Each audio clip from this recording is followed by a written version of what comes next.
and welcome to HBFT Gaming. I'm HBFT, and we are back again with Total War Warhammer 3 and the continuation of our High Queen Khalida Tomb Kings campaign. This is day 3, and already we've been able to kind of secure most of the coastline around us, except for a few key points. And right now, if you take a look at the map, we've been able to drive out the lizardmen to the south. We've been able to secure a non-aggression pact, and I have to say, it kind of looks like Thorgrim Ironbrow and the Ironbrow expedition. They seem to be kind of happy with us, which is kind of awesome. And to the north, we've got Queek, but we haven't heard a single, well, squeak out of them. So overall, it's been pretty good.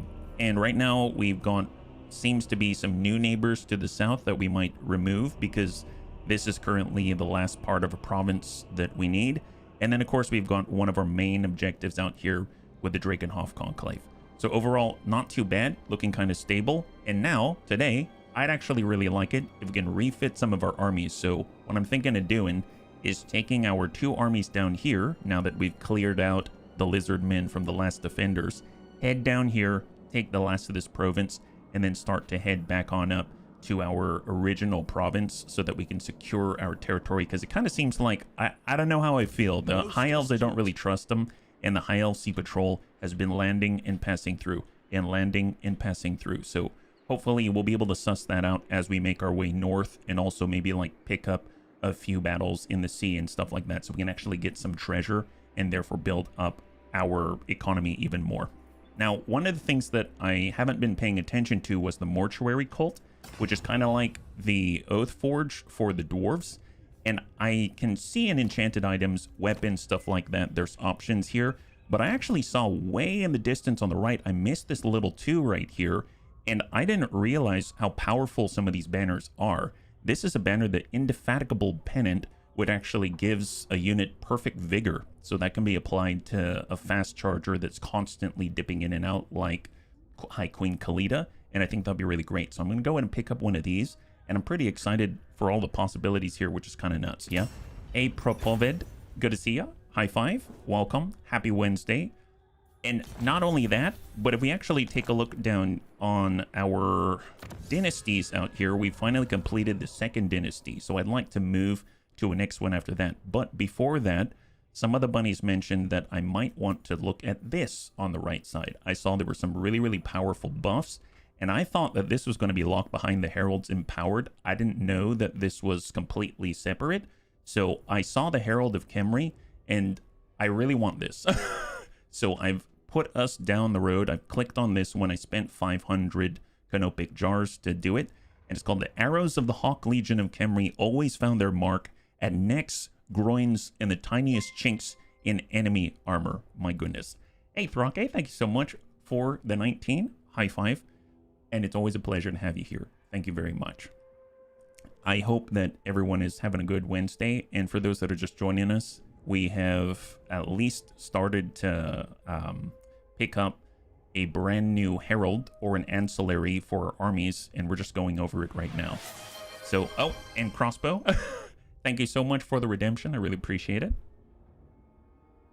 Of the Nura Helmet 2.0. I really appreciate it. Thank you very much. High five. So what does this do? This is a brand new follower, and it provides us with this buff.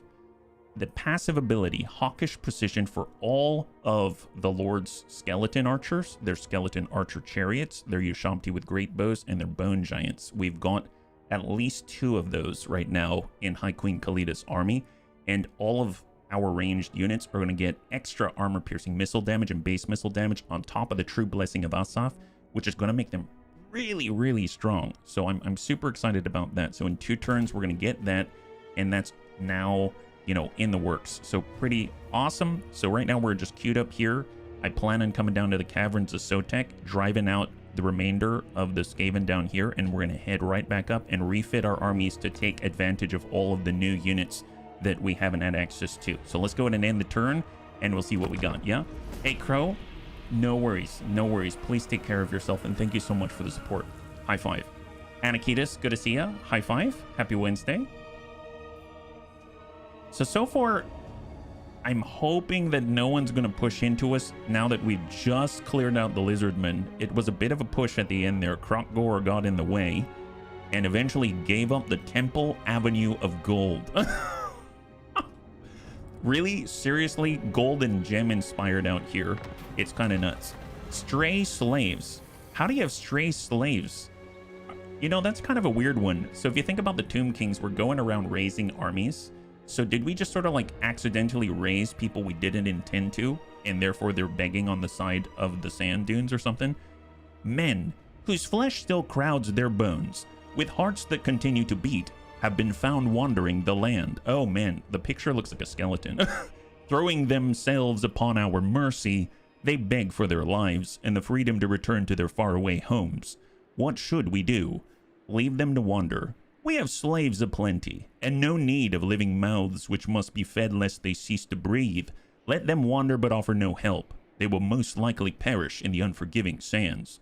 Oh, maybe, depending on what we do, they will become skeletons, right? Control -8, diplomatic relations +10 with all factions. I honestly don't know how that improves our diplomatic relations, but that's pretty interesting. And any found wandering our lands are the property of the Tomb Kings. Really, it is a simple matter. They are in our lands, so they belong to us. Put them to work digging and do not spare the lash. Living servants. Diplomatic relations go down, but our growth goes way up. Well, do we need the control, I guess? You know what? I think I'm going to go with just leave them be, because our diplomatic relations right now are keeping things stable. So I might just hang on to that, yeah? Hey, Templar, good to see ya. High five. So I'm going to let the control drop momentarily for 10 turns. And hopefully the existing control that we have is going to combat that relatively well. All right, so let's get Prince Templar Latham. We are not at war yet here, right? Nothing you have interests me. Yeah, so I'm not entirely sure. Clan Morbidus, now we kind of saw little peeps and squeaks of them out there. I see Caverns of Soltec here. I'm assuming their next settlement is right here. They've got 2 settlements. So if we just push, wipe them out, get out of here, I think we should be well on our way to refitting our armies, yeah? Kenin says hello. She hopes don't mind. She also says thank you for being a part of our flock and helping us with entertainment. You know what? My pleasure. My pleasure. I have to say it's one of the biggest compliments of my life that I can help out when others are not doing well. And even when they are, just to be able to, you know, give back to the joy that they give me is really, it's a joy. So thank you very much. It's not a burden at all. I hope you'll all get better. High five. Hey Varg, good to see ya. High five. Did I just hear that I am a prince? Why, yes. Yes, you are. You're Prince Templar Latham Snappy Bones, our one and only foreign agent of war. You go around and you spread the joy of our great nation. By stabbing people in the face with a kopesh. That's just kind of your way. It's a small diplomatic difference between different nations. So honestly, you're doing a great job and I really appreciate your service. Okay, for High Queen Khalida, I almost feel like let's... Oh, look at this. So we need experience and we need treasure. So what I think I'm going to do, I'm going to have High Queen Khalida move along and then she might dive off, pick this up, and then we're going to head up to the north. So I would like her to be able to recover and replenish a little bit more. So if we head out this way, we can come in on the Entombed Beneath the Sand so that we'll continue to replenish. And then we'll just stay right here. And the good news is we still have enough mobility we can stick together. And we don't have to worry right now because we're not actually at war with this crew. And technically, we're not trespassing on anyone's lands because this random ruin that we see in front of us, we don't know the Skaven are in there. I mean, who's in this? My God, it looks completely abandoned. So obviously when we're moving Templar Latham around, you can see that there's no diplomatic repercussions because, I mean, who knew? Who knew that there would actually be Skaven inside? HB still nomming the carrots. I am still nomming carrots, apparently, Dents. Yes. Well, I don't know when I'll be done nomming carrots. I hope I'll be done soon. All right, so let's go ahead and take Templar Latham. He can at least scout ahead, see what awaits us. We're trying to figure out where their second settlement is, but this seems like it might be the first. Who knows? Let's see. What other things do we have going on? We've got... Oh, that's right.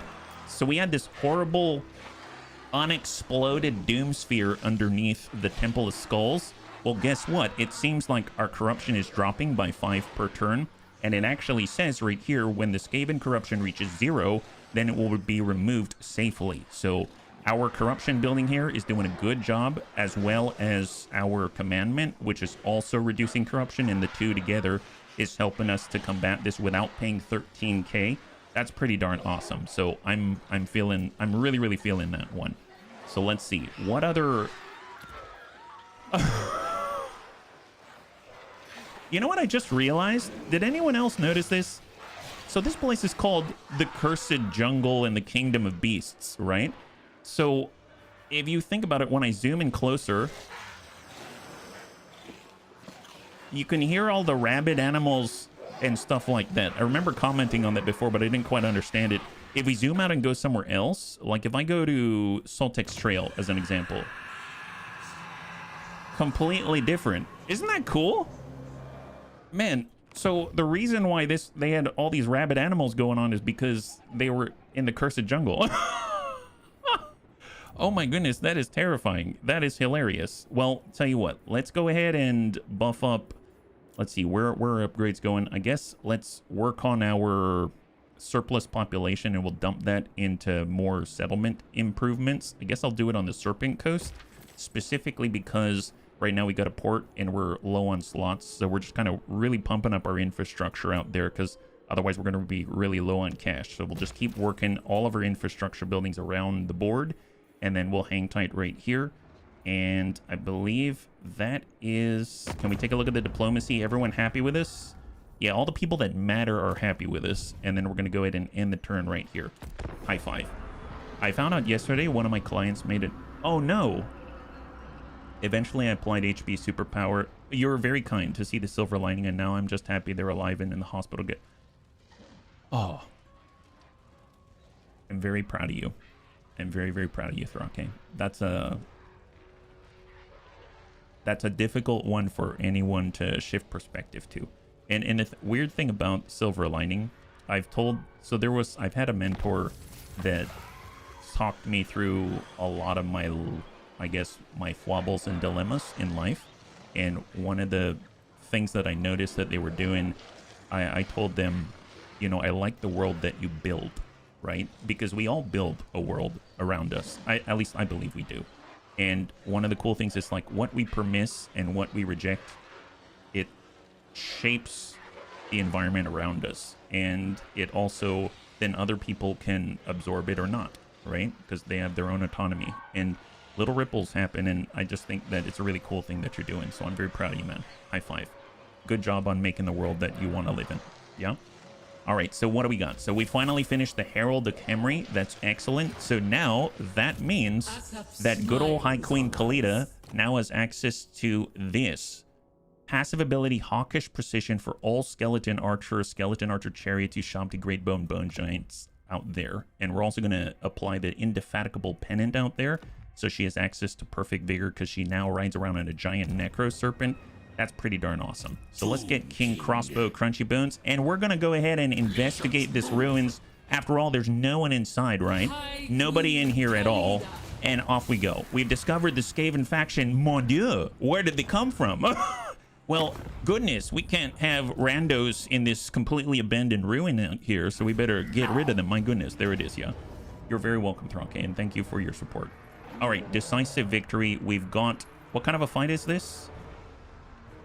Field battle? Sure. Okay, we're going to be fighting against the Skaven. Little nervous about this one. At a glance, it looks like they got a lot of slaves, though, so maybe it's not as bad as I thought. But they definitely have numbers, for sure, and it looks like reinforcements are going to come from the side. So maybe deploying in this corner right here, where we've got as much standoff as possible, especially with the range profile of High Queen Khalida, that might be very nice. And then the chariots are going to be absolutely monstrous against all of the Skaven. So I think this is going to be a good one in our favor. So I'm very excited to find out. So let's go ahead and mark up. So group 2, we've got Thrake Dusty Bones out here. Flexible, not brittle bones. Our Necrotech. We've got all of our archers. We'll put them on 4. We've got our skeleton chariots. We're going to have them on 5. And then we'll get all of our long-range artillery on 6. And we will have we'll get the Tomb Guard. I guess I'll have him on the right flank. And then we'll square off and have the Ushabti as basically a flex unit out here. So we'll just kind of put all of our chariots on the side. We'll center all of our leadership.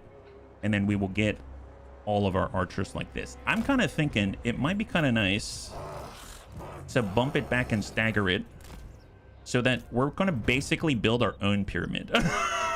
So in true Egyptian fashion, we're going to make sure that we've got this glorious pyramid of archers out this way. And we'll have the Necrotect out here. So with Flexible Knot's assistance, he's going to be able to secure the Bone Giant. So we'll have the Bone Giant right next to him like this. And we'll have the Ushabti that are close by as a response unit. Then we will squeeze in the Screaming Skull catapults right here. And then we'll get DJ Casket and the Funky Bunch. DJ Casket and the Funky Bunch. That's right. That's right. That's our guy. That's the good old DJ right there. And then we'll just extend our melee coverage out this way. And we'll do a little bit of the same like this. And bump this back. Man, I'm feeling this formation already. This one looks sick. Super sick. And it looks like we kind of have some very gentle high ground, which is kind of epic. And with the tree cover on the right and the left, we'll just kind of bump ourselves back and utilize the ruins to our advantage, right? So let's do this. There we go. That's looking nice. And then with our chariots, we'll dash around. 1 minute 43. I would rather have them... Actually, that's not a bad place to arrive. They'll arrive in the trees, so they'll have momentary, I guess, invisibility, so to speak. These guys are coming on 158, so not too bad. So we'll just kind of be out here and then bum it around and trash our way through, I don't know, as many slaves as possible. Artillery versus artillery. I think those chariots are my favorite unit so far. They're super cool. They're super cool. Yas, Warp Dust, mine. Lefty K, thank you so much for the follow and welcome to the Bunny League. High five. Happy Wednesday. Yeah, for the bunnies joining us right now, we're squaring off against the Skaven and we're utilizing our fast movers to try to display dominance on the field of battle. I actually realized that I don't think I've applied the Indefatigable Banner and stuff like that, so I think I'm leaving some strength on the table, but you know what? That's okay. The bunnies don't need their full might to take on a bunch of slaves, right? So here come the chariots. They're slowing down in the mangroves out here, and they're going to punch right through like no problem. No problem. So we'll just kind of head on over, and voila, out we go, yeah? Hi, Pharaoh Fluffies. Hey, Alpha. High five. Good to see ya. Happy Wednesday. All right, let's try to get into the juicy center of their formation. 1 minute 13, and we've gone 59 seconds, so we're going to arrive a little bit sooner. It's very nice indeed. I mean, one thing we could do... Man, that's quite a swarm. That's quite a swarm. I'm going to try to poke. Here, let's poke on the outside, even though they're spears. They're not braced for it, I don't think. Okay, now they're braced for it. Now they're braced for it. Divert. Pivot. And nope, they didn't. Oh, now they brace for it. They brace for it. Come on. Get into the slings. Get into the slings. Tell you what, if they want to stack up here, they're going to get some of the queen's finest. Oh, I missed. I missed. That's fine. Let's go. Get the slings. Get the slings. Scave slingers. Eat it. Beautiful. Just push your way through. This is not quite as elegant, but not too shabby. One thing I will do, though, is I'm going to give a range buff to DJ Casket out there. That's a 40% missile damage buff, and it's going to heal very slightly our entire army, no matter where they are on the field. It doesn't matter where they are, as long as they love us. Here, just drive all the way through. They're trying to run away, so don't let them. There they go. Just plow right in. Just keep attacking the next guy in line. More Skaven slaves. Get those guys. God, this is amazing. Yeah. Oh, next guys. Get the next guys. All right. There's more Skaven slaves. Perfect. And then spears. Don't want them. Leave. Time to go. Time to go, guys. Time to go. So we have new units arriving on the field. Excellent. Look, more chariots. More chariots. My goodness. Okay, so that's a lot more, yeah? It reminds me of my day when I used to play Mount and Blade and spent literal days trying to code cavalry charge AI. Oh, wow. My goodness. All right, well, let's go ahead and get all of the newbies out here.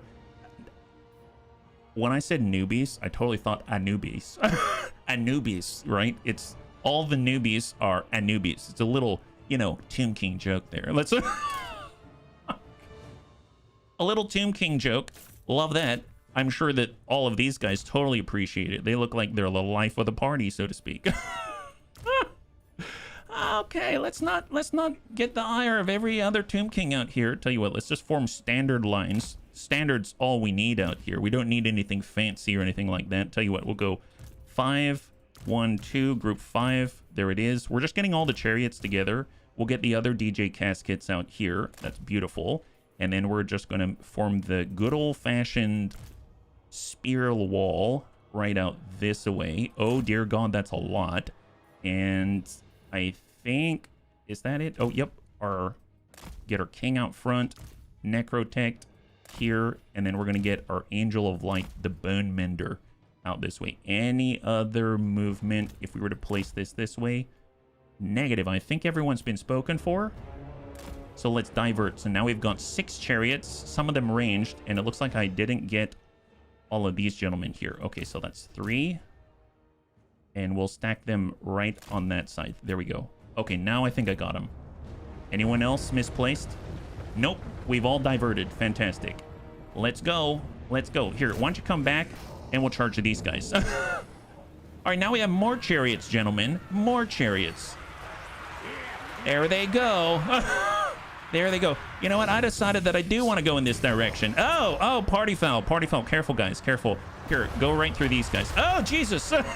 Oh, careful there. Careful. Okay, tell you what. Let's go ahead and deal with the other slaves out this way. So we're all going to square off this way. There it is. Just pull back, pull back. Buy ourselves a little bit of time. Excellent. All right, how are we doing? We also have... that seems like a good old mob. Here, let's put some legionary barrage right in this guy's face. Excellent. Oh my God, the absolute devastation. Absolute devastation. Here, pull back, guys. Pull back. Let's go, let's go, let's go. Come on, get out of those spears. We don't need that here. No spears needed. Unless we turn around and become spears of our own. So anyone who starts to charge the formation, they're going to get driven into... Oh boy, we got a lot on this side. So let's see, we do have a damage spell out here. Usurian's Incantation of Vengeance. It's going to be 10 out of the 50 Winds of Magic that we have right now. We'll just go in and place this on this side, and it will do a damage over time. And then we're going to go ahead and pull in... I guess I will... Well, if I lose that aura, you know what? It doesn't matter. What's more important is the integrity of our situation here. So we're going to head on out. I'm going to get the Ushabti. We're going to switch on over to this side, and we're going to respond. Off we go. So we're giving up the true blessing of Asaf. Looks like the chariots are doing a good job. Here, drive right through everybody. Ushabti are coming on over. Here, just keep driving through every single slave there is. Here, might as well go down this way, guys. Here, just keep pushing through. Don't stop. Don't stop. Yeah, don't stop. Just keep driving. Keep driving. Aha! Ushabti have been driven away. Let's get the queen back for her buff. And we'll get the Ushabti out this way just to respond. And so far, so good. Excellent. All right, chariots. Let's blow right through. Square off and blow right through. Just square off. God, look at that. Look at that. It's an arrow rainfall. Here, charge in, boys.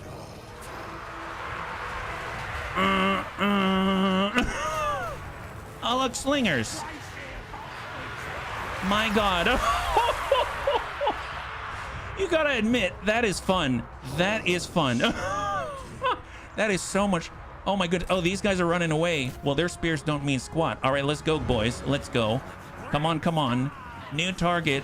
New target, boys. You know, I kind of trust what's going on up there. Although, to be fair... Oh, hang on, hang on. Looks like we might be under attack. 1 second. I realized that we should probably not just be standing here doing nothing. And I'll get the Ushabti to move on the spears. And we'll shift off that way. And just in case, I'm going to get the queen to head nearby, provide some buffs and stuff like that. And we'll square off here. How are we doing on the opposite? Opposite side looks just fine. Looks just fine. Excellent. Here, flip that over. Here, just blow right through with the chariots here. And here come the Ushabti. They're absolutely cleaving every Skaven Slaven twin. Although I don't want them to give complete chase. They should probably fall back a little bit. Here, form up again. Form up again. Very nice job. All right, Queenie. All right, tell you what. Let's go ahead and give another range buff. We're going to give it to our catapults, and that's going to hopefully heal a little bit of this loss of health. You can see it right there. 7901, 7919, 18.2 health per second is being regenerated. That is phenomenal. Absolutely phenomenal. All right, get the true blessing of Asaf. Our chariots are getting stuck out here. We might have lost a chariot unit. I didn't see it down there. I wasn't paying attention. Hopefully, I don't know about that. Crumbling because they have no leadership whatsoever. So we did lose a chariot unit, unfortunately, but that's all right. That's all right. We still have something left over. No worries, no worries. Just drive it out. And you know what? The chariots did a fantastic job. Let's just let them maybe rest for the rest of the battle and force anyone who remains to come at us, because I have a feeling that's going to be a better long-term strategy here. Man, the bone giant laying it down. I think he's shooting at the assassin. So it's so cool to see this, because Fabrigir is the guy that we've been seeing on the map this whole time, and now he's actually on the field. That's really, really neat. So nice splash there in the Storm Vermin. We actually have a 20% splash buff. Here, just fall back, guys. Fall back. Here, stay right in the corner if we need you. We'll square off this way. We'll have the Ushabti close by. There it is. And then we'll square off with all of our archers, so we're facing forward again. And anyone who wants us to come and get it, come and get it. Here, push this up. We're gonna get King Crossbow Crunchy Bones. We'll get our archers. And we'll square off. And no need to move any of this. Nice! Very, very nice indeed. My goodness. So one thing that I can do before the battle's over is try to cast as much as possible. Doesn't really matter what it is, because if we cast a lot with Drake, every time he casts, there's that passive where he's actually healing. So I'm hoping it's going to help to top off a lot of people. Yeah, look at that. 8171. Oh my god, yes.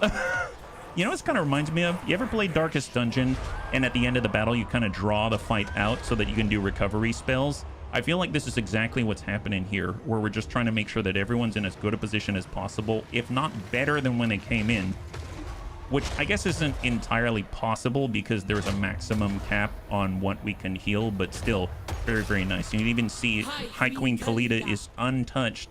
5943 out of 5943. That's phenomenal. Is there one more thing that we can cast? We can do maybe like a base weapon damage buff, even though it's on archers. And now our unit on the left here is still healing.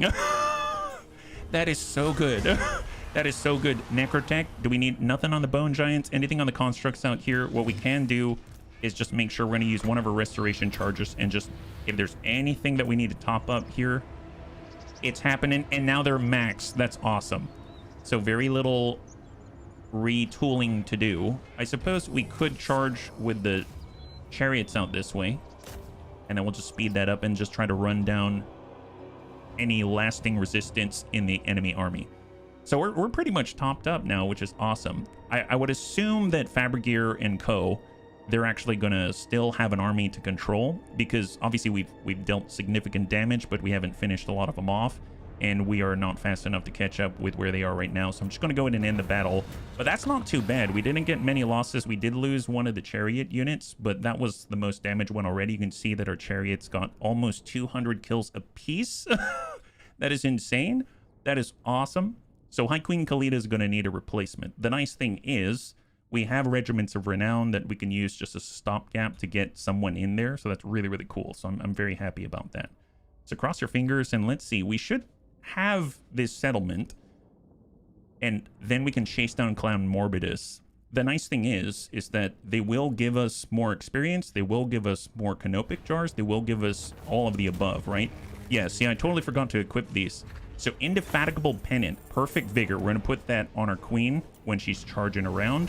A Standard of the Undying Legion, Armor +5 and Regeneration. You know what? Since I can't put it on a character, I might as well put it on our Tomb Guard, who are very, very tanky, right? So they're going to have a regeneration and extra armor, making even more tanky. And then last but not least, we happen to pick up a Scarecrow banner. Leadership -8 affects enemies in range that are flying.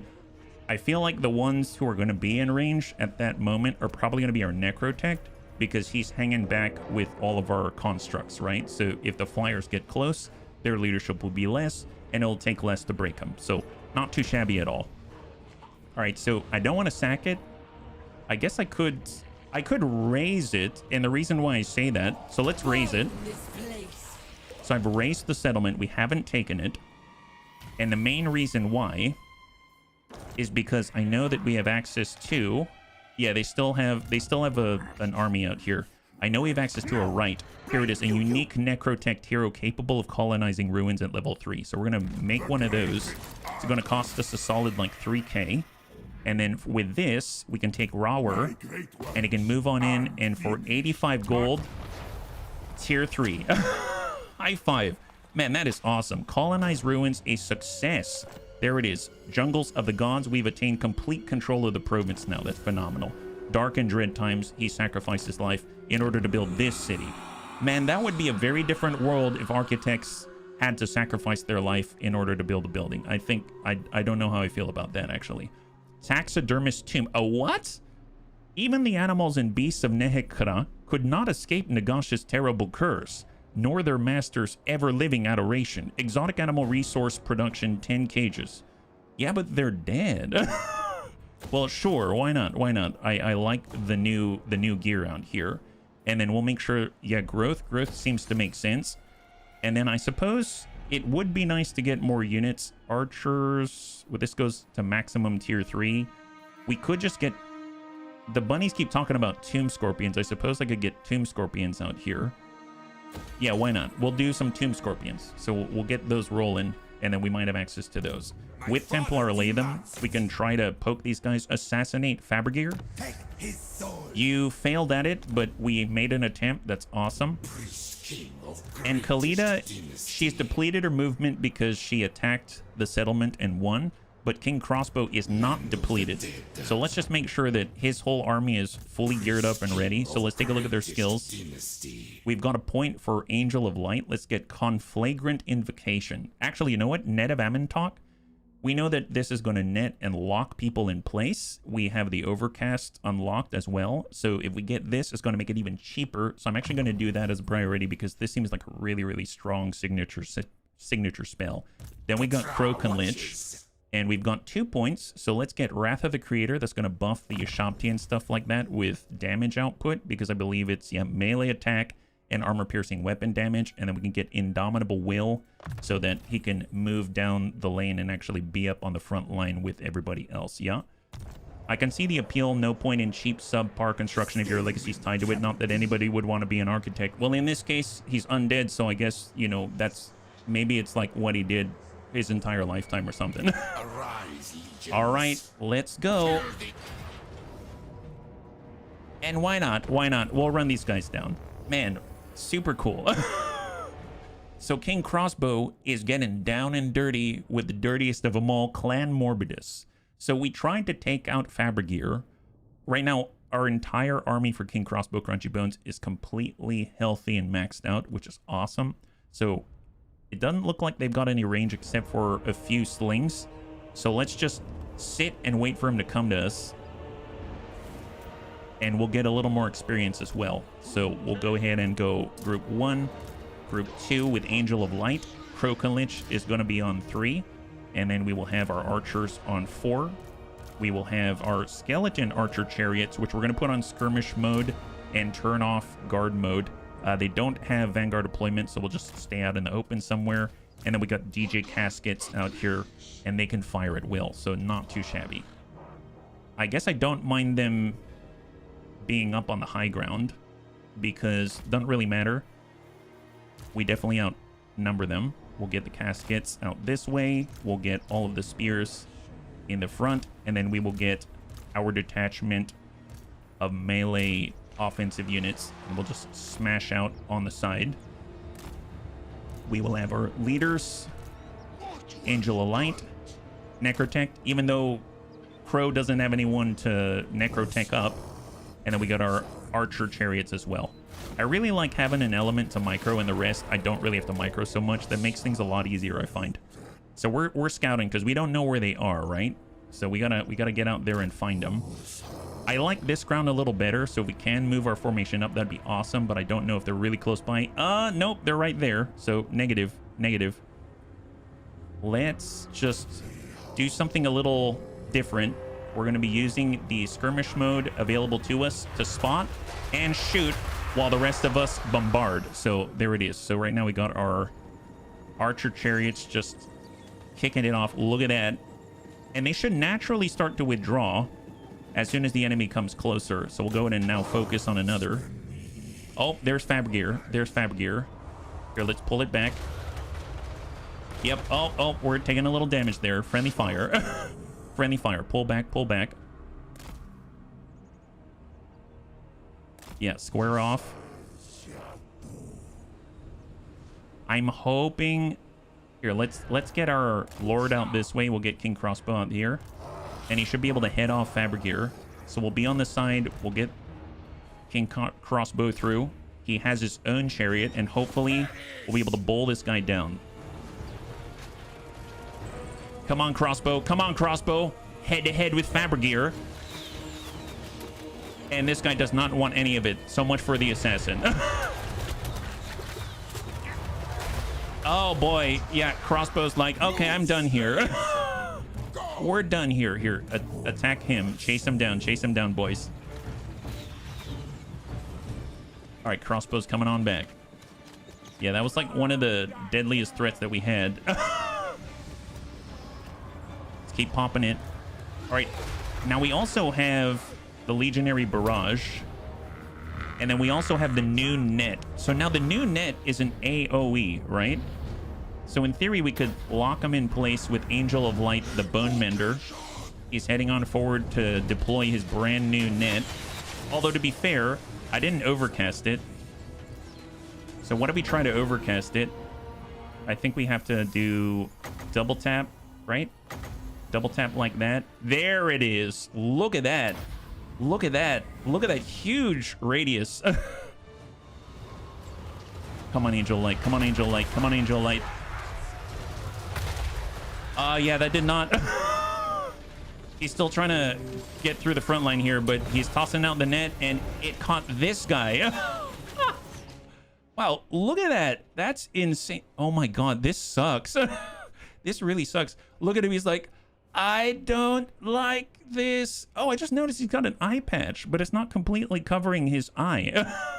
Maybe it's just eye protection. I'm glad that he has eye pro, but he's in a bit of a pickle right now, and he's not feeling too great about it. This is like wallpaper material right here. Well, let's get Crossbow to come on back. All right, Crossbow's coming. He's like, don't worry, I'll put you out of your misery, guy. Bonk. Oh my God. Oh my God. All right, laters. Yeah, it looks like the blind. I can see that. I can definitely see that. All right, gentlemen, here, just bonk this guy. Don't let him even close with the front line. That would just... Oh, did I miss? Oh, I missed. My bad, guys. All right, let him close with the front line. But we can also do Unbreakable on this unit right here and just keep him tough and topped up. Oh, no, he's done. Perfect. There's King Crossbow. Yeah, knock Shaku, exactly. I fully agree. Knock Shaku, that guy. Get him. All right, we're shooting. Bro, do you play Total War 3 Kingdoms? Oh, no, I haven't. Mohammed. However, I do have it available to me because recently some of the bunnies... Anakitis, I think it was you. He had mentioned that on Epic Games Store that it was free. So I was able to pick it up for free. So I haven't tried it yet, but it looks super cool. It looks super sweet. And I hear it's one of the best ones out there, especially with the diplomacy upgrade and stuff like that, yeah? Or I guess not an upgrade, but it's supposed to have some of the best diplomacy of all the Total Wars, I believe, yeah? And welcome. High five. Yeah, so we're just going to let this guy cook so that we don't have to worry about them anymore. Although, you know, maybe crossbow should not be near the DJ Cascade of Souls. So we're just going to chill out here. And can we throw a net on him? Yeah, there it goes. Oh, God. Oh, boy. Wow, that was awesome. Oh, that's awesome, Anakitas. Thank you again for letting us know about the free games. I admit, I don't go on Epic Game Store that often to check, and there are a lot of great games out there available for free. All right, so that was excellent. I heard it as 2 modes, 1 Romance of the Three Kingdoms, where bosses are superhumanly powerful and can decimate. Oh, that's cool. Wow. That's cool. I don't know of a Total War that has a different mode like that. That's pretty epic, yeah? It's a lot of fun. Oh, you've tried it before, Thrake? Is it kind of like, do you know what? Oh, Dynasty Warriors. That's the title that I'm thinking of. You know, it's like a third-person action game, kind of set in a similar setting, but you're going around just bowling people over by the thousands. Here, let's go ahead and... I guess we could replenish, but honestly, I feel like there's treasury, campaign, movement range. Let's get campaign movement range. We've got a long ways to go. Well, unless we stay, maybe, you know what? No, I'm gonna get unit experience and growth, because I actually think we're gonna stay and we're gonna refit our army here instead. Look at that! It looks like the Skaven were holding out on us. My God, look at this. Chalice of Malfleur. A skull-shaped chalice that promises salvation or death. This character will be wounded instead of killed in battle. Character experience gain increased by 30%. Miscast base chance plus 100% for all enemy spellcasters, enemy armies in local region. Battle healing capacity plus 500%. And miscast base chance for us plus 100%. So kind of interesting is that I think we can put this... Actually, isn't this an arcane item? So it has to go on a caster, is that right? Wait, let's double check. Who does that appear on? Arcane item. So okay, so it has to go on a caster, interestingly enough.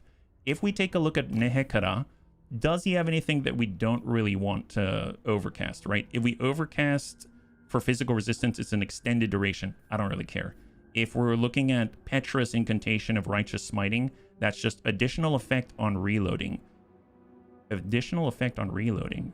Oh, you get reload skill plus 40. Oh my God. Okay, that's pretty awesome. I didn't even think about overcasting with this. That's pretty epic. And then what about Usurian's Incantation of Vengeance? Greater effect on speed.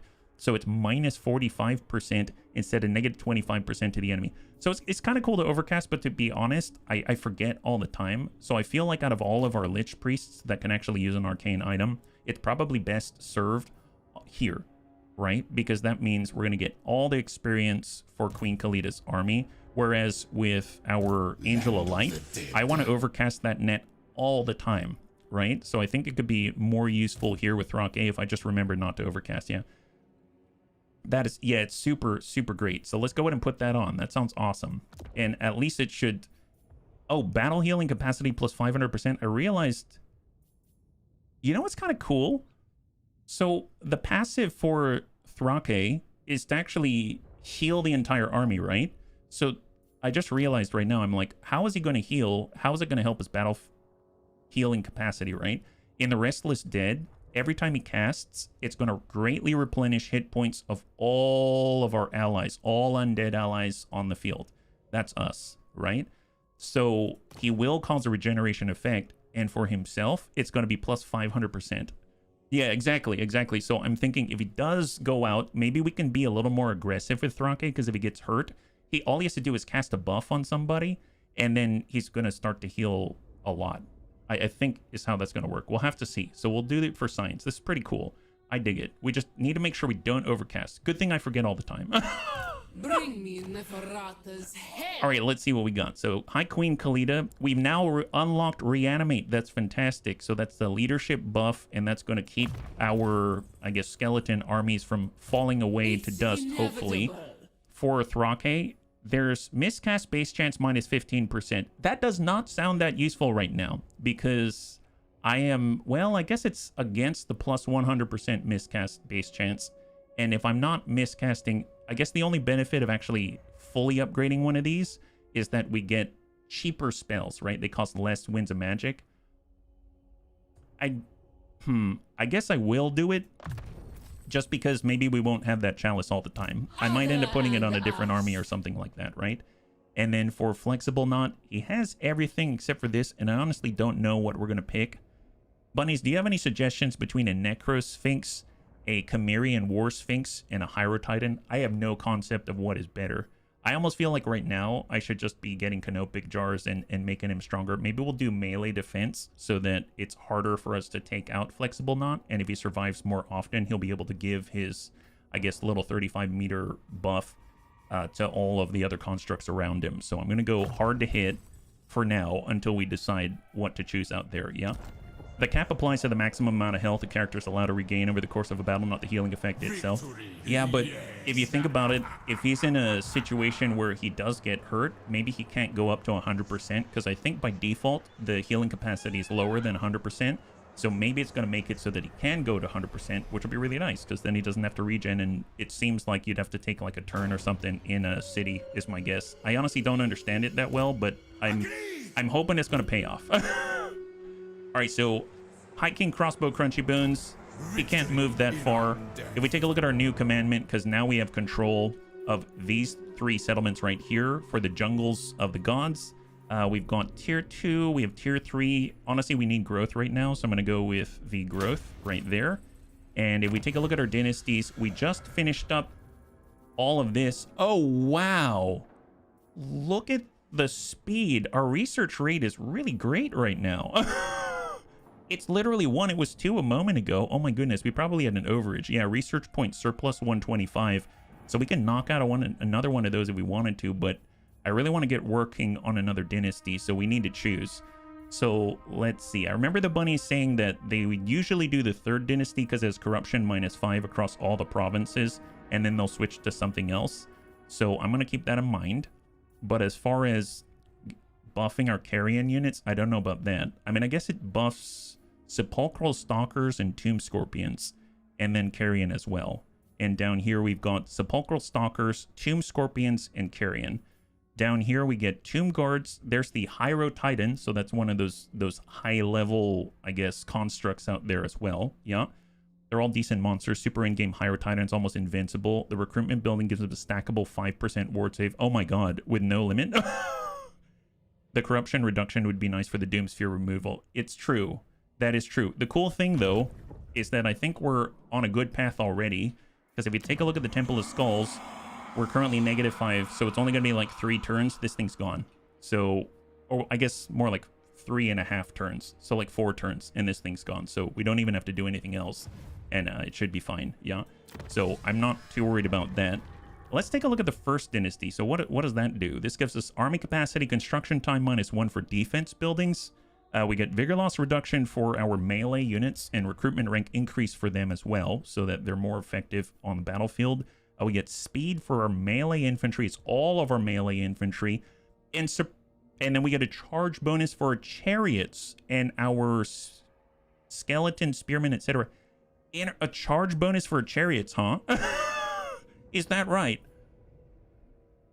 Melee attack, melee defense for our chariots. Weapon strength and armor for all of our frontline. I mean, that sounds nice. To be that actually sounds really nice. We can also increase our capacity across the board for skeleton chariots and archer chariots and Nehekatan warriors. I'm finding that I don't really need a lot of capacity for the Nehekatan warriors. For 3rd dynasty, we already said Sepulchral Stalkers, Tomb Scorpions. 4th dynasty, Tomb Guard and Hierotitan. 5th dynasty, Necropolis Knight, Screaming Skull Catapult. I like catapults. It would be nice. I think we're close to being able to build those things. So it'd be nice to have some kind of artillery representation across our armies. And I feel like we're close to getting more. So that's kind of nice. And then it's also the Necropolis Knights, which I believe we're going to be able to take advantage of. We've got Skull Catapult, Casket of Soul, Missile Strength buff. We've got more buffs for the Necropolis Knights. And then we've got Attribute 360-degree Missile Block for Casket of Souls. Missile block chance plus 33% for Casket of Souls, ammunition plus 20% for all of your artillery, and reload time reduction plus 15% for all the artillery. Man, that is cool. Holy moly, that's really nice. That's super nice. Oh boy. And then we get, oh, Vanguard deployment for all our Necropolis Knights. And this is control +2, army capacity +1. That sounds great. And then I know that 6th and 4th, I know 6th I was interested in because it has the Ushabti Greatbow. Yep, it does. But they both raise Vampiric Corruption, right? Vampiric Corruption +5. So that's where you want to do 3rd first. I almost want to do Wisdom of the 5th Dynasty because we're going to get more artillery and more of those Snake Knights, the Necro Serpents, and we know that their weight is like 1,800 kilograms or something like that, right? I think I'm going to go with this. I think I'm going to do this. King Setep usurped the throne of Khemri, restoring the priesthood in the necropolis. From then on, Nehekara began to flourish once more. Man, that is awesome. Yeah, we'll do Wisdom of the 5th Dynasty. That's going to be cool. I can feel it already. I can feel it. All right, and then I guess that's the end of the turn. And yeah, let's do it. Here we go. So we're ending the turn now. Oh, I just noticed right now, this is not the Skaven to the southwest. Look at this. I mean, it's hard to see, but it's the Oracles of Tazinch. So it seems like Tazinch is down here instead. So where's the last... There were 2 settlements for Clan Morbidus. I don't know where their second settlement is. We have to find that because otherwise we've got Skaven creeping around, and if they're pissed at us, that's not good. You really want to go after the Skaven and finish them so they don't come back and start spreading under cities and doom spheres and stuff like that. Clan Morbidus has been Oh, never mind. Okay, I didn't do it. It's not me. But apparently they're dead. So no, I don't have to find their other settlement. Someone took care of it for us. Wow, that was great timing, honestly. Their rip. Yeah, no kidding. Wow. It's not enough to create something beautiful. To truly leave our mark, we must build to last through the ages. Present in regions during building construction, High Queen Khalida reduces her construction costs for all buildings and income from all buildings in the local province. Same for King Crossbow Crunchy Bones. The Nemesis Crown. The crown lies in a region owned by Wintertooth. Wintertooth? Are those ogres? I actually legit don't know who Wintertooth is. And I don't think they're... Oh, wow, that's super... Oh, that's super far away. Actually, is this Norskin territory, I think? Yeah, it's Throg. Oh, boy. So Norskins, right? But the big troll Norskin, I think. Enter a military alliance with any faction and you'll get the Banner of the Hidden Dead. You can select a unit and they get passive ability Wayfarer, which gives them all of that movement and deceleration buffs. Stock and Vanguard deployment. That's a really nice banner. I can't believe that's common. Holy moly. All right, well, let's get back to it. What do we got? So, High Queen Khalida is down a unit, right? So it'd be nice to get one. If we take a look at a Regiment of Renown, we don't have any to grab right now. We're on a cooldown at the moment. And if we wanted to grab a replacement, Vengeance. I guess what I could do, because there's this nice loot out here. Let's... Man, I'm a little nervous here. So... You cannot hide your true intentions from us. My true intentions, I mean, I'm not trying to hide it. My whole goal is just to, like, I don't want you attacking us in the butt, guy. You know, that's my real intention. I'm just kind of weighing the odds right now. How about that? So this guy's down to our south. He's not a good neighbor, I think. So that's a little sus. If we take a look at how our other pals are doing, seems like Cetra, he calls us a traitor, but for overall, he seems to approve of us. Thoric Ironbrow, he kind of approves of us. That's great. The High Elf Sea Patrol, believe it or not, they kind of approve of us, probably because we're letting them walk all over our lands, which I feel kind of mixed about. Because, I don't know, I don't trust High Elves anymore. We've got Khorne out this way, that's fine. Tlaqua, more Lizardmen, but they only have 5 settlements, and it's kind of... It seems like they're right next door to Drakenhof, so I feel like they're not too much of concern. They're probably not concerned with us right now. Clan Moors is to our north, but way north. Cult of Sigmar's far away. I don't think we need to do anything. If anything, what I can do is... Let's give a unit. Well, I'd like to refit our armies, but I'm a little nervous about our neighbors. Let's put it that way. What can we give to High Queen Khalida so that she can continue? Because what I'm thinking of doing, I'm going to get King Crossbow. He's going to stay here, and he's going to refit his army just so we have a presence here and we can head off any sort of aggressive tendencies of our new neighbors. Then we'll get High Queen Khalida. She's going to dart out, grab this, and we're going to head right up the coast so we can actually get to the north, because I have no idea what Queek is up to. They like to keep... They're awfully quiet, and it makes me really nervous. And then on top of that, I also want to get her refit. It's a lot faster when we're in the province that has all of the military buildings, because it's local recruitment. And then on top of that, there's also the High Elf Sea Patrol that keeps going back and forth. So I want some kind of presence here, because I honestly don't trust it. I know it's going to split us up, but we're at least working on our third army, so that's probably going to be a good thing that we're doing that. And then maybe we can even build an army down here, which will be nice to support King Crossbow. Okay, so I've convinced myself. It's just a matter of getting us a new unit. So if we get Khalida, let's just pass by. We'll get King Crossbow, and he's going to give... And we basically lost a chariot. I suppose we could use one of the archer chariots just to be a normal chariot. Does that make sense? Or we could give away another Casket of Souls. Maybe we get more bombardment, actually. Yeah, let's get more bombardment. That seems clutch. And I'll leave the better, I guess, the better experienced casket with King Crossbow, and I'll take the lower experienced one. And that way High Queen Khalida has a little more long-range boom, because that seems to be her shtick.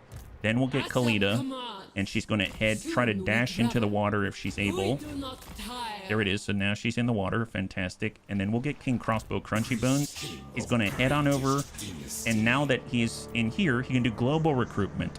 So let's think. What do we want? Right now, we got a lot of melee and only 4 archers. I'd like to have at least one more archer, so I'm going to grab one of those. That puts us at 20. I would like to use some of the new units, so I'm going to go ahead and, even though these are experienced spearmen, I'm going to dump them out. And I'm probably going to dump out this spearman as well. And we can grab ourselves, maybe we'll replace Tomb Guard. That's awesome. So we'll get 2 Tomb Guard here, and then we can even get a Tomb Guard Halberd. So he's going to have the premier frontliners out this way. Hey, Ghosty, welcome, welcome, welcome, Raiders. You're joining us right now. We're currently just starting an army refit at range. And then we're heading up in order to try to secure our northern border. Hopefully you're doing well and had a good stream, yeah? High five. What's the cooldown remaining on Casket, right? That's a great question. It is... Does it tell us here? It says, is it 10 turns? Oh, no. 7 turns. 7 turns. That's about the amount of time before we start to research, or I guess, yeah, finish the research for the first part of the 5th dynasty, I believe. So it should coincide pretty well, and then maybe you can get another second casket just to help out there, right? As far as the rest of his army, I don't know if I want skeleton archer chariots. I want someone to run the enemy down, especially if they've got like some nastiness out there. So I might actually kick these to the curb, and then I'm gonna nab ourselves one of the Necropolis Knights. That's gonna be 4 turns. That's a little bit rough, but at least we're starting it now. And then we've got the new Tomb Scorpions, which the bunnies have been hooing and hawing about. So that sounds awesome. I suppose I could probably bump off these 2 Nehikaran warriors, because now we're gonna have 3 Tomb Guard and a couple, so we'll have like 5 melee, and we can nab ourselves some Tomb Scorpions. How about that? We'll get some Tomb Scorpions out there. And then we can also pick up... We don't have any Ushabti. I think I'm going to get some Ushabti Great Bows. How about that? We'll also get some Great Bows, and then we'll nab ourselves another Archer. Okay, there it is. So it's going to take 10 turns in theory. So I don't know about this. I don't know about this. 10 turns, huh? Yeah, that doesn't seem great. Well, we'll worry about it later. We'll just let this one cook, and then maybe we'll figure it out. Oh boy, man, 10 turns? Yeah, I don't think... Yeah, let's not do that, actually, now that I'm thinking about it. That seems a little... That's a little rough. Be faster to move up and recruit. Yeah, no kidding. It really would. Unliving curse. Well... Alright. Tell you what if we do an interim recruitment instead? Okay, hang on. Let's redo that, because that's ridiculous. That's ridiculous. I want everything to fit in at most 4 turns. So what if we start with the 4-turn units instead? So we're going to get a couple of Tomb Scorpions. We're going to get a couple of the Ushabti Great Bow. Well, actually just 1 Ushabti Great Bow. Well, actually, we'll do the Necropolis Serpent. It's there at 4 as well, right? We've got Sepulchral Stalker. Here we go. Necropolis Knight. So that's going to be 4 turns for a 3 on Global. And then after that, we can pick up the rest right here, and then we'll do small replacements as we go. But we'll get some of the elite units out there as well. Yeah. I keep my own. Okay, let's get Templar lay them, and we're going to start to move up as well, because I want sight on what the heck is happening out by our mountain pass right here, because I don't trust the vampires, so I want Templar lay them up there as well. And let's see, Crater of the Waking Dead. Let's get this up here. It's going to allow us to increase our capacity for archers, Negakaran warriors, tomb guards, and unlock tomb guards with halberds. We have one of those already. We can have two. Very nice. You can have halberds on both sides of the formation. That'll be really great. As far as the Cursed Jungle goes, we have 3K. Do I want to upgrade this right now? You know what I was actually thinking? I just remembered. If we go to the Mortuary Cult, here it is. It's 10,000. 10,000 gold is going to allow us to get a third army. And then maybe they could be a delivery army that brings some of those units down. So how many upgrades we've got? One for our main settlement. We've got another for the Golden Tower at tier 3. That's going to max this out, but that's going to cost us 3k. Can we wait on this? I guess I'll probably wait on everything except for infrastructure building upgrades. How about that? Yeah, let's do that. And then we're just going to end this turn and hold. I'm a little mixed. I'm a little mixed right now. I feel like I have to move up north, but it's super far away. It's like maybe 7 turns of movement. Maybe like 7 turns of movement before we can start to refit, but I suppose we'd actually have defenses in the meantime. Now, if I move up north, our south is going to be completely open, right? And we just found out Tazinch and Chaos is down there right at the tip of our current holdings. So I don't know how I feel about this. So I think I'm going to stick to Khalida, at least grabbing this loot, and then maybe we'll be in a better spot. So let's see what we get out of this. To the Skull Reef. Pirate coves are some of the world's most elusive places where the wealth of local sea brigands is secretly kept and fiercely defended. It seems that today may be the Bunny League's lucky day, as your lookout in the Crow's Nest claims to have spotted one, a small island cave, next to which a black ship is moored. The ship belongs to an infamous fleet of vampire pirates, and appears there are zombie deckhands transferring treasure chests onto the ship right now. It is an opportunity for a large payday, but these unliving sea dogs certainly will not give up their wealth too easily. There is significant pirate presence. There must also be colossal wealth for the looting. Yeah, we're gonna go ahead and try to... Oh no. Valiant defeat predicted. What do they have? 2 rotting leviathans. They've got handgunners, hand cannons, and then I see a lot of melee and a bomb. I don't see... We have more artillery than they do. I don't think it's going to be a problem, but who knows? Maybe they have something up their sleeve. Lottie the Slimy. Well, hopefully Lottie the Slimy is going to, you know, tell all their melee just to run up and just get shot. That's my hope. Obviously, I'm worried about the Rotting Leviathans, but we have the Bone Giant, we have the Ushopti, and we have our Necrotect in order to keep them healthy. And then we've also got a Armor +5 regenerating Tomb Guard, so hopefully they're going to be able to hold the front line. So I'm not going to gamble on this one. Let's just go in and start the deployment. We don't have any reinforcements. It's just us. So it's all down to Khalida. 2, 3 out here. All arrange on 4. We'll get our remaining chariots on 5. And then I'm going to turn off guard mode for our Ushopti. We'll put them on 7 as a fast response team.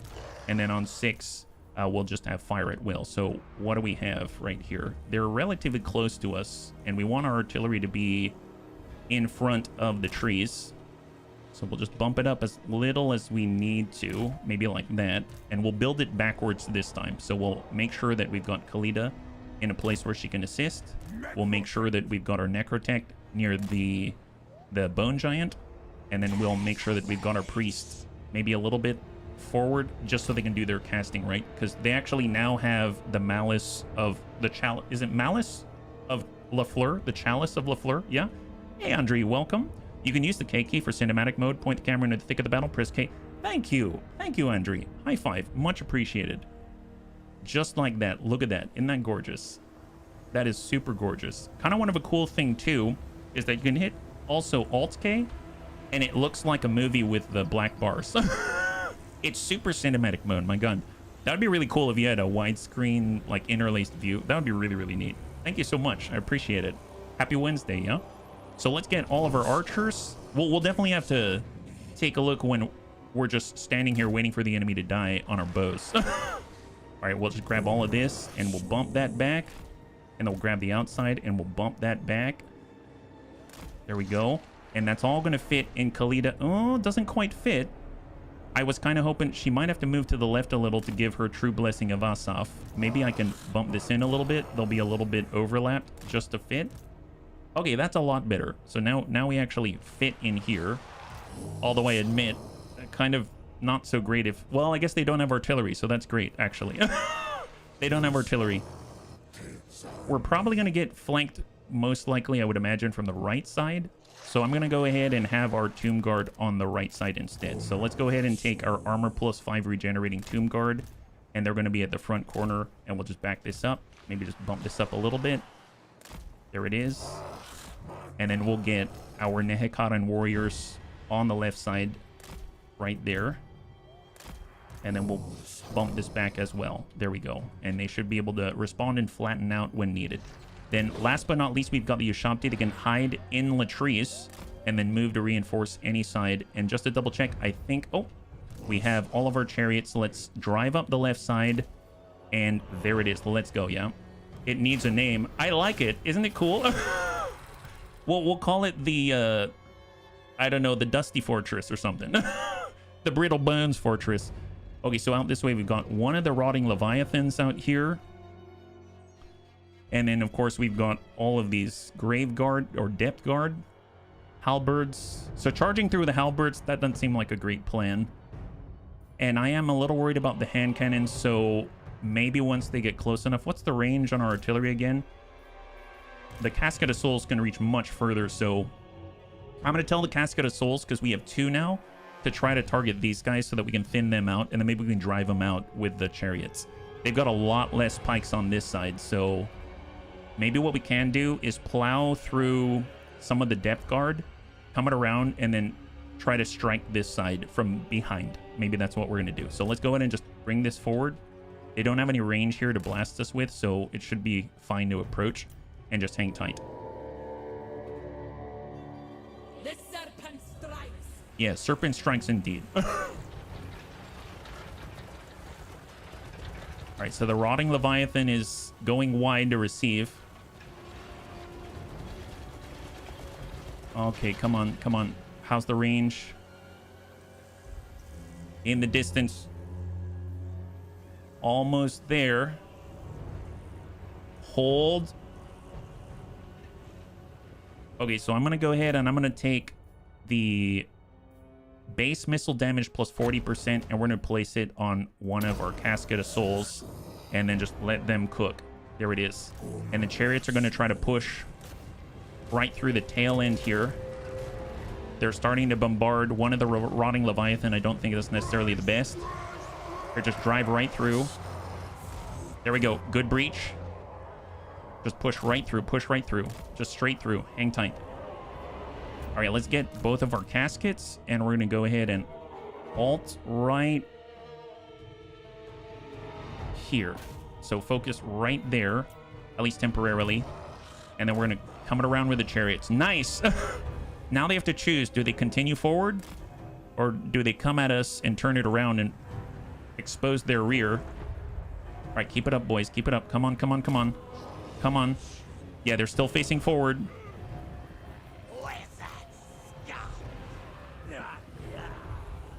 I'm noticing I can't do the alt tab thing. Here, just target. Here, target these guys. All right, they're flipping it around. They're flipping it around. They're flipping it around. Nice. Come on, drive through them. Drive through them. Beautiful. There it is, Andre. Awesome. Okay, obviously, we also have... This is all their range, right? Obviously, we also have the targeting of our catapults and stuff like that to worry about. So the faster we are, the better shape we're going to be in so we don't blast our own units. Here, just drive through, drive through. Push, push, push. Okay, who's approaching on the front now? We've got halberds coming on in. All right, tell you what, let's go in and get the Nehekarans, and we're going to square off here. So square off. And we do have an approach. Oh boy, I didn't see this at all. Nehekaran warriors should be charging, the bunnies told me, but I may have pushed our caskets way too far up. I didn't even realize, so they're not getting Miss Khalida's buff. This is not the best situation overall, but let's go ahead and start to shift our Ushabti, and we're going to head out this way so we can start to use their armor piercing against that big guy. And I'm also going to get our Necrotech, and he's going to shift as well so we can give the damage output buff to all of them. All right, here we go. So they're all shifting. I'm going to go in and just push their Admiral a little bit. All right, there's the impact. And I think with the Tomb Guards, I mean, I guess we could wrap around. Here, tell you what, let's stretch out and then close that gap. And the Ushabti are coming, and then they'll come around and then come in from the side like that. Yeah, hang tight. Vincent Strongback says a good posture leads to a good back. Thank you very much. Thank you, Mr. Strongback. I really appreciate it. Okay, forget about wrapping around. We might need to receive. So we're going to get the Tomb Guard to go right back. So far, so good. Looks like their other Rotting Leviathan's gone incredibly wide. So we're going to go ahead and pull back one of the Nehekaran warriors, and we're just going to shift left a little bit so that we can take that gap in our line. And I'm going to get the chariots to start pushing their range. All right, Ushabti are now approaching. There it is. Hang in there. Hang in there. So now I'm kind of thinking the Nehekaran warriors, they're getting pretty pounded. So let's switch on over. We're going to do physical resistance plus 40% for these warriors specifically, and it's going to initiate a little bit of a heal across the entire army, right? That's going to be very, very helpful, I think. So there we go. We're fighting them back. Hang tight. Let's grab... These two aren't going to be shooting a lot of people unless we reposition them. So let's go ahead and just rotate them, and we'll square off like this. And then when this guy gets closer, we can actually charge in, so we get a little bit of a charge bonus just to tie him up. And the Ushabti are just continuing to go to work. That's great. Chariots, push.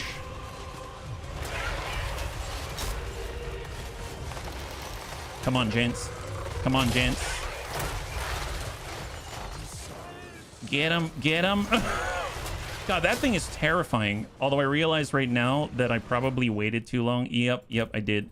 Here, just focus right here. Let's square off the archer like this, and then we'll square off this way for now. I might want to get...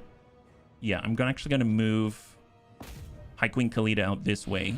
She can hang on to her leadership buff. What I can do is knock off a Venom Staff, Magic Missile, and that should be pretty potent, I think. So let's go ahead and do that. And she's heading on over with her Necro Serpent. Nice. Yeah, sacrifice indeed. Sacrifice indeed. All right, come on, chariots. Get back in here. Okay, we're going to go ahead and do a restore on our Ushabti. And then we're going to get melee defense and melee attack reduction by 24 right here. Specifically for this enemy. Oh boy, they're wrapping in. They're wrapping in. Okay, hang tight. So these guys aren't shooting anyone right now. So let's... You know what? We might as well get along the flank, stretch it around, and then we'll get these two, and let's get a little more squared off right there. There we go. Necrotect, he's already doing the restoration. We're already doing a little bit of casting. We've got damage per second and speed. I suppose we can just whittle away at this unit, the depth guard, because they're trying to come in on a flank. And we'll go heal per second. She doesn't need it right now. We'll go leadership buff just to try to hold our unit together on the front line. All right, hang tight. Oh, our archers are here. All right. Khalida's moving to intercept. Necro Serpent, 1,800 kilograms. Pop off. Magic Missile. Just dump these guys out. Nice. Keep on it, Queen. Keep on it. Queen of us. Here, let's get Sakmet's Incantation of the Skullstorm. Yes. Yes. Incantation of power. Oh, well. Hey, persuaded. High five. All right, so far so good. So far so good. Here, let's get in there with a necrotech. Our right side seems to be holding. Let's wrap it around. Our chariots. Oh boy, I didn't realize our chariots are under attack. That's my fault. Here, just pull them away. Pull them away. I haven't been microing them at all. Here, we'll take shots of the zombie pirate deckhands. If we buff people, we're going to start healing the whole army again. We'll put another magic missile right on top of the rotting Leviathan. Maybe it's enough to push him out. Nice! Nice, he's almost dead. He's almost dead. Come on, come on, come on. Hang in there, hang in there. Drop him. Beautiful, beautiful. Leadership buff, leadership buff. Oh boy. Not great, not great. Okay, hang tight. Okay, so our Ushabti, how are they doing? Man, they're hanging in there, but it seems like our front line's not... Well, they're doing their job. That's the point. They're doing their job, so good for them. I'll do another restoration on the Ushabti, though. It's our last, and we'll put it right on these gentlemen right here. Our chariots are hopefully getting away. Get away, guys. I could get... Nope, Khalida needs to go here. Hang in there, boys. Because she needs her leadership here just to hold them together. But, oh boy. Yeah, we're losing some people here. Hang tight. So the right side, they're fleeing. Let's get most of our army to focus on this side now. So we've got this entire side right here. We'll just square off like that with what remains. I'll get Thrake in here since they're breaking. The serpent strikes. Nice, nice. Never mind then. Never mind. This is the theater of war. Oh boy. Okay, that was a little bit much. We may have lost. Okay, so I think we might have only lost the Nehekarian warrior unit, but oh boy, that was a little dicey. I'm so glad that we survived for the most part. I realized that, you know, we were able to hold them off, and I was like, man, it seems like the Nehekarian warriors, you know, we're gonna have to do a replacement or something like that, but they did their job. They stopped some of the hugest monsters on the field from getting to our archers for the most part, and I'm thankful for it. I would imagine that Tomb Guards would serve a better purpose the way that we're using them right now, as opposed to if we had Nehekarian warriors that are in reserve and they wrap around the enemy. That'll probably be a better situation because they're damage dealers, they're not tanks, or at least they're not supposed to be. So we did lose one Nehekarian warrior unit. We're going to go in and replenish what we can. At least they're not a long time in order to get a replacement, right? Oh, look at this. Oh, nice. We can get sepulchral stalkers. Lying in wait, biding their time. The desert sees all. Nothing escapes. Oh, my God. Hidden Pirate Cove. Oh, my God. We got 10,000 gold. The Pirate Cove contained great wealth in the form of treasures and items stolen from across the four corners. But getting to it was no easy feat. When the vampire admiral at the helm of the black ship saw you approach, he immediately readied his horde of crewmen and darkling creatures for battle.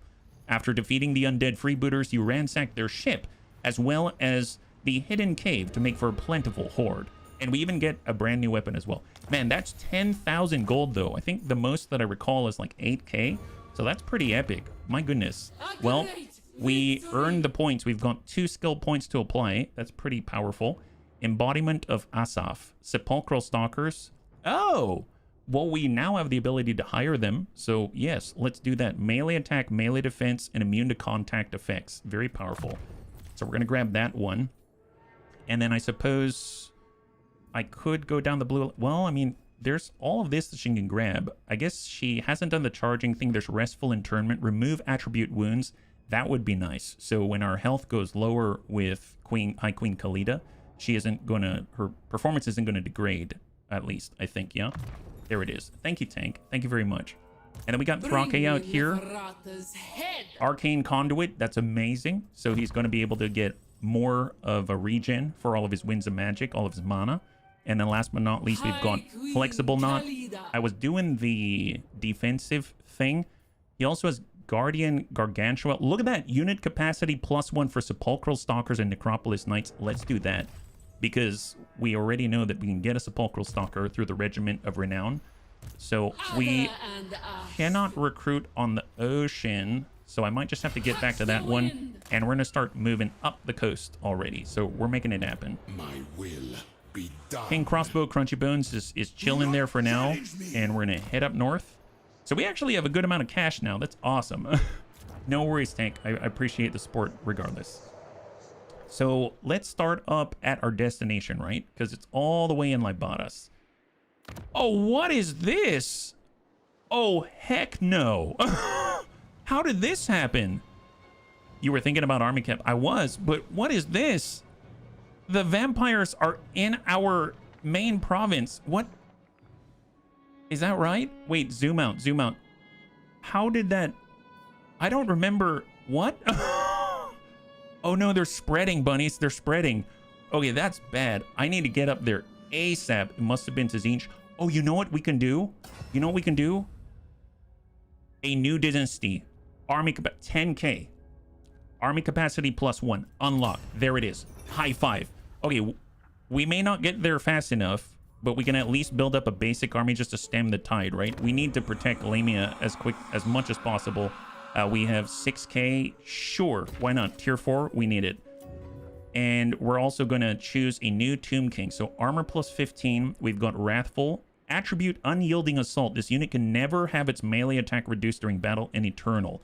Wound recovery time reduced by 2 turns. Physical resistance increased by 15%. Armor +15. Melee attack and weapon strength. Bonus versus infantry weapon strength. I think I'm just going to get strong. We're going to get a brand new Tomb King. We recruit an additional lord. We get more jars, more money. And we've got a brand new king. And that means Lawil. Here we are. It must have been to Zinch. Oh, they can give it to other factions? God, those guys are the worst. Well, let's go in and spin the wheel. And let's see who our brand new king is out this way. Yeah? It is...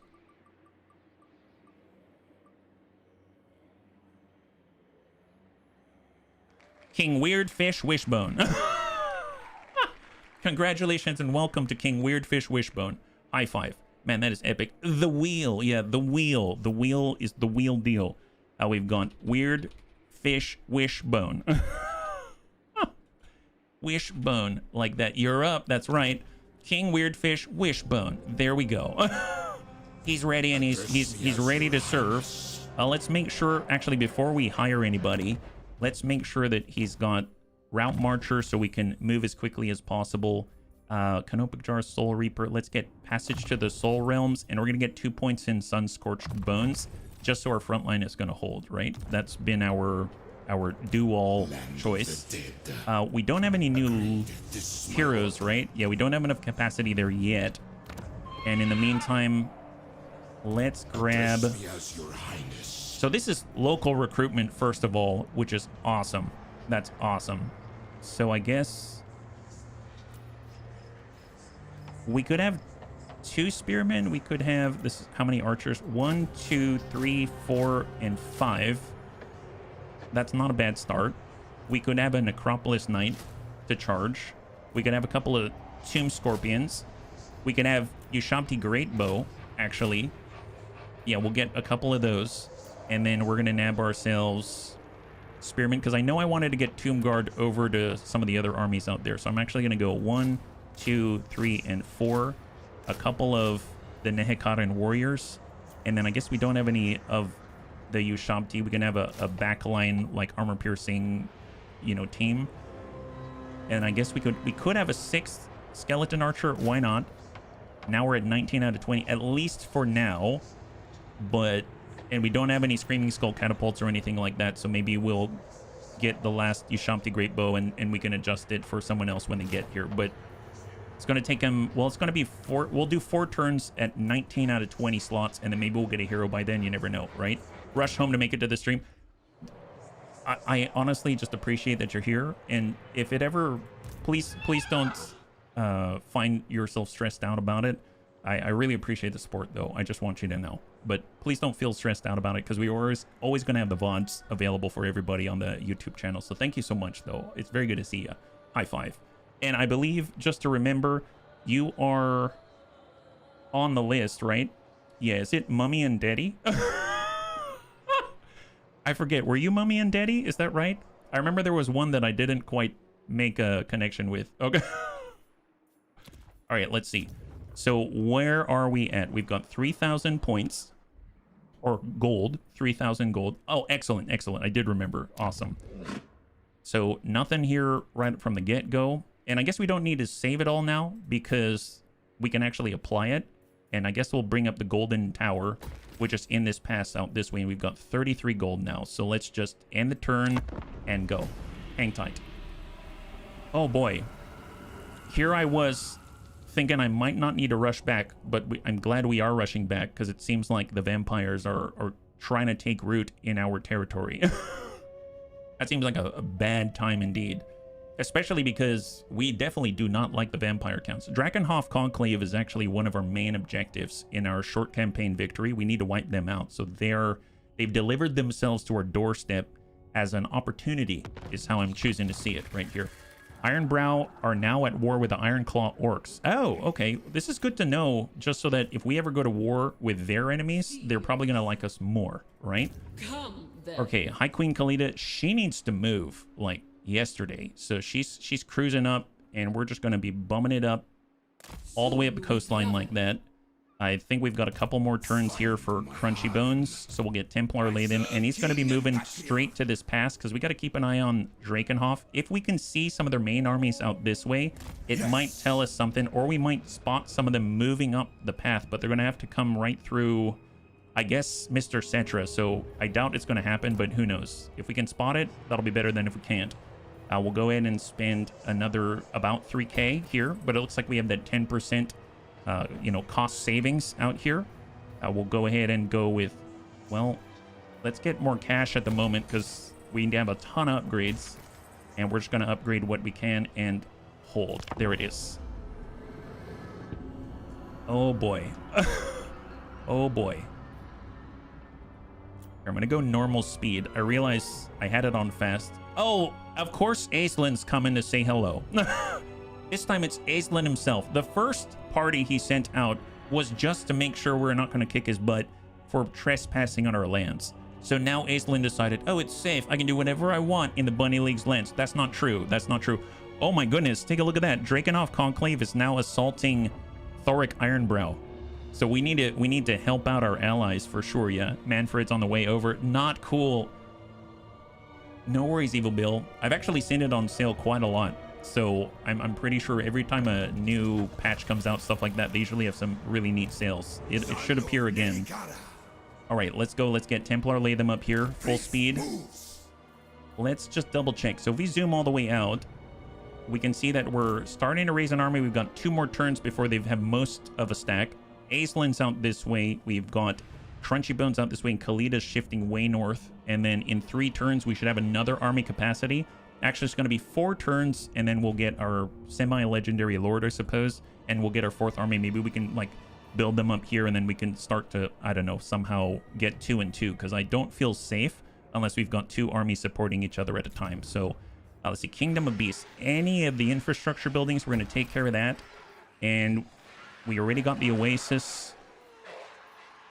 Let's do the cash. And it's going to be another 3k. Is there anything else elsewhere? This does not even have a presence, and this is on Teotihuacan. I guess if the enemy busts right through the pass, they're going to hit Teotihuacan. So I'm going to go ahead and spend 2,000 and start the process to get some walls, and then we're going to get more gold, and then we're going to hang tight here. Is Drakenhof at war with Ironbrow? It sure seems like it. It sure seems like it, Wilf. I will need a double check, though. Otherwise, I don't know why he's going that way and not attacking us, because we don't have anything to defend outside of our brand new weird fish, Wishbone. And Aislinn is acting very strangely. You'd think he'd move faster. Maybe he saw that Drakenhof was there, and so he didn't want to move quickly because he doesn't want to be anywhere near that. You know what I mean? What a jerk. What a jerk. It's funny because we're actually, now that I think about it, we are not at war with the Drakenhof Conclave. So, oh, what is this? A new plague among us, the Golden Tower. Exploring too deeply into an ancient cave system, a forager unwittingly brings back with him a hitherto unknown and devastating disease. one which now spreads like wildfire throughout the populace. Beware the coughing, spurn the sneezing, run screaming from the feverish. Nurgle corruption +5 out this away. You know what's kind of strange is like, do skeletons sneeze? You know what? It's a weird sort of world out here. So we have Nurgle corruption for 5 turns +5, and it is, I suppose, yeah, it is gonna rise, I believe, but we'll have to keep an eye on it, I suppose. But it's not actually a plague, which is a plus. We're getting there. We're getting there. Come on, Queen. Let's go. And then we got one more turn. Ah! King Crossbow Crunchy Bones is now back online. I'm actually going to start to move to the Golden Tower right the heck now, because I feel like we need to be out that way just so we can respond to Drakenhof. Because here's the thing. If we take Weird Fish and we attack Marak and we try to help out here, then we're going to be at war. And I know that they're right on our doorstep here on the Golden Tower, so we need someone to basically stand guard. Oh, and Tazincha's spreading. Tazincha's spreading. How are we doing diplomacy-wise? Ironbrow doesn't like something. What is that? You have a treaty with Cetra. He does not like that. And you gave a gift to the High Elf Sea Patrol. I mean, that's just from circumstance, my guy. Tell you what, here. How much is a small gift? 839? Yes. Do you like that? If you think to bribe us with valuables, it will not work. These are gifts and will be treated as such with our gratitude, but that is where the matter ends. Oh man, really? Really? And look at that. His main threat is Clan Moors, so he would love it if we were at war with Clan Moors. Well, I'd love it too. Oh, and see? Improving relationships. That's wonderful. A nice cost there, yeah? Do skeletons get sick even? Yeah, I guess so. I guess so. It's a different kind of sickness probably, but I suppose we do. On your knees. All right, so this is for King Crossbow. Right now, he has his Route Marcher. Attend me. Recruitment rank +1 for all of your units. Local recruitment capacity +1. Let's grab it. Let's grab it. There it is. Okay, building upgrades. Saltex Trail. Well, let's do... This is... Every time we upgrade one of the income buildings, that's another 50 gold per turn. We're almost at 5,000, which is kind of ludicrous. We're going to get more growth, more corruption reduction, and we'll hang tight right there. We're going to get 50 more gold per turn, more growth, more reduction of corruption. And then I suppose way out on the Serpent Coast, which is out here, I might, well, as much as I want to keep doing infrastructure, I feel like we need more military capacity. I might hold off on this. Well, if I do this, then we can go into Ushabti Greatbow. Let's, how much is that? We get one more Ushabti Greatbow? Sure, why not? We'll start on that, and let's end the turn. And I feel like I'm grasping at straws. I feel like we're so spread thinly that I'm not entirely... I don't feel safe, let's put it that way. Bone rot, yes. The marrow's gone, so you know how it goes. Everything starts to whittle away at us over time, it seems. All right, so Aslan is moving very slowly, milking every last second in our territory. Have you spoken to my cousin? He wants a defensive alliance. Yeah, sure. Actually, I don't mind that at all, because look at what he has to deal with. His situation's like a nightmare. You can have a defensive alliance, that's fine, yeah. Out of anyone, I will have a defensive alliance with you, Mr. Cetra. He doesn't serve anybody, but, you know, he serves the greater good, and I'm good with that. Oh, Manfred's out here, so we get a little bit of sight. And Ulrika Magdova is with... Oh, she's with the Empire. Gosh, this is quite a smattering of personalities in one place in the desert. That's kind of terrifying. Peter von Deal. Oh, so he went through the pass. He did not fight Thoric Ironbrow, but he came from our territory. So it's like we spawned him in a weird sort of way. So we helped him get to the front line faster. We need to right these wrongs. This is horrible. Volkmar employing a vampire, right? Great Incantation of Kassar has been performed, I'm assuming by, yep, Khemri, by Cetra out there. So any foreign enemies are now caught within and will suffer attrition. Rumors in the wind talk of other lords searching for the Nemesis crown. Okay. I mean, I don't really care too much about it. So it shall As be. far as rights go, we can also issue the attrition right if we are under attack. High Queen Khalida. There it is. We're almost there, bunnies. We're almost there. Can we head up this way? Yes, we can. Here, let's get on land. Getting on land. She's almost at a place where she can refit. Crunchy Bones, he's in a forced march stance, and we're gonna at least head to the Golden Tower. Just get right to the tower as quickly as you can. And let's just confirm, who are we at war with? Right now, just the Lamian Sisterhood, so we're not even at war with the Drakenhof Conclave. Okay, so that's something to note. So if I were to take Templar Latham and we move out here, we're probably going to cause a diplomatic issue, right? Well, not necessarily. Let's take a look at our borders. It goes right here. So let's get right to the edge. If we were to head here... Oh, it doesn't cause any. Not with... Oh, they don't? Oh, wow. Really? That's awesome. Well, yes, I will go. I want to see what they got going on there. Holy moly, I thought that they did. All right, King Weirdfish Wishbone at least has mostly a stack. That is phenomenal. What can he grab? Right now, he's got 2 Tomb Scorpions, 1 Necropolis Knight. He's got 2 Ushabti Great Bows. It's got to be another turn Sepulchral Stalker. I haven't messed with those yet. Maybe, and we've got 6 bows.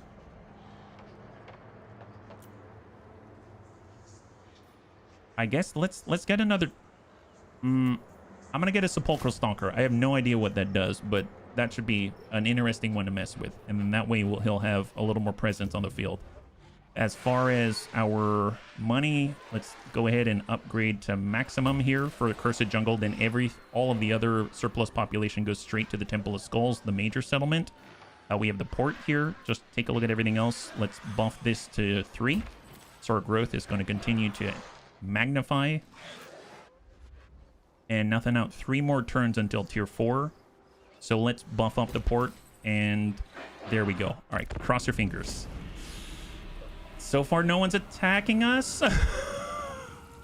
I just don't like my neighbors. I don't like being next to Tzeentch, and I don't like being right next to Drakenhof. That it just seems, ugh. Only lords will trespass. Oh, nice. Nice. That's excellent.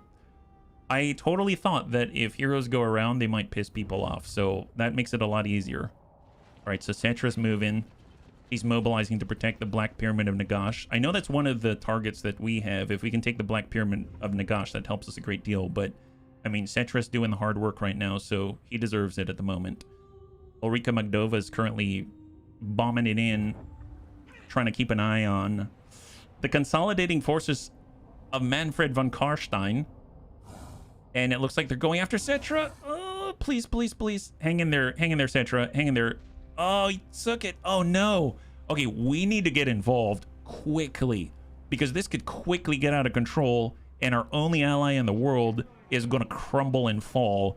And the vampires, we know that High Queen Khalida does not think anything good of the vampire count. So we need to get involved quickly. So first of all, we now have access to a brand new army capacity upgrade so we can have 4 armies at the same time. King Setep usurped the throne of Khemri, restoring the priesthood in the necropolis. From then on, Nehekara began to flourish once more. So our research rate has taken a dive by -20 again, and immediately we're going to go up here so we can get King Setep, and we'll have another bunny added. And he provides hero recruitment rank +5 for all Lich priests, corruption -5 in the province, mortuary cult crafting cost -5%. Look at that's nice. Spell resistance 35% for the entire army. That's impressive. Passive ability, the curse. So that's when he's under 50% of his health. Then he can cause a damage per second around him on enemies. And then we've got another +15 Winds of Magic power reserve capacity for the entire army. That's awesome. So that's 1 turn away. And then we can start our 4th army, which we're going to need very, very, very quickly indeed. Now for Khalida, we need to move into a standard stance, and we're going to head to Doomglade, and then we're going to try to refit her as quickly as possible. So right now, we have a Screaming Skull Catapult, we have 2 Caskets of Souls, she's got her Bone Giant. The Ushabti is nice to have. It would have been nice to have the Necropolis Knights, but let's be real, we already have that capacity covered at the moment. I would like to have the Ushabti Great Bow, so I think I'm going to get one of those. We are, I guess, lacking the front line, so I think I'm going to... Maybe what we can do, we can get King Weirdfish. He could come down and pick up that Ushabti from us. I think I'm going to cancel the Sepulchral Stalker. I'm going to get King Weirdfish to head on down as quickly as possible. And maybe he can pick up this unit from us. The Ashanti, which already has a good rank, because I feel like I need more frontliners. So it'll be really nice if we could get those. I might kick out these Nehekaran warriors. And we're going to try to grab the Tomb Guard out here. Although I suppose I could... Here, let's bump one of those off. And I'm going to pick up one of the halberds so that we've got anti-large on the side. And then we'll pick up another one of those as soon as we give away the Ushabti. And then that'll be a decent start for it, right? As we still build up our capacity. For Prince Templar Latham, let's keep scouting. Let's keep scouting. We need to know what's going on out there. Volkmar the Grim. Kasabar. Building upgrades, we've got 5,000. All right, that's almost 3K. Out this way in Libata, we've got 2 turns until tier 4. That's going to open up 2 more slots. We will get another 50 gold per turn. And I think that's it. We can also build an outpost. That's an interesting one. Building an outpost, I guess that lends us some of their capacity. Is that how that works? Black Tower of Archon, Numas. Numas is close to being under assault. And then Khemri itself. Khemri's a little safer-ish, I feel. So we'll spend 1,000 for that. Why not? Maybe that'll help us to, you know, round out any sort of capacity issues that we're running into. And then we'll end that turn.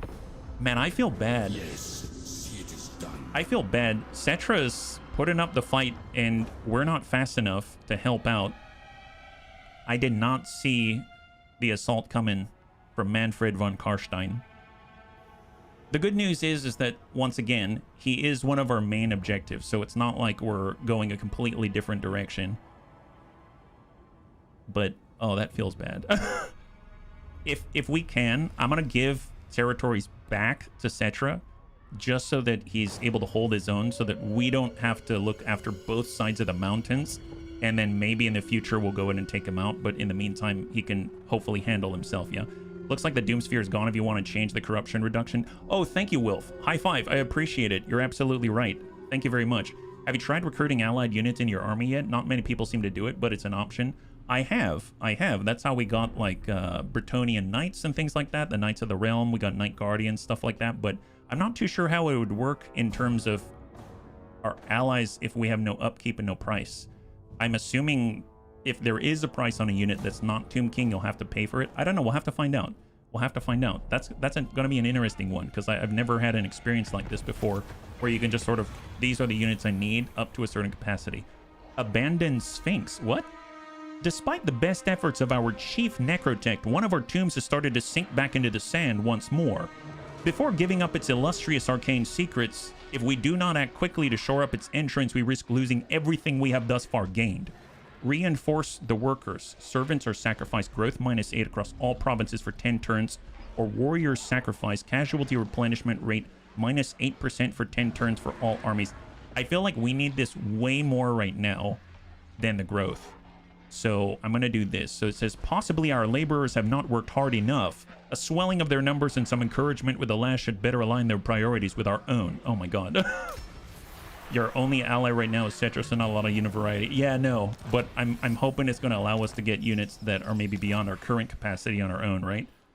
Okay, so we just got our brand new king. King Setep. And we've got Proclamation of the 5th Dynasty. Construction costs are reduced for all growth and public order buildings. Recruitment rank increase. Income from all income buildings plus 10%. I'm going to spend the Canopic Jars. We're going to get ourselves more economic buffs. And then just before I forget, thank you again for letting me know. There it is. Temple of Skulls. No more Doomsphere to worry about. That costs 13k to remove. So that means we can replace this corruption building. So I'm going to go in and demolish this one. And it's going to allow us to build something in its place. So then we can also take this. We can focus on growth instead and campaign movement range as we move across the land. That's awesome. As far as the rights, oh, look at that. Great Incantation of Teoth. Let's go ahead and do that, because that's going to allow us to get another Casket of Souls. Super, super handy. So if we take a look, I think Crunchy Bones, he only has the one. So we can actually take one of the Spearmen, kick them out, and then we're going to get ourselves a new replacement out here. And there we go. So now we've got 2 Casket of Souls again. Feels a little bit better now. We'll switch out of Force March. We'll stop off at Golden Tower, and we'll see what we can pick up, right? So on a global recruitment, let's bum off 2 of these. I suppose let's get 2 Tomb Guards. That's going to be 2 turns. 2 is probably the most I'm willing to wait. 2 turns, that is. And then we'll go with 2 of the archers, so we have 6 right here. We have the Necropolis Knights. We've got 2 Tomb Scorpions. And I suppose instead of these base experiment, we can at least pick up Nehekara and Warriors as a start. And we'll go like that. That's not a bad replacement. That was a Better Call Saul reference. Do you know you have rights? The Constitution says so, and so do I. Well, thank you. Thank you very much. I'm glad that I have rights. All right, King Weirdfish Wishbone is going to stop by High Queen Khalida, and we're going to do an exchange. So let's go ahead and get out there. So now, High Queen Khalida, she has this fancy Ushabti. So let's bump this guy over. And now, Weirdfish Wishbone is going to have the Ushabti. That's going to free up a little space. And then Khalida's already mustering. She has 1 turn to get another Great Bow. She doesn't have any of the Tomb Scorpions. She doesn't have the Sepulchral Stalker. Actually, I think... Oh, we can recruit this guy. Eyes of the Desert. Armor-piercing, anti-large, Vanguard deployment, and stock. Sure, let's do that. I really like the chariots, but I kind of want to see some of the new stuff. Do I want to... Well, I guess we'll see how the Tomb Scorpions work in the other armies, and then I'll see if she gets some as well. I really want to get out there and start fighting the Drakenhof Conclave, because that does worry me a little bit, yeah? For Weirdfish Wishbone, he can at the very least... Maybe we'll get these Spearmen. We can get 1 Tomb Guard Halberd.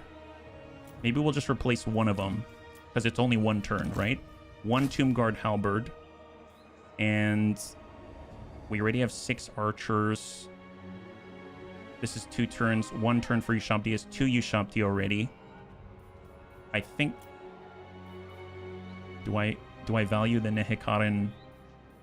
Melee defense 28, melee defense 36. Yeah, and then they've got shields. Okay, this is fine. This is fine. I don't have any Tomb Scorpions, but be honest, I'm glad I don't, yeah? Hey, Des, thanks so much for hanging out. I hope you have a good rest, and we'll catch you on the next one. High five. Okay, so I think we're going to go with that. We're going to go with that. Let's get Templar to push up, and maybe we can start poking these guys. Peter Von Deal, he's just going to recover, so let's just blast on by. I keep my own counsel. Just stay alive, my guys. Stay alive. All right, Golden Pass. So this is the Golden Tower.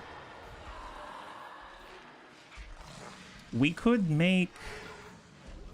I really want to get more of the Necropolis Knights, but I realize that's more of a high-tier building, so I'm not really going to do that. And I guess growth will help the Teotihuacan, but I guess more Ushabti Great Bow. Let's go ahead and go down the Ushabti route, and then we'll maximize our income in the Golden Pass. All right, we have 953, and let's end the turn. Man, we're at turn 42. Getting sorted takes forever. Every faction has a unit cap of 3 allied units or army. Oh, really? I didn't know that. They only care about strange armies showing up their lands. They don't notice one mysterious guy with a hood on. Yes. That's our Templar Latham. He's the mysterious guy. Wow, Cetra barely moved. Is he replacing stuff? King Senufret. Oh, that's out in Numas. Peter Von Deal is going back to his settlements. Mad Friend von Karstein is force marching, so he's really pushing somewhere. Interesting, he had a force march just to get there. It almost like they've got some kind of resistance in the dunes or something like that. Now that I recall, I know Cetra has all the sandstorms and stuff. It's possible that's hindering them to some event. All right, so here we go. From the deserts, the great shrines arise, larger and taller to withstand the winds of time and the usurpers of nascent kingdoms. So we've got construction cost reduction for income growth and public order. That's awesome. Recruitment rank increase for all units and income from income buildings plus 10%. And now we have almost 6,000 per turn. That is phenomenal. Absolutely phenomenal. Now, as far as the 3 that we should pull from, I want to make sure that our artillery is firing as quickly as possible. So reload time reduction, ammunition increase, and then it's a nice bonus, the missile block chance for all of our Casket of Souls. I'm going to do that. That sounds awesome. I'm super jazzed about it because that's going to help us when we take settlements as well, right? Crunchy Bones has 3 more turns to come back online. That's great.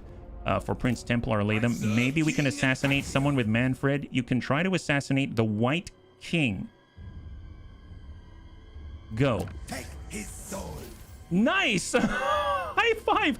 33% chance at level 7 versus the White King, and Templar Latham successfully wounds Kevin von Lloydstein at level 23. What a Chad. What a total Chad. And he levels up just for it as he stands right in front of Manfred and flips him off with his spear. What a guy. What a guy.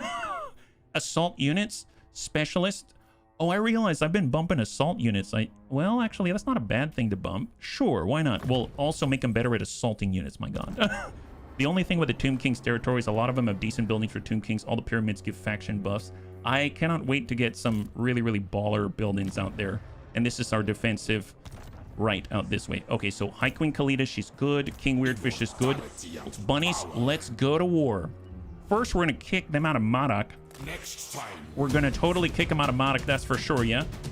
Hey, the Cornish Knight, welcome, welcome, welcome, raiders. If you're joining us right now, we are currently finally going to war and trying to help out our ally, Cetra the Imperishable, with the Tomb Kings. Hopefully you're doing well. What you guys played today, yeah? Howdy. High five. Happy Wednesday. Thank you so much for the raid. Hopefully you're having you had a good stream and you're having a lovely mid-humps day, so to speak. We got Jungle of the Gods. So we're just going to focus on the infrastructure buildings out here. This is on Temple Avenue of Gold. Well, I did talk about the need or the want or the desire for more of the higher level Necropolis Knights and stuff like that. So we're going to go ahead and do this here on the Temple Avenue of Gold. So we're going to be able to get a stables of sorts. Teotihuacan, maybe we don't need the defenses right away. We have almost 5k. Aha! We've got the new slots. Nice. Nice. Let's see. I'm noticing that we've got these higher tier things, and we are at tier 4. So I might actually prioritize these. Like, look at this. You have to have tier 4 to get this. The Royal Burial Chamber. Canopic Jar generated 10 per turn. Control +2 in adjacent provinces. Lord Recruitment Rank +1. Hero Recruitment Rank +2. And Corruption in adjacent provinces -2. I don't know if I'm going to get that right away, but that seems like it's neat. And then all of these. Oh, Bone Giant. Kemrian War Sphinx. Necrosphinx. Pirate. These are all the super high level ones. Ooh, boy. You know what? I don't have enough jars to sell, do I? No, I don't. No, I don't. Okay, I'm gonna wait a little bit. This is 2250, huh? But we're gonna get 5441, and then we can build one of those. Okay, I'm gonna do this, the Royal Menagerie, and then we're gonna end the turn. And we're on the cusp of getting the big fancy units. I hope that they won't just build and then die immediately.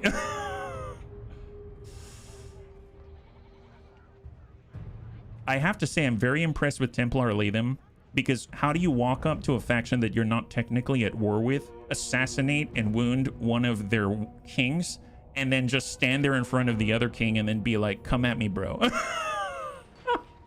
Only the truly insufferable could pull that off, and for them, I tip my hat. Vokmar the Grim. Oh, the Empire's moving to clash.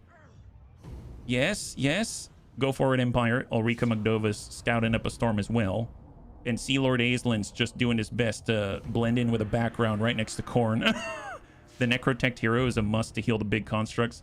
My goodness, he's got the Restore, and if we can choose one of those higher level restoration targets for Hyro Titans or the War Sphinxes, then that's going to allow him to get the upgraded version of Restoration, which is going to give a new charge and make it more effective, I think. So I really jazzed if we can. It seems like they really want you to focus on one specific type, so that's going to be an interesting one to behold. At the end of your turn, have an income of at least 6k, and you will get all of these awesome things. Oh my goodness, I cannot believe we're right on up there. All right, King Weirdfish Wishbone. So let's go for Madak. We're going to take these guys. We're going to take these guys. Khalida. Vengeance. Madak. Declare war? Yes. Yes, we are. You've elected to declare war on the Drakenhof Conclave. Well, I'm sure it's going to Cetra's gonna love us, let me tell you. They're gonna love us. Foolish mortal. No allies have chosen to become involved in this dispute. No worries, no worries. And let's get this guy. Seems like they only have a garrison, so I'm actually gonna zip through this one instead of fighting it out. And no casualties, fantastic. And we're gonna take this right from them so they can no longer reinforce from this position. Could have joined Cetra's War for Cash. Oh, yeah, that would have been nice. Good to know in the future, thank you. Thank you. Yeah, that I didn't quite catch that. I apologize. That would have been a nice bargaining chip. Okay, so it seems like we've got Thrake leveling up. He's already got Arcane Conduit. He's got 1 point. Out of all of them, I think the one that I want to buff the most is this one, Petrus Incantation of Righteous Smiting. Because we can get that 3rd pip. That's actually going to bump the Winds of Magic cost down, and we use this one quite a lot. So I think it's going to be really, really valuable. So now we're 1 point away from reducing that cost. As far as Flexible Knot goes, here's the Focused Restoration. Targeting range plus 20% for the heal, and he gets an extra charge of it for any of the constructs on the field. We just have to choose. There's the Hyro Titan, the Kemrian War Sphinx, and the Necro Sphinx. I'll be perfectly honest, I have no idea which one to choose. So I don't know if the bunnies want to weigh in here, I'm totally fine with it in this case. So, and I feel like we should choose one of these because as far as the focus restoration goes, I really want this because this is going to allow us to, you know, keep our constructs healthy. So I'm actually going to just pass on this point in the meantime. Maybe we can take a look at the units together, right? So what if we go recruit units? I'll right click here and then we can take a look. So we've got our rosters. How goes the playthrough? So far, so good. We haven't been wiped out. So I call that a plus. High five. And we're getting new armies to play with. So this is pretty epic stuff. So monsters and beasts. So here's a Kemrian War Sphinx. Armored, armor-piercing, anti-infantry causes terror.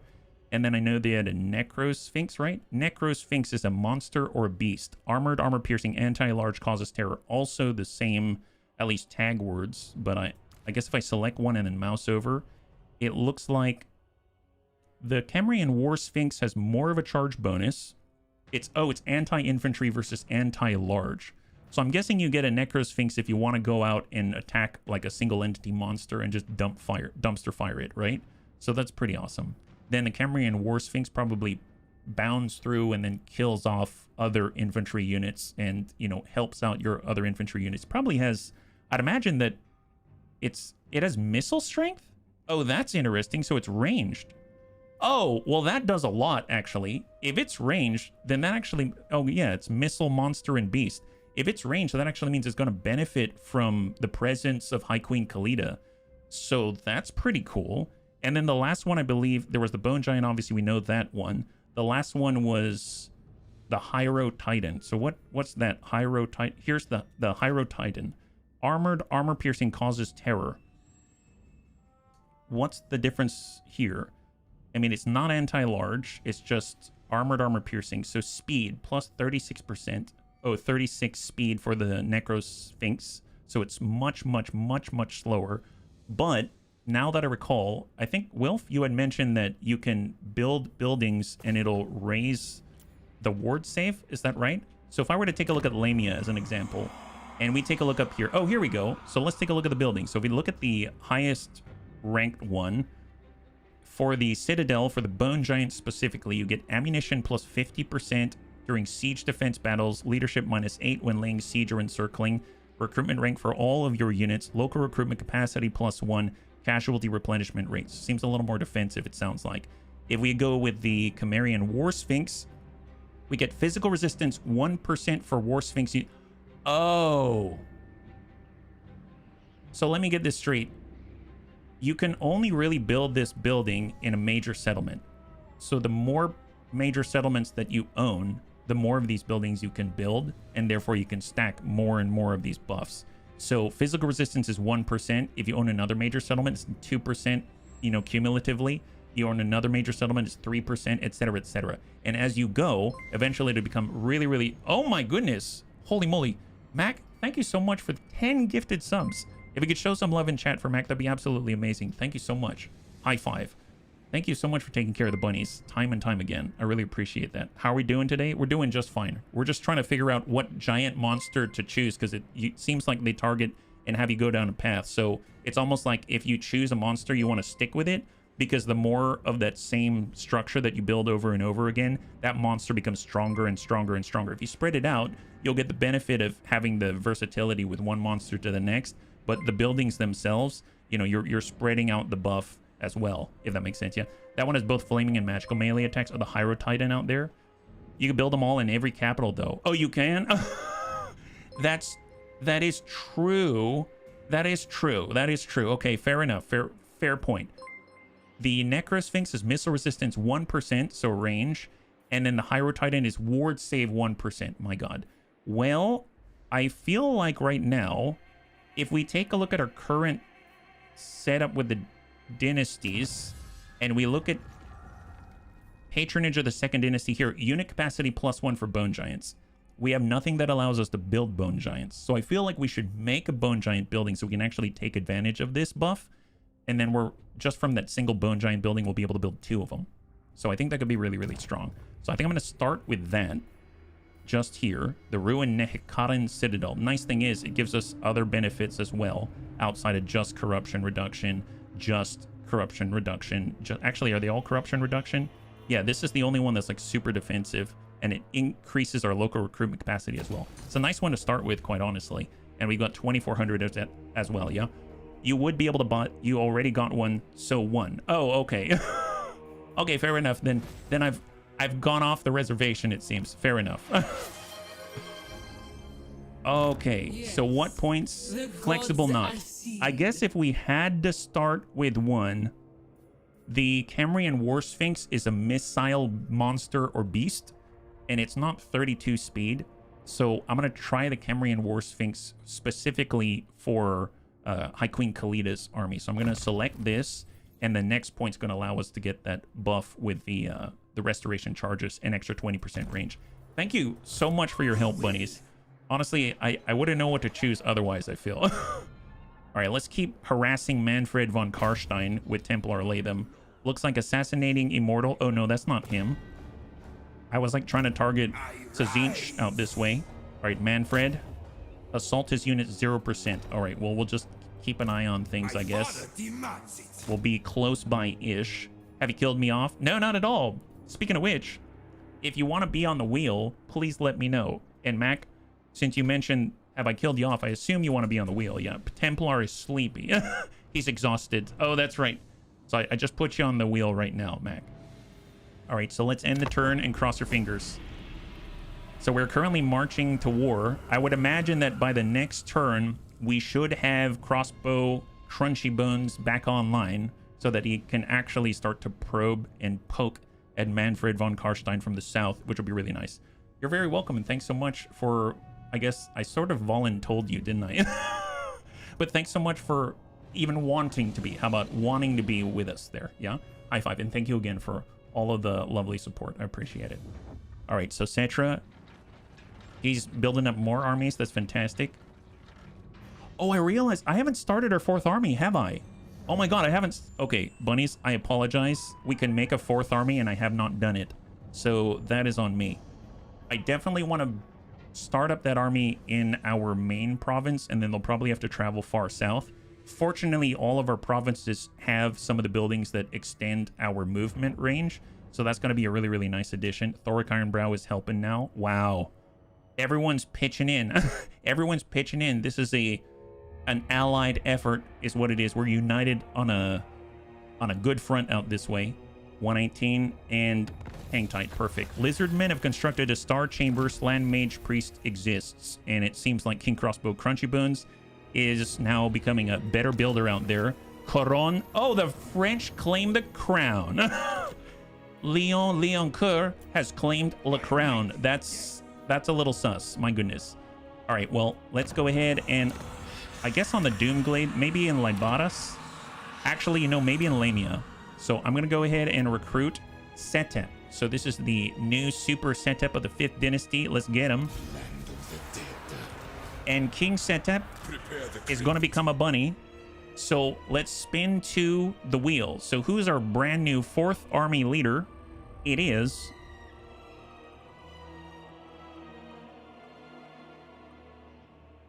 Lord Cucumber. All right, welcome to King Lord Cucumber. Actually, would it be Lord Cucumber Lazy Bones? maybe more like Leaf Bones. he's super swag. Yeah, there it is. All right. We've got King Lord Cucumber Leaf Bones right now. Excellent. All right, let's go to skills. And we're doing Route Marcher. We got Passage to the Soul Realm, Sun Scorched Bones. And then, look, he's got his own stuff as well. My God, this is so cool. They've each got their own stuff. Croaken Lich now is another point. I mean, that's great. Let's go down the line. We'll make him harder to hit out here. He's at level 10, I believe. He's able to start his Inscription Repair. So that's going to be really nice when that happens. Okay, so we just need to get an army going for him. So what does he have access to? So he has like no archers. He might be mostly, what if we make him like a support army right now? Because that's what we have access to. So what if we go all like 6 skeleton horsemen, 4 Nehekaran horsemen, 2 ranged chariots, 6 skeleton horse archers, and then we will get, no, not 1 archer. We'll get a sepulchral stalker, because I am noticing down here it has missile strength. So I don't know how good that's going to be, but it's going to be something at least to stand in the way of our enemies. Yep, Bone Spur. Land of the dead. Sure. Okay, yeah, we can do that. Lord Cucumber Bone Spur. Bone Spurs. There it is. Yeah, he's one of our pseudo-legendary lords out here, and he deserves a title, my goodness. All right, Khalida, on the move. We're going to force march through allied territory. Onward, soldiers. We're going to get Weird Fish out there as well, so full speed, full speed. Legions march. They're sticking together, and then I know that Crossbow Crunchy Bones is probably... Oh, he's 1 turn away from being activated. It's so close. I can feel it. He's so close. I keep my own counsel. And then, of course, we got Prince Templar Latham. Okay, so Otto Jaeger. He doesn't have anybody. Manfred, he maybe has someone to assassinate. Son of Nehekara. He can assault units 30%. What about his buddy Otto? Assault units 63%, but it's just him. Honestly, we just need to keep an eye on him, I think. So I'm gonna back off to this side, and then I need to take a look at diplomacy because we're about to cross in and it's about to get ugly. So we need to just make sure everyone's still on our side. Ironbrow doesn't like something. Probably because we're so close to him right now, and technically we own something that we gave to him in the past, so he probably doesn't enjoy that. So let's just make sure that he stays on our side. We'll give him a tiny gold gift of 804. Already done. And now he is feeling a little more friendly. Excellent. High Elf Sea Patrol. Honestly, you guys are kind of jerks. So, I mean, I guess I'll hang on to my trade agreement with you, but if that breaks, I'm not going to be crying a river or anything like that. Let's put it that way. Okay, great. Building upgrades available. The Cursed Jungle. Oh, what happened here? Oh, we went to tier 3. Okay, well, let's get the medicinal plants. Oh my. Smoke and noise billow and bellow from within as dark and curious transmutations are perfected, and you make things that are purely for medicinal purposes. Purely for medicinal purposes. That's what we're talking about. That's excellent. And we might as well get on in there, and we're going to do more Ushabti buildings out this way. So this is for the Ushabti Great Bow out there, and let's end the turn. Oh boy. Okay, okay. Ralph Gausser. Does that mean he's got Gauss rifles? I sure hope not. I want Cetra to start... Ooh, someone put Plague on Cetra. That's not cool. Man, poor guy. He probably thinks that we're not even coming. Where is Cetra? Did Cetra get taken out? Oh, what if Cetra's wounded and he's completely defenseless? Maybe that's the case and he really needs our help now. Medicinal, that's right. It's a medicinal plant production out this way. That's why we get so many wild and fantastical creatures from that place. We have the most wild and fantastical... Oh my god, no, it's the Empire. Okay, that's not cool. I feel like we're at war with the Empire now too. Oh, not cool. Not cool. I mean, they're holding him off, but I must admit, I feel mildly protective of Mr. Imperishable. All right, Stromny Whitebeard. Yeah, I'm curious who they're fighting. I really want to know. I mean, we're all friends here, right? At least with Thoric Ironbrow. I mean, I don't like the fact that he controls... Oh, what if we can trade? Is he going to trade? No, no way he trades the Lost Plateau. We currently have Marak, which is going to finish his province. What if we trade for... Oh, wait, we can't. We can't grab a piece of territory that is not adjacent to us, yeah? We're undead. Can we have real friends? Yeah, undead friends can have undead friends. Oh, they're kicking Numus's butt. Numa. Madfred von Karstein is changed into Force March and he's backing on off. The good news is they're separated a little bit, right? Nope, they're not separated anymore, but they're tired. Obviously, I can't get out there fast enough. Otherwise, he probably wouldn't have pushed that hard. Yeah, he's just asking for it. Manfred's asking for it. Vampires need a punch in the nose. It's probably just we're gonna punch him in the nose. It's gonna get a bloody nose, and then they're gonna like it because it's blood. Studying the splendid cartography of the 5th Dynasty shows you exactly where to source veteran stock. So we get all the buffs for our long-range artillery. Thoric Ironbrow is discovered. I mean, that's all well and good. And we need to choose a next line to follow. Well, I really think we need more heroes. We are getting a lot of... Well, there's the Coiling Alacrity as well. We don't really have a ton of Necropolis Knights right now. Well, I guess we can make the ones that we have better. And we do have Sepulchral Stalkers, so maybe I'll do... But the sooner we get these guys into combat, the better. And they help the entire party. I'm going to get a Lich Priest. We'll do that next, then we'll do Coiling Alacrity, and we'll bounce back, and maybe we'll have enough Canopic Jars once we start fighting. Okay, so a lot going on right now. Let's zoom out for a second just so we can kind of take stock, right? So we got High King Crossbow Crunchy Bones down here. He should be ready to move right now. We've got High Queen Khalida and King Weirdfish Wishbone up here, and they're pushing through with all due haste to try to help out Cetra before he gets absolutely more wrecked than he is. Then we're building up King Lord Cucumber Bones. Man, I love our names. Thank you so much for your help, buddies. King Lord Cucumber Bone Spurs, and he's building up a support army this way. Probably going to need to group up with someone else because he's basically an all like Mongolian horde. Kind of interesting. He's got a skeletal steeds. He's traveling around with a bunch of, you know, skeletal horsemen. So it's kind of fitting. It's like the Mongols out here, just trying to protect us from Queek. I'm sure Queek's going to stab us in the back, so we got to keep an eye out for that. And then, of course, way in the distance, I totally forgot. There's an army out here that we can hit to get our first Book of Nagash, but man, they don't stop attacking. This is why it's called Total War. All right, let's get in. High Queen Khalida. Let's actually start with Crossbow because he's going to be able to get a little more information, right? So King Crossbow, he has an upgrade to give to Angel of Light. He's got a full buff on Ned of Amontok. Let's go with his special line. There's replenishment of troops, and then we'll do that first. Think of the greater good first, yeah. Bone Spurs, and you still got drafted. Still got drafted, my goodness. See, this is completely separated into the Sun Tree Glades. I say we push there. We push there. Let's take a small move. We go. I don't see who's out here. I think we can go on the next turn, so we're just going to chill right there, and hopefully they're looking at this area and not looking elsewhere, and we can take that for ourselves. That'll be great. I am curious, though. Oh, make it snappy. Yeah, they will not let us trade for the Lost Plateau, which has a Book of Nagash in it, because I can't be like, I'll give you Marak for the Lost Plateau, because we're not adjacent to it. So that's just something to keep in mind. I was kind of hoping that we'd be able to get away without, you know, punching him in the nose, but, you know, we might not be able to. We'll have to see. Then we've got High Queen Khalida and Weirdfish. We can hard push past Kara Gorud. If we do not, we're going to be pushed right here. I might have to hard push. And we're going to do the same with Khalida. And I think, actually, I'll just bump it back here so we're in range of the settlement. And then we'll be able to switch on over to a different stance, I think, right? Let's hold.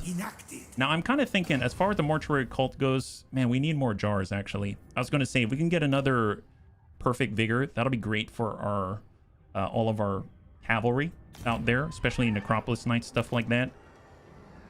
Manfred. Assault Manfred, 29%.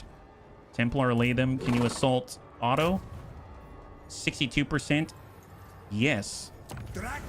You successfully impaired Otto Jaeger's army. Nice. I refuse. So he is, yeah, he's maybe like had a fifth of the health taken off there. That's not bad. I'll take it. Anything that we can do in order to level up at the same time.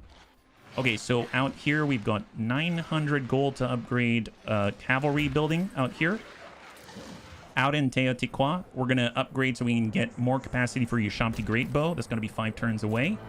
And we've got 3,500 for Marak. I mean, maybe we'll wait on upgrading that because we might have to give that away. Is there anything else? Devil's Backbone, Crater of the Waking Dead. Here we go. And this is the other slot. Oh, that's right. I was going to save for this. Whoops. Okay, I did not save for that. Okay, in that case, let's save for that.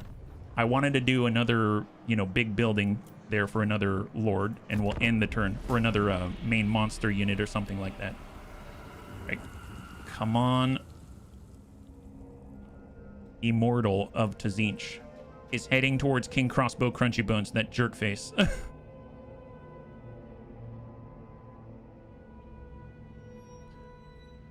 I must admit, we have no agents keeping an eye on the Skaven with Quick Head Taker, and that they're awfully quiet. Nice. Yeah, take it back. Kick him in the teeth. Kick him in the teeth. Get him, Cetra. Get him. Get that guy. Here, actually, I'm going to speed up their movement a little bit. Followers are Nagash. Yeah, he's super far away. Okay, let's speed this up a little. Ulrika, what are you doing? You just keeping an eye on people or what? Okay, let's speed that up. Ironbrow's Expedition. Stromny. Maybe Thor's going to lead the charge. Nice! High five! Okay, so they actually stemmed the tide momentarily. That's epic. They drove out Manfred and they're heading to Qatar, and they took it. Very, very nice. They're probably not going to give it back, though. That's what sucks. Whatever you lose in war, you know, that sucks. Well, I guess we're going to hang on to Marak in the meantime. If we can get territory near them by taking out some of the Flame of Sigmar or whatever they're called, then maybe we'll be able to get an adjacent province or adjacent settlement, and then we'll be able to trade them for it. We'll have to see how that goes. 116, perfect. All right. The Lich Priests of the Mortuary Cult have left their necropoli in search of servants to aid them in their holy work. The incantations of preservation must be maintained and furthered. However, not everyone is a suitable candidate for such work. Who can we spare? Servants sent miscast base chance -8% in all armies, or miscast base chance -20%. Honestly, I'll just do a few bones and bodies. I need the jars. Our many bound servants have been busy laboring for our greatness, but we can spare a small number to labor at our venerable Lich Priest's behest. Oh, interesting. The Lamian Sisterhood has been obliterated. So one of the things that High Queen Khalida has going for her right at the very beginning, she's at war with the Lamian Sisterhood, and they were super far to the north. We have not engaged with them at all, and they're gone. So very interesting. We don't have to tend to them at all now. So now the only vampires that we're aware of at the moment, I believe, is the Drakenhof Conclave right here. But their strength rank is super low because they just got absolutely bodied by Thoric Ironbrow, which is awesome. Good job to him. Good job to him. Well, I mean, it looks like the next closest target for us is to head southwest, and we're going to be driving right into the heart of the Empire. I realized I don't think we're at war with them yet. Actually, how much does the Drakenhof... Do not underestimate. Oh, this is it? Danger thou art in. Oh. So, if we take this, we destroy the Drakenhof Conclave. Oh my god. Oh, I'm not fast enough. Gosh darn it. Okay. Ambush stance. And we're going to get here 95% ambush success chance. There it is. So we're going to be right there. And next turn we will be fast enough to attack this. If King Crossbow Crunchy Bones takes down the Sun Tree Glades, then the vampires are done. Wow, that's... We got here kind of late, I must admit. Now, I feel like... If I had my way, you would be dealt flame and hammer. Cetra's in big trouble, because look at that. Bretonia's coming in from the northwest as well. We need to help them out. We don't seal this, they might get wiped out, which I guess is somewhat convenient, but at the same time that kind of blows. So we could, I guess we'll declare war when the time is right, but my god. I know.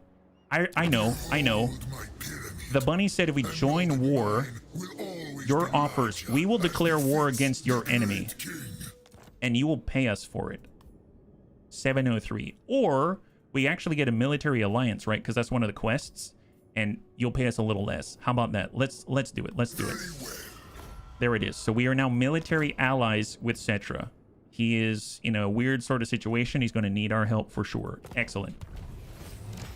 And there it is. We get the treasury buff, Canopic Jars, and Banner of the Hidden Dead. That allows us to give stock, Vanguard deployment, and Wayfarer to one single unit. That's epic. That's actually really strong for a common banner. Earn 20 allegiance with any allied faction. You'll get more stuff. Excellent. Khemri, we can upgrade to tier 2. I mean, why not? And we'll still have enough money, now that I remember, to go all the way back here. And we can still choose another building. Oh, but there's this. The Hall of Rebirth. As much as I want to choose another building, I may have to come back to that because I forgot about this. 8,000 gold. It's a tier 4 building, a landmark building. Before Nagash cursed this land, this was a beautiful palace garden. Now its undead masters use it to conduct rituals promising a different kind of rebirth altogether. Research rate plus 10. That's going to combat the negative 20 that we just acquired. Tradable resources produced plus 5% across the entire faction and double your experience gain when fighting against Vampire Coast and Counts. Let's do it. I mean, maybe we'll replace that later, but the research rate alone is really powerful, yeah. There's a tier 5 one. You may have a little bit of rethinking. I will, yeah. You're absolutely right. And let's start bumming it through. Here we go. Full speed, full speed. Crossing the desert. And Templar Lathem's going to head on down towards the Spring of Eternal Life. There it is, and end the turn. Oh boy. Oh boy. How much gold do you have? No. No, we don't. We do not. Does not compute. What is gold? You can always delete the growth building. Yes. Absolutely we could. Absolutely we could, Tinde. Fortunately, it only takes one turn to do that, so that's a nice plus. We can actually do that across the board for even the small settlements as well. So that'll be really nice. Obviously, we lose the replenishment benefits that they provide, but I mean, at this point, we're taking the fight somewhere else. We're not having the fight on our own ground, thank goodness. So hopefully it's going to stay that way. And I'm hoping that Cetra's going to have time to come back. Oh, interesting. Look at that. Isn't that Archon? Right there. He's approached. We can just barely see one of his envoys out here. The followers of Nagash. Yep, man, I keep forgetting how tightly packed this part of the desert is. We're all in here. He doesn't like other Tomb Kings. Yes. So we're going to have to kick his butt. All right, Ironbrow. Drakenhof doesn't even have anyone to move, which is kind of epic. We started in different places, but we're all coming together. It's all happening here in the desert of Arabia. Alright, Sokth is the god of thieves, scorpions, and poison. You now have hero capacity plus 1 for Lich Priest. Nice. Before we change our mind, let's go to Coiling Alacrity. That's 1 turn, and we're going to be able to get the benefits for our Necropolis Knights, even though we're probably going to attack on this turn. I'm definitely going to want to make sure that we've got another Lich Priest, so we're going to go to Marak, and we're going to get us a new Lich Priest out here. Currently, we've got Light, we've got Nehekara, and we do not have Death. So let's choose Death out here. We've got Cunning for ambush success chance in locally owned region. I love this one so much. Melee defense plus 10 enables poison attacks. So let's go for that. So Minkare out here. The desert is the Royal Rumble of Legendary Lords. Yes. I mean, do we really want to save Cetra? He has some shiny territory. Well, at least he's going to speak a good word to us, to all the other Tomb Kings out there. Actually, are there other Tomb Kings out there? Other than Mr. Nagash? Or the followers of Nagash? Okay, so here we go. We've got a brand new Lich Priest. This one is Lich Priest of Death. And Spin the Wheel. Hierophant Katep. Where is he? I don't know if I've met him. Our new Lich Priest is Stormdrake. Excellent. Stormdrake Thunderbones. That kind of works out. Oh, wow. That's super far away. I had no idea. Stormdrake Thunderbones. Thunderbones of Death. There's Katep and Lustria. Oh, gotcha. That's over with the Lizardman and Exodal, I think, right? Okay, so level 10 to start. Very cool. We've got Spirit Leech, Replenish Troops, and we start with a Skeletal Steed. So Replenish Troops, let's max that out. Tipping the scales, targeting range plus 5%. I'm gonna go Spirit Leech, and then it gets Life Leeching. What is that? So as a passive, whenever Stormdrake casts a spell, then he will regenerate Winds of Magic. Oh, that's cool. All right, sure. Why not? That sounds awesome. Aspect of the Dread Knight. So this is an imbuement of magical attacks. Leadership plus 8 can cause terror and fear to an ally. We've got Soul Blight, which is targeting an enemy, and it's a 35-meter range. Base weapon damage reduced, armor-piercing weapon damage reduced, armor minus 30. So nice if you've got a big creature wandering in to attack your flank or something. And then Doom and Darkness, leadership minus 16 on a specific enemy in 200 meters. Wow. Especially if you're fighting vampires and stuff like that, that's pretty epic. I feel like maybe doing Soul Blight first. There's Tipping the Scales, that's extra range, which is very helpful. Lord Recruitment Rank faction-wide, and the further we go, we've got research rate, etc. So I'm actually going to go like this, and then get the research rate. So we had -20 when we researched the last dynasty, and then we got another 10 recently. We get another 5 here, so we're at like a -5 net at the moment. So the more of these Lich Priests that we get, we're going to counteract the negative impact a little bit. It seems, right? So very, very nice indeed. Stormdrake is here. And he's... Oh, nope, don't kick him out, please. Don't kick him out, please. Thank you very much. Asap smiles. And now we can move. I suppose if we zoom out, we could strike and come along the top. I feel like I want to tie all of this together. So we might hit this and then travel the roads and connect all of this and then come from different sides and then close like that. So let's start actually with King Crossbow Crunchy Bones. I don't know if he can take this on his own. Decisive victory. It looks like it. Let's fight it. Here we go. So King Crossbow Crunchy Bones, he wins this one, and the Drakenhof Conclave is now off of the field for the entire campaign. That's awesome. They're sallying out to the field to fight us. This is epic. They have the White King back. We wounded him, but he has returned. And more importantly, it's not Manfred von Karstein. He was wounded by Thoric Ironbrow, and he seems to be recovering in some coffin somewhere, so hopefully he stays down there. You can confederate him through the Mortuary Cult. You can? How do you do it through the Mortuary Cult? The faction Illustrious, a minor faction, contact is north and west of the Wood Elf Twins. Oh. Oh, that's him? When we played Grombrindle, he's the one right southwest of Grombrindle. Oh. I knew there was a Tomb King out there somewhere, and I was like, I remember at the time, I was like, I don't even want to fight them. They seem scary. And now look at us. We are them. We are them. All right, Angel of Light. We've got Crokenlich.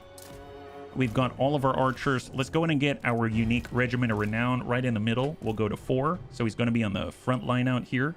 And then we're going to grab our Necropolis Knight. He doesn't have the Vanguard deployment and the buffs like that yet. We've got Tomb Scorpions and Caskets of Souls. We'll just kind of have the Casket of Souls back here. And I suppose for the Tomb Scorpions, we'll put them on 7. Actually, I haven't really looked at the Tomb Scorpions. What's their deal? So here's the Tomb Scorpion. I hear a lot of good things from the bunnies.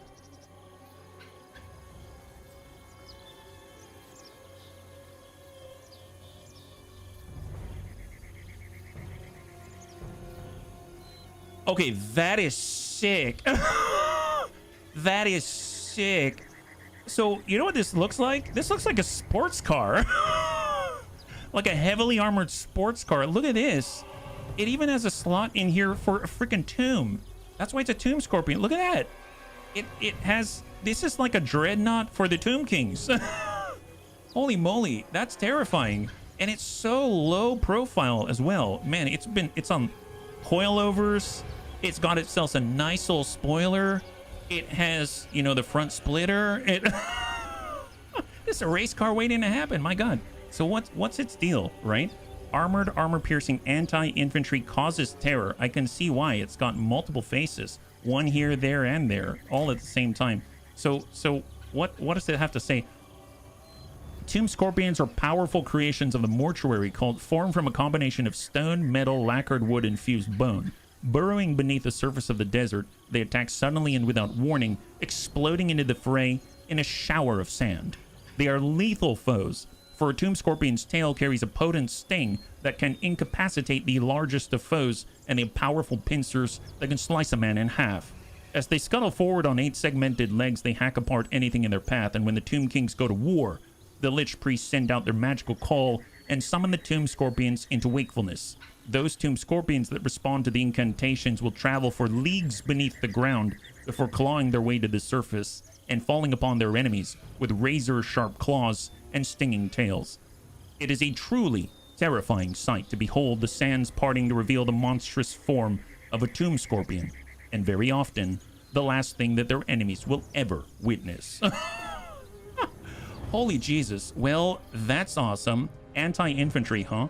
Anti-infantry causes terror. Okay, well, we'll keep them with our front line, and we'll see how, if the enemy clashes with us, we'll strike them back, and that ought to be a good old time. All right, let's go ahead and square off.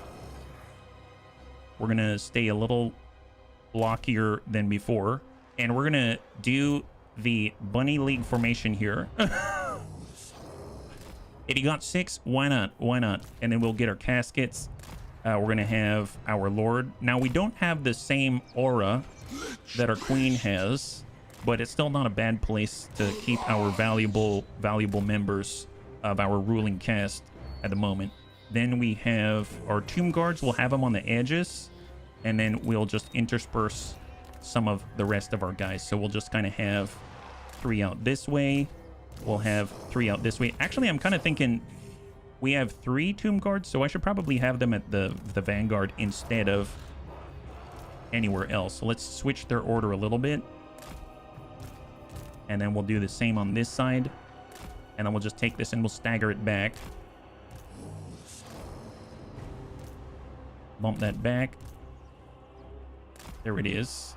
And then we just probably want to move up so that we can shield the rest of us. Like that. There we go. Okay, excellent. Then we've got our Necropolis Knights on 5. We'll start them in the bushes. And we got our Tomb Scorpions. Okay, Tomb Scorpions, I guess we'll just have them on the left side of the formation here. And we'll have them on the right side of the formation. And then once the front clashes, then they'll dive in underneath the sand, so to speak, and go to work, right? So if we look at our range, we can already engage right from the get-go with the Caskets of Souls. So maybe we'll just bump it on up. Seems a little nicely sloped out here. And we'll maybe be like this. That seems a-okay. Although I might cant it a little bit like that, because I would assume that they're going to be moving along this valley here. Maybe I'll even do a little bit more. And then we'll have the Necropolis Knights. If we want to draw them in on that side, then we can definitely do so. If I were... They got War Beasts. They've got Flyers. They've got the Corpse Cart. They've got Cavalry. Well, I want to meet their Cavalry for sure. And Grave Guard with great weapons. Nope, we'll start on this side. Here we go. All right, bunnies, let's go. It's been a while. I feel like I felt really bad when we lost our Necropolis Knight, so it's really nice to have them back. The Tomb Scorpions, they look really cool. They look really cool. Yes. Okay, so first things first, we've got the net, we've got magic missiles, we've got our armor and melee defense. So this is different than our Nehekata and magic. They've got the White King, a melee specialist on this side. That is not good. I mean, at this point, I'm going to charge into the Black Knights just to stop them in their tracks. And then we're going to blow through and get right in on some of their melee out here, if we can. But it looks like they may have stopped us from moving.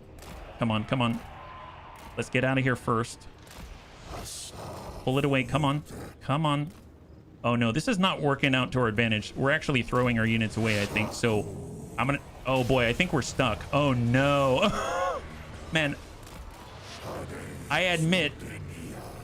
that did not work at all, and I think I threw away our Necropolis Knights. Man, that sucks. Well, whoever survives, maybe they can make it out this way and try to at least do some damage here, because that did not work at all. Can you at least dash some of the Grave Guard? Yeah, there it is. Poison them, poison them. And whoever's still alive, let's move. Yeah, we are... Our leadership has taken a huge hit, meaning they're gonna... start to crumble, unfortunately. Hey, Metro, thank you so much for the redemption of Hydrate. Much appreciated. Emprost. Oh, the bats are out there.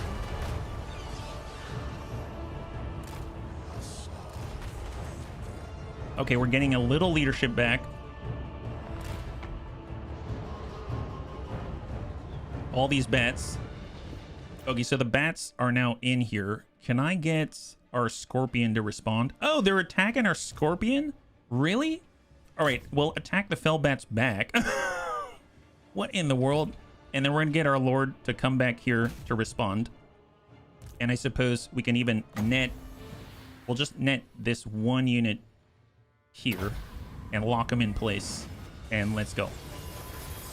All right, so maybe our Necropolis Knights are going to make it out of here. Hang tight, guys. Hang tight. Okay, well, this is about leadership. This is stopping someone from breaking. If the Necropolis Knights come in, I might put Unbreakable on them. So I'm going to hold on to the Crown of Command. Looks like, yeah, Tomb Scorpion's fighting back. That's great. We don't have anyone in the middle here. And we currently have this entire echelon engaged. All right, let's square off. We'll get the Tomb Scorpion to tuck in a little bit. And I suppose we have the Burning Gaze. Let's put some Crypt Horrors, high threat on the left side. Okay, fair enough. Man, they're going to come right in the middle. That just sucks. That's not great. That's not great. Maybe the Necropolis Knights can help drive into them. All right, I'm going to end up taking this hit. Come on, Knights. Come on, Knights. Come on. Crush these guys. There it is. Okay, they're almost broken. They're almost broken. Beautiful. All right, they're almost broken. Here, let's pull them back for a second. They come in and help out with the bats. Nice, nice. And on this side, I'm going to go ahead and have the Scorpion, and we're going to tell them to attack. They're anti-infantry, right? So just get in there and don't stop. I realize I'll take guard mode off. And then this Tomb Scorpion, we're going to go ahead and turn guard mode off, and then we'll get in on the farthest left out there. And we're going to need a lot of help, it seems. So let's go Unbreakable on our Necropolis Knights, because they've sustained incredible damage. And all of a sudden, their leadership shoots right on up, which is great news. Back them out. And here's the Tomb Scorpions. Oh my god. Holy moly. Wow. Okay, here. Go over this way. Just keep moving, guy. Here, dive into these gentlemen. Yeah, keep it up. Keep it up. All right, take their White King. Take the White King. Here, squish him. Squish him. Here, coming around. I do not like that they've got our Black Knights right on our archers. Okay, I might need to come back here and then come into attack. Just hang tight there. Let's square off this way. This side's pretty much done. Here, just keep working it. Keep working it. Oh my god. Oh, Jesus. Here, get out of there. Get out of there. No, that guy's so cool. Oh boy, we're losing archers. We're losing archers. There we go. On the charge, on the Blood Knights. And those Blood Knights are pretty much done. All right, here we go. Coming around. Coming around. Coming on the charge. Oh, I've been holding off the White King by ourselves. All right, let's get... We can net...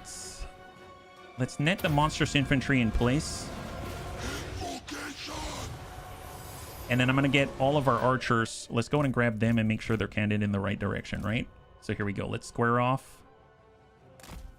And then we're going to take this.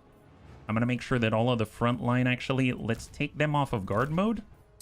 And that's going to allow us to come around. Actually, you know what? I don't think we need to finish this off. The Tomb Scorpion's going to handle that. So let's get these two, and we're going to move to assist. So we're going to come out this way. These guys are kind of locked in place, it seems. Just focus. And, yep, we're already crashing right into the Grave Guard out here with the Necropolis Knights. That's fantastic. Those guys are starting to shatter. And then we'll move to the next.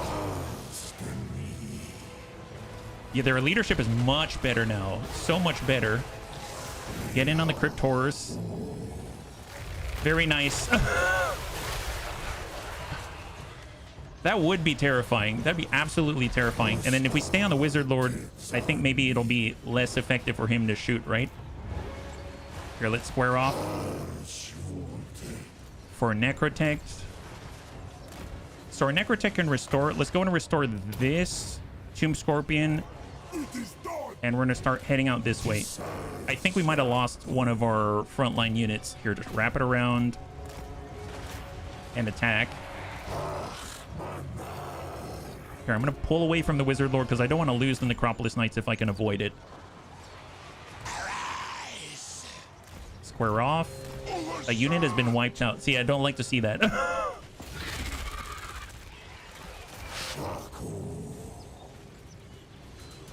Nice, nice. Hang in there. Hang in there. Focus right on the Wizard Lord. Nice. Excellent. And I think this is the last guy right here. Beautiful. Okay, so we lost some units. That's unfortunate. But with that win, that means that the Drakenhof Conclave is now exterminated. They've been obliterated. So we lost one of our archers at rank 3. And we lost one of the Nehikaran warriors at rank 3 as well. That's not too bad at all. Warriors and archers, that's not bad. At least it's easy enough to replace them, so that's excellent. Yeah, large units have halved combat stats in the... Oh! Well, that would explain some things. Either way, it looked really impressive. It looked very, very impressive. I think it'll be really nice if we get more Tomb Guards. I feel like the Nehikaran warriors are cool, and they're definitely maybe a little more productive compared to the spearmen, the standard spearmen, but... obviously, you want them, maybe not as many, so that you can wrap around the edges and start hitting them from different angles. So 255 canopic jars, 1,100 gold. But more importantly, once we occupy this... Oh, what? Okay, I didn't realize that. So King Crossbow Crunchy Bones can ride a Cimmerian War Sphinx? Like the really, really high-level thing? Giant leonine statues almost impervious to harm. They wade through foes, crushing them like bothersome insects. What? Okay, Maldwin is out. We are... Oh, we actually succeeded with our income. It says 5947, but interesting. We took it. We have the standard, the Undying Legion, that's armor +5 and regeneration. That's awesome. Golden Death Mask of Carnute causes fear and causes terror. And the Drakenhof Conclave has been obliterated. That is awesome. High five, Bunny. So another faction wiped off the map. That is fantastic. And we take a look at King Crossbow Crunchy Bones. Apparently he's now on a Cimmerian War Sphinx. If we compare, if we go Skeleton Chariot, and then we do this. How do we take a look? Do we go skills, and then we say... Cimmerian War Sphinx like this? I forget the comparison point. Oh, here we go. Skeletal Steed, Cimmerian War Sphinx. So if I say 105 versus 90 armor, but we have a shield here. This unit is a shield and will block 35% small arms missile fire from the front. When we're on the Cimmerian War Sphinx, we do not have the shield. Very interesting. We have 80 leadership, our speed 68. Speed is 74, so we're faster on the chariot, and we have a shield. We have a lot less health, though, on the chariot. And then we've got charge bonus 64. Charge bonus 80 with the chariot. Man, so far the chariot is seeming maybe a little bit better. We get bonus versus large, bonus versus infantry, and armor piercing. With the chariot, we have large and infantry, so no armor piercing. Okay, and then our melee attack, melee defense is higher, 48 on the War Sphinx, but we're going to be huge for sure. Okay, this is going to be interesting. I definitely want to see it, but I'm going to reserve my judgment in the meantime, yeah? Check the physical resistance ward save, because I bet the War Sphinx adds some. Oh, okay. Abilities. So ward save 28%, and the chariot. It's actually seems the same. Yeah, it's the same. Obviously, on the chariot, we can hide in forests. In the War Sphinx, we cannot. But I suppose we cause terror, which is the next tier up, right? Yeah, it causes fear on the chariot, but not terror. Huh. I don't know. I don't know, to be perfectly honest. We'll just have to see how it feels. If it feels like we get targeted too much and it's a little difficult and he starts to fall very quickly, I mean, obviously we'll have to reconsider. But, I mean, not too bad. I know this one gives vigor loss reduction, charge bonus, physical resistance, so that's always helpful. Missile block, chance, and armor. I mean, I'll probably want it. I'll probably want it. Right? So, and right now I have him on the... Just to double check. Yeah, he's on the War Sphinx, which is kind of interesting. Take a look at this. He still has a shield now. But the unit as a shield will block 10% small arms missile fire hitting it from the front. Oh, is that the missile resistance? 15%? You know what? I don't know. I don't know. For some reason there, when we were comparing them, I thought that the shield disappeared, but apparently it's there again. So, we'll, like I said, we'll just have to see, right? So this is Croken Lich, Ceremonial Bandage. Let's get missile resistance reduced. And there it is. No block is different. Oh, what do you mean for the block? Missile block versus... Because I think, as far as I'm aware, with the shield, so missile resistance is you take the damage, but you reduce the missile attack damage, like that you take. And then the shield is a chance to negate the damage altogether. Is that right? Like you sort of like deflect it, I believe. All right, Khalida, we're going to be moving on the Springs of Eternal Life. We're going to force our movement because we're technically not at war yet. So I'm hoping that's going to, you know, keep us somewhat safe. I keep my own. Templar Latham.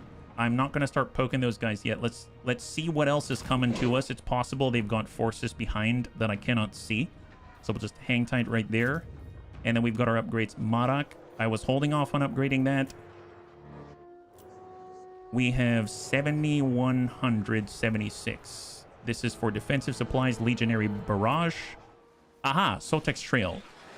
So we could get more Tomb Scorpions. We could get more Carrion. I don't feel like that. I guess more Tomb Guards would be helpful, because I'm finding that I want better frontline troops.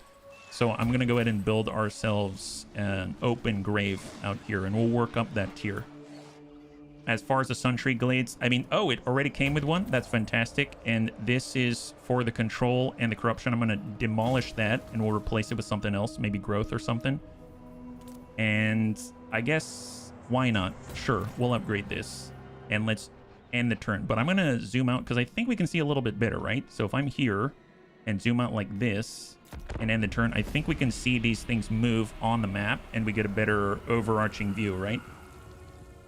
Vindex, so Tazinch is coming to play. The Sphinx is cooler. It is cooler. It is cooler.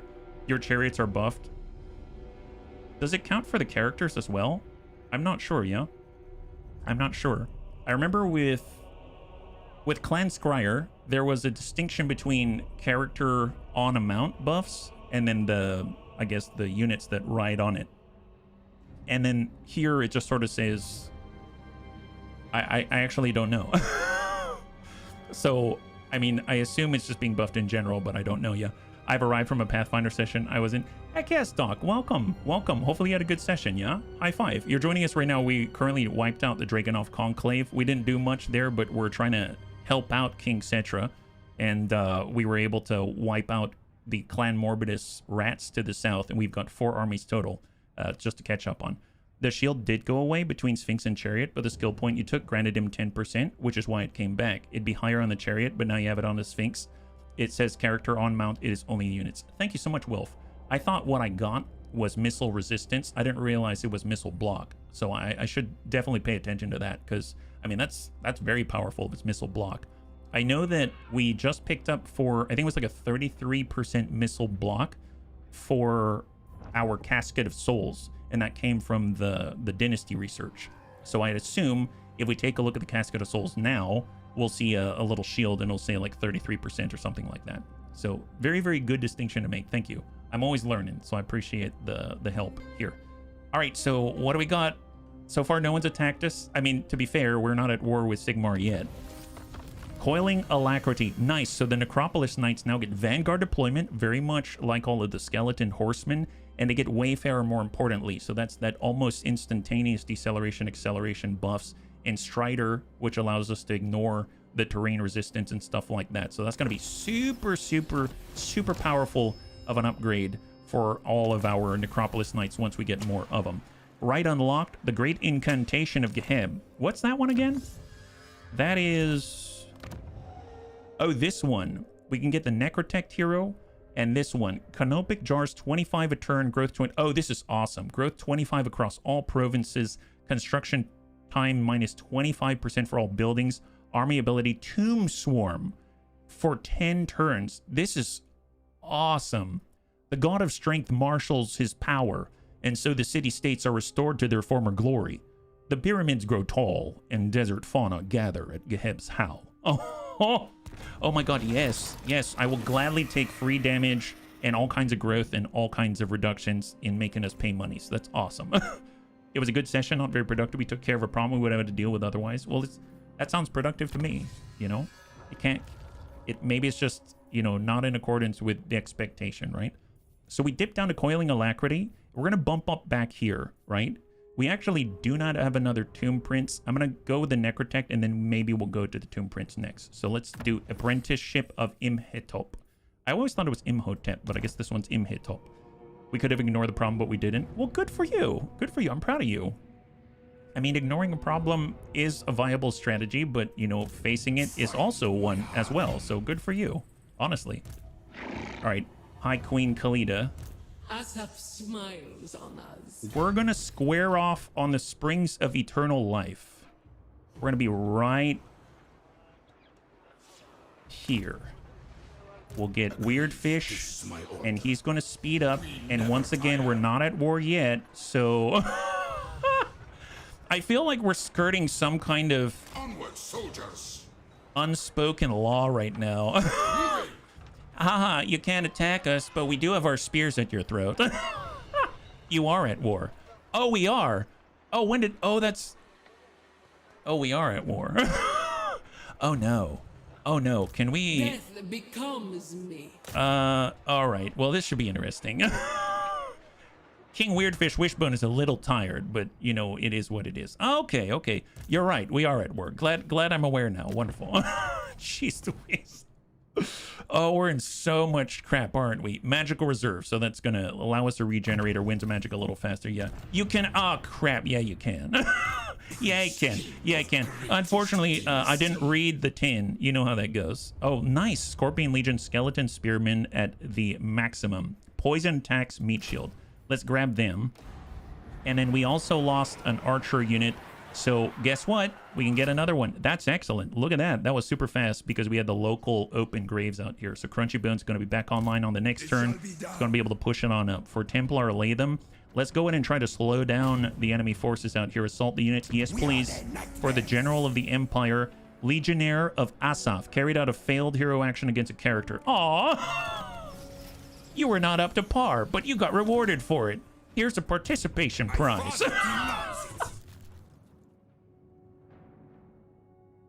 Whenever we get a reward, I immediately think, yes, we nailed that one. And it was all like, you failed. Have a reward. And I'm like, well, okay, well, I guess I'll take it.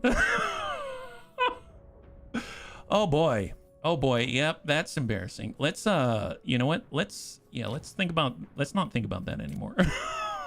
Enchanted item, Golden Death Mask of Carnute.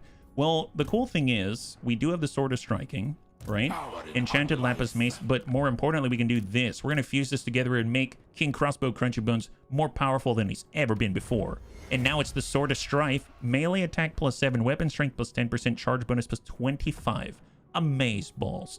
As much as I like this, I think it's time to fuse these together and give them la juice. The other Trickster Shard, nice. Barrier hit points, more importantly. Once he gets stuck in with the Chimerian War Sphinx, this is what's going to happen to everyone within a 55-meter radius. That is cool. So if somehow he becomes super tanky and charges amidst the enemy, then everyone else is going to be able to dumpster fire. So I'm going to toss that on there. That is awesome. That's really great. You failed. Here's your reward for trying. Yes, I'm glad that the game at least recognizes our attempts and our efforts. All right, Stormdrake Thunderbones, our brand new death-focused Lich Priest, is heading out to the battlefield like a total boss. King Lord Cucumber has one more turn, and he will have completed his, I don't know, Nehekaran horse army. This is going to be an interesting one. I don't know how that's going to go. I should probably give him all the charge bonuses. And then we're going to go up this way so we can get Necropolis Knights. That's going to be awesome. I cannot wait to get more of those because I almost lose them every single time. And then I suppose since we're out here, let's do growth for the Sun Tree Glades. It's a one of a kind. And then we're going to bump this up for Ushabti Great Bows. And let's zoom out and then end the turn. Here we go. The item combine is a little OP for factions. Create magic items. You can speedrun all the purples when you're at a point where canopic jars are coming in really quickly. Man, I mean, the thing is, if you look at our turns, though, the campaign turn, aren't we on like 50 or something? It's like day 3 and we're on like turn 50 already. Or something like that. I don't remember what turn we're on. Something close, at least. Oh, really, Aislinn? You know what? At this point, he's like a pest. This is what's going to happen. One of these days, he's going to decide that he just wants to attack us, and we'll have let him run all around our land. So I feel so mixed about this. I feel like he's going to stab us in the back, but hopefully we'll stab him first, right? I mean, in theory, we could go out there to his one settlement and attack it and maybe take him out, but that's really going to take our eye off the ball out here, and Cetra's going to perish, unfortunately. He says he's imperishable, but let's be real. He's in trouble. Oh, nice. Well, what if I decline the attack? There it is. So he did not defeat it because I want that city. Was that a faux pas? Should I have helped him there? Should I have helped Cetra? Oh, whoops, my bad, Cetra. You know, I'm thinking that maybe next time you should coordinate with me first, because after all, we were tired, and you should probably go back to the Black Pyramid. And I know I'm here to help you, but I'm also here to watch you fall at the same time. It's kind of what Asaf would want. Actually, I know nothing about Asaf, yeah. Aislinn literally can teleport basically anywhere in the world from his island, but all he does is come and bother. Seriously, he comes and he traipses all over the land like he's the fairy queen. I really don't know what his deal is, but you know, he just enjoys pissing people off, it seems like. He's basically like a mobile Imric, right? He's a mobile Imric. He enjoys it all too much. The AI does not use sea lanes. Oh, well, considering he's like the sea master, that seems a little short-sighted, doesn't it? No, I get you. It's not a slide against you. It's a total slide against Aislinn. What do we got? Drying up rivers. I mean, we're in a desert. The main tributary used for trade and transport of materials from one holy site to another slowly drying out. The water level has now dropped to a dangerous level. Kind of like how your skeletons have no skin. What should be done, if anything, to prevent it from drying out completely? I mean, in a time, this whole world will turn to sand. First this river, then the oceans. At the end, our empire will continue to stand unswerving and eternal. Dried up river. Income from trade tariffs, minus 40%. Dig and pray. Tasking our slaves with changing the river's course could be the key to averting disaster, along with all of the prayers and rites to the higher powers that we can muster. Flowing river, income from trade tariffs improved by 80%? Income from trade good producing buildings plus 50. Yeah, we're spending 40 canopic jars. 80%. Look at our income. Look at our income. Oh my god, we're rich. We're so rich for 10 turns. My goodness. You know what's going to happen is all of a sudden we're going to think that we're invincible. And, well, it seems like Cetra was unable to take the springs of eternal life. We better show him how it's done. My god. Only a garrison. Dumpster fire on Sigmar. There it is. Who would have thought praying after digging would do so much? Absolutely. Look at that. That belongs to Khalida. Occupy it. There it is. There it is. You know how I said I would give him territory back? I'm thinking twice about that. I don't know. If I can come down this way, I think we're going to have a real boon. Tell you what, I'm going to split up because I'm that greedy. Kasabada. Talk to you later. There it is. Excellent. Occupy it. Fantastic. Wow, all it took was a good bunny to come on in, and next thing you know, the land belongs to us. Antok? Don't even know him. Tell you what, let's bump out with King Crossbow. I feel like we need Orion's camp. Really reminds me of Oreo's. So we're gonna head out this way, and then we're gonna force march it. I don't see anybody, so we're heading on over. Hang tight. King Lord Cucumber Bone Spurs now has an army. Amaze balls. Amaze balls. One thing we could do is head north. I do see Clan Moors here from here, but we can go in the remnants of battle site. So I'm going to head out this way, and we're trying to get in the water if they'll let us. No, they won't from here? Okay, never mind. And how many points do we have, yeah? HBFT is not used to having gold. No, I am not. I really am not. You're absolutely right. Okay, so we can get... Let's get Blessing of the Asp. I'd like to get Resurrect if we can. So I'm going to do Blessing of the Asp. That's for rank 7 and above archers. They're going to get ammunition, missile strength, missile resistance. That also includes basically anything that shoots. The bone giants, etc. And we've got Weird Fish Wishbone. And we're going to get that last point for Sunscorched Bones. Kind of interestingly, I realize... Oh, never mind. I was thinking to myself that Lord Cucumber Bone Spurs, he has Sunscorched Bones, but he has no frontline units. I should have done Elite Cavalrymen is what I should have done, but I did not. So I'll need to keep an eye on that one. I suppose in the meantime, we can at least get more replenishment for ourselves. Although Sunscorched Bones, Arrows Asaf, let's do this because this also affects all of our catapults and artillery and stuff like that for Weird Fish Wishbone. There it is. Okay, perfect. Templar lay them. We are going to try to hunt down Ludwig. Onwards, Legion. Stay on him. Stay on him, boys. Stay on him. Stormdrake is heading on through. And it's going to try to join some armies out here. And then we've got 8,700 gold. Amazing. It's almost like we almost know what we're doing. I don't even know how that happened. And if we take a look... Actually, oh my god, we're going to be at tier 4. I'm going to get rid of the growth buildings as much as we still have a full tier 5 to get through, because I feel like they can handle it. As far as out here, we've got a growth building. We're going to tier 5. Yeah, we're going to have it in one turn. So let's get rid of the growth buildings here as well, and then we can replace them. Actually, let's do a quick check. Quick check here. Marak, that's the public order building. I mean, I guess that's not the worst, but I'm going to go ahead and demolish that and replace that. For the Kingdom of Beasts, we already have growth is heading up there. So let's do construction cost for all buildings. We'll reduce that by 10%. For Teotihuacan, growth is fine. That's fine. I'll keep it. We need growth here as well. We might as well bust this up so we can get more skeleton archers, etc. For Casabar, we definitely need growth. For Springs of Eternal Life, I'll keep the open grave. That's fine. It's always nice to have more archers and things like that. Suntree Glades will go in and improve this. And then, yep, looking good. Looking good. Very nice, bunnies. This is awesome. Wow. And let's end the turn. My goodness, it's almost like we're able to tailor this place. You can always That's true. I could. It would take 3 turns, though. But to be fair, actually, yeah, it would take 3 turns. And I'm a little worried that since I can actually see Clan Moore's army close by, he may attack in those 3 turns, right? I guess I could always recruit another bunny, but, you know, there it is. And there's Aislinn, of course. Of course. Here, I'm just going to skip that. No one needs to watch him very slowly waddle across our territory. Can anyone guess that he's mildly annoying to me? So... King Kabash.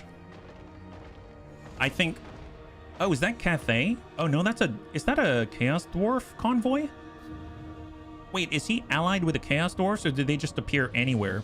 And I actually never realized. You know how you see convoys like Cathayan convoys, and they've got the little number on top of them? I know with raiding, you'll see a little raiding number, and that means that's how much gold that they're siphoning off, I think, right?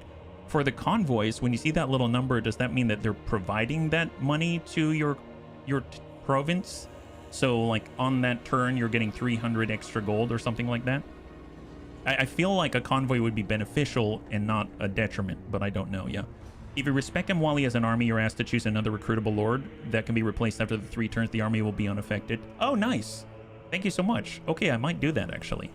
Because that would be really weird to only have horses and you've buffed all of your front line that you don't have. I might do that. All right, mustering. Stromny Whitebeard's out of tunneling. The convoys travel across the entire map to do large trades, and the number means how much money you get if you attack. Oh, if you attack them. Oh, that's like putting a big old sign above your head. It's the amount of supplies the convoy's carrying, relative loot gain for killing it. Wow. So they have a big advertisement sign above their head. I wonder if that's to like balance out how beneficial they are to something. Man, that's kind of wild. Thank you, bunnies. Thank you. Well, we can now make a new Necrotect. Let's get him in Mada, because we need the Necrotects out on the field of battle. So we have a new Necrotect. We've got Tough. We've seen that before. Serpent Carver, Sepulchral Stalkers, and +1 recruitment rank for them. And Master of Ceremony. Spell resistance 35%, corruption -2 in the province, and bound spell banishment. 2 uses, Vortex. Good against armor, strong versus multiple units. Interesting. I would not have thought that they'd be like a caster. I mean, it's nice to have another spell, but to be fair, Winds of Magic, I feel like our Lich Priest burns them all. So I don't know if I'm going to grab that. And the Sepulchral Stalkers, I don't know how good they are at the moment. I might just choose Tough, because again, they've got an aura around them, and being able to hold off an enemy or something like that might be nice. Yeah, bound spells don't use... Oh, because they're charge-based? Oh, well, there you go. You could recruit him in Khemri. Oh, I could have. You're right. I could have. I totally could have. I keep forgetting that I'm out here now. Well, not Khemri, but Springs of Eternal Life is what you're saying. Yeah, I could have recruited him out here. You're absolutely right. Man, thank you for giving me the heads up. I'll need to keep that in mind, because guess what? We can unlock some more, right? So I might as well do it with the Tomb Princess, and we'll be able to get them on the front line. But to be real, so far we've been using them more as like agents outside of the armies. So that's an interesting one. Let's go to skills. We'll increase mobility as much as we can, and then we'll get restoration, and then we're going to do the armor and the missile resistance out here. And then one thing I did want to check, right, was King Crossbow Crunchy Bones. We had, I believe, missile block chance. There it is. That's what you're talking about. Missile block chance plus 10%. That's the shield that popped up. Gotcha. For some reason, I don't know what I was thinking. I thought it was just like, yeah, actually, I don't know what I thought. I saw the armor, and then I assumed there was like missile resistance, but it's missile block chance. Thank you so much, bunnies. Yeah, I was trying to type as fast as possible before you clicked. Sorry. Well, speaking of which, we have a new Necrotech bunny out here, and let's spin the wheel. And this one is going to be, they're going to join Weird Fish Wishbone's army. Doc Vulpus Bone Box Collector. I hope this will fit. Let's see. Doc Vulpus, the Bone Box Collector. Oh, won't quite fit. How about this? Bone Box Collector. Oh boy, yeah. It barely fit there, but he's on it. He's on it. Fantastic. Okay, so he's going to head out, and he's going to join the teams. We got Storm Drake. He's on the way. He's on the way. Head on down. There he goes. Yeah. Excellent. And High Queen Khalida. Okay, so if we zoom on out, I think where we are needed the most is to take out Mr. Volkmar the Grim. We could push on Bagar. That might get him to back off or something like that. We could go after his formative troops out here. This is one general, and then this one has a little more. And assassination targets out here on Ludwig. Level 26. We have a 22% chance. Are we tired? Let's take a look at Templar. Templar is not tired, so they're just that hard to deal with. Let's go. Warrior Priest. And we fail, but hey, we got a level up. That is fantastic. Yeah. King Sanak looks to be going for Bagad. Well, maybe we'll get there first, and then we'll deny to help him. Is that bunnies? Is that bad? Is that bad? Is that bad that I'm not helping out our good friend out here? I mean, we're not attacking him, right? We're totally not attacking him. It's totally fine. Here, let's do Canopic Jar Hoarder. We're going to hoard all those jars, yeah? I stick one of our skeletons in the box of bones. When I stack the boxes to cartoonist height, they hang onto the box above them. It's some kind of a totem pole of jester-like qualities. All right, we need to get to Orion's camp out here. So up we go. Full speed for Crunchy. But wow, look at him. Oh my god, what a guy. Look at Crunchy Bones. Crossbow is on a massive moving... I don't even know what that is. It's like a war elephant or something. That's terrifying. Holy moly. All right, Weird Fish Wishbone. Let's push up to... Here, let's come out a little bit. Can we go to the Entombment stance? Is there a difference in a replenishment? It doesn't seem like it. So I'm just going to come on down, and we're just going to group up as much as possible just for safety's purposes. But now we are no longer replenishing, it seems. All right, how... I should have looked at I should have looked at where the border is. I'm going to pull out this way. And then I'm going to go ahead and pull out as well. So we're both going to be tired, but at least we're going to be able to replenish and cover each other. There it is. Hang tight. Then we got King Lord Cucumber Bone Spurs. Now, I guess I'm going to go to Lamia, and we're going to respec Mr. Bone Spurs. I feel so bad. I feel so bad. I was so quick in doing this, and he's going to get a little bit of respec there. He's been wounded, must take time to recover.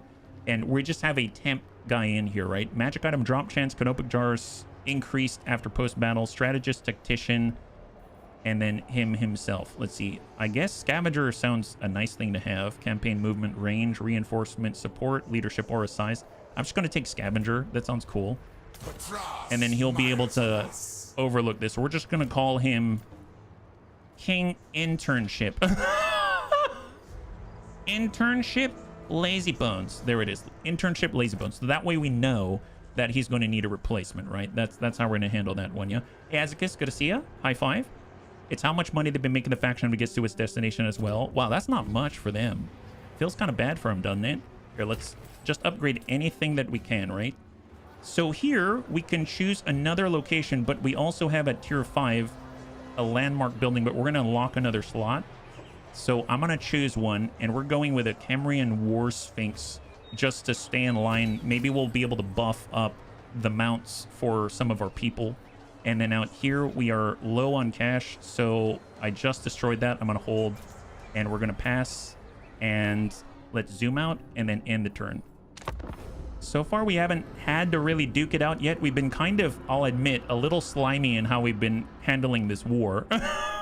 We've been a little bit sly, but I guess that's just how us Tomb Kings have to be sometimes, right? Just a little bit sly, right? So even when our own allies are like, oh, and then nobody wants to watch him just waddle across our desert. There it is. It's a relative number that you spend a resource to buy supplies, which are then converted to another resource on the receiving end.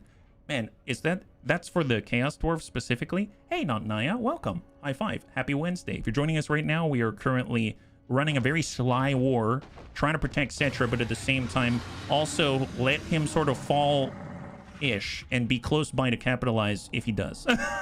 What faction are we playing? The Tomb Kings under High Queen Khalida. So this is not us. This is our temporary ally. And they're currently holding lands that we're interested in. I came out here because I felt bad that he'd get hurt. But now I kind of feel like, you know, maybe if he gets hurt, we can absorb him. Ooh, Volkmar's heading on over to reinforce Bagar. Friendly Rodzinner. Man, what a name. What a name. He's going to the Plain of Tuskers. I hope Ulrika doesn't go for us. She's very deadly. She didn't do anything. Adalbert Lehman. Yep. We should move quickly. Our armies are tired because we force marched. And there it is. Okay, perfect. Gilbert Gilded Stone comes out of situation mustering. So those are our allies. Thoric Ironbrow out there, yeah? Chaos Dwarves, they trade indentured servants. Armaments are raw materials for supplies, and then they're swapped for another resource on the other end. Cathayan caravans are strictly gold supply. Gold. Wow. Okay, fair enough. So it's like integral to the Chaos Dwarf economy, it seems, yeah? All right, so what do we got? So we just allowed ourselves to pick up a new Tomb Prince, and we've got two other choices out here. Armor for Necropolis Knights, weapon strength, and missile strength for the soul, the Casket of Souls, and Skull Catapult. Let's do this because it's a little more universal, right? So let's get that. That's going to be great. Any help that we can have on our artillery is going to be very, very, very, very cool indeed. And then we're going to go ahead and nab... Let's just take a gander at the diplomacy for a second. Khemri's down to 4. Follower Nagash. Wait, the followers of Nagash are down to 1 settlement? Oh my god. Oh my god, very impressive. Holy moly, that's crazy. Ironbrow's expedition, they don't like us as much now. Our friendship is deteriorating because we're at war with the Cult of Sigmar. Oh, they don't like that, huh? Okay, noted. We might have to turn on the dwarves very soon. All right, this is starting to get out of control. This is starting to get out of control. Fair enough. Well, let's push in on Bagar before Volkmar gets there. High Queen Khalida. And let's smack it right in the face. Excellent. Decisive victory is just the garrison, so we're just going to auto-resolve that one. We'll occupy it. They're fun campaigns because the caravans end up gaining units from factions you trade with, so by the end they're the most... Oh, wow. Every time they're trading, that's kind of crazy. We'll go ambush stance, and if I were to move here, I'm going to get right in the way, right there. There it is. And then I'm probably going to want to make sure that Templar Latham is close by. Where is Templar Latham again? He is... actually legit. Where did Templar... There's Templar. I'm going to poke Volkmar the Grim. That's 22% to assault the units. Okay, maybe not. We can't really get to Ulrika because I have a feeling these guys are going to reveal us and we will not be able to hide, right? Well, I don't think I can do too much about that. We can assault El Kalabad. We can assault Ludwig. 64% to assault him. Or we can assault Frinley Rodziner. 23%, 38% to assassinate Andreas Biber. Nice! High five! Successfully assassinated. Well, wounded. It is. All right, so we're wounding him. Fantastic. And then we're going to head down to Crossbow Crunchy Bones and hopefully take Orion's camp. And it's just a garrison. Perfect. Cross that one off the list. Fantastic. Wow, this is going really well. Krokenlich now is his own chariot. That's what we're talking about. He was having to walk around quite a lot, yeah, Andreas, not Justin. Yeah. Well, Justin is, he's the showman, so he couldn't be here. He couldn't be here, unfortunately. Orion's camp, we're going to switch on over to Worship of Petra. I realize in 2 turns, we can get the Necrotect hero if we want to come in and just bump this up to tier 3, which would be pretty impressive.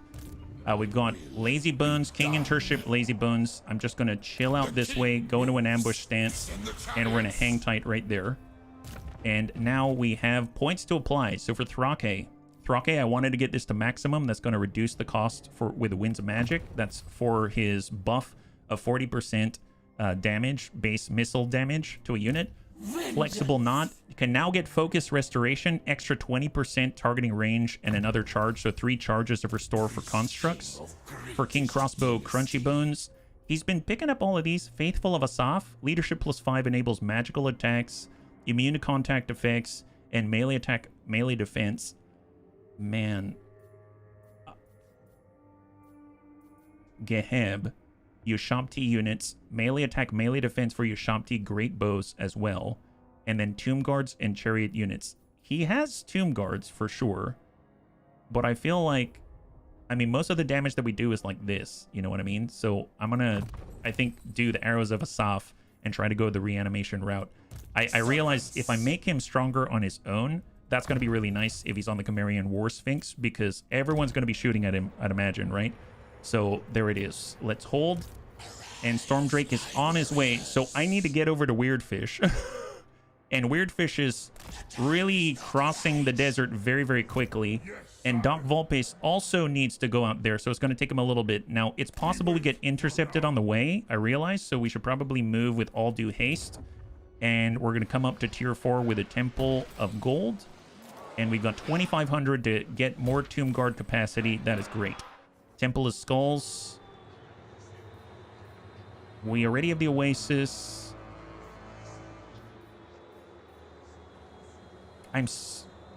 You know what? I'm going to do the cavalry thing because I really want more Necropolis Knights. I haven't even acquired them since we've been getting more capacity, but I know that once we need to refit our army again, we'll have them available to us, and that's going to be really nice. We're almost done with the 2nd Dynasty anyway, right? So we'll probably end up going back to the 3rd Dynasty after this, because that's going to lower the corruption across the board. But more importantly, it's also going to help out the Tomb Scorpions, which is going to be really nice. And then we can then progress to like 6th or 4th, something like that, yeah? Oh, wow. Wow, he screamed. Very nice job by Cetra. Very nice job. And he's decided to return to Khemri. And Cetra has finally arisen from his crypt once again. Good job to him. All right, he's back. He's not perishing. There it is. Although I have to admit, Tzinch has some very long-winded names that I can't even pronounce. Like when I looked off to the left there, I didn't even know what I was looking at. All right, Adalbart. So they're just going to follow us around. Is that right? All right, perfect. Here, I'm going to fast forward through all the rest because I don't really care too much. I'm more interested in what the Cult of Sigmar is doing. I assume they've got 4 more places. Is that right? Nemesis Crown changes heads, and it now belongs to the Warriors of Chaos. Oh, God help us. Set a war coordination target for an allied faction. Okay, fair enough. Well, let's see. Right now, 1, 2, actually 3. Look at that. These are their last settlements? Oh my goodness, wow. That's great news, actually. Well, I want to take Antok, and then I want to sweep up the ones near the water. That's probably the easiest thing to do. So let's get King Crossbow. Crunchy Bone's going to move on Antok and clear that, just the garrison, no problem. And we'll occupy it. Nice. Man, we've got another province. That is insane. That is insane. Here, tier 2 it. That's awesome. On tier 2, fantastic. And then we're going to go ahead and, I guess, push straight out to Prince Templar Snappy Bones, right? So Templar Latham, he is currently exhausted. So I might actually just back him out a little bit, yeah? And then we'll go ahead and get King Weirdfish Wishbone. And he's going to bump it on over. And we'll get High Queen Khalida. And she's going to cross left as well. And they're in a decent enough spot. Decent enough spot. King Internship Lazy Bones. I feel like I'd actually like to get him to the water if I can. Otherwise, he's just going to be sitting there. So let's try to get him on the water. And then he can come up here and actually get some loot, which would be awesome. We have some points, but before we apply that, I'd actually like to make sure that we're moving our heroes. So we've got Stormdrake Thunderbones, and we keep moving away from the poor guy. We keep moving away from this poor guy. I'm actually going to say, let's take Stormdrake. Actually, we don't have room yet. We'll make room once he gets there. So he's going to stop his movement, and then last but not least, we have Doc Volpes, and he's ready to cross the desert as well, and off he goes. Poor bunnies. I like how our bunnies are like, you know, you could have raised them in the middle of that desert so they don't have to walk so far, right? I'm like, yeah, but I forgot. I kind of forgot. It's okay. It's okay. It's good character building is what it is. It's great character building. Okay, so we also have new spells for Angel of Light. Bitterness Time Warp. The wizard infuses his allies with light magic, freeing them from the passage of time and speeding up their actions, giving all allies in 35 meters 25% extra speed, melee attack plus 24, and charge speed plus 25%. Wow. Wow. I almost want to switch Angel of Light, the Bone Mender, with another Lich Priest if you have like an all-cavalry army or something like that. That's super cool. Man, that is a nice one. And if they're on a steed, they're going to be moving at similar speed so they can make it actually work. That's kind of cool. I really dig that. All right, so instead for Marak, we're just going to go with the monetary building, and then we're going to get the Desert Lookout, because let's be real, I have a feeling our friendship is not going to stay too solid for too long with Thoric Ironbrow out here. And I walk 500 miles and would walk 500 more just to be the Skelly at your door. Da-da-da. And I would walk 500 miles and I would walk 500 more just to be the Skelly. That's awesome. And then, of course, we have the Serpent Coast. And, well, this only goes up to tier 3. This is going to allow us to get Screaming Skull Catapults. I realize I've been sleeping on this. So, you know what? Let's make it happen. I need more of those stat. I totally forgot about the Screaming Skull Catapults. Springs of Eternal Life. We'll buff that up. And let's go ahead and end Laterne. Man, it's just a big land grab at the moment.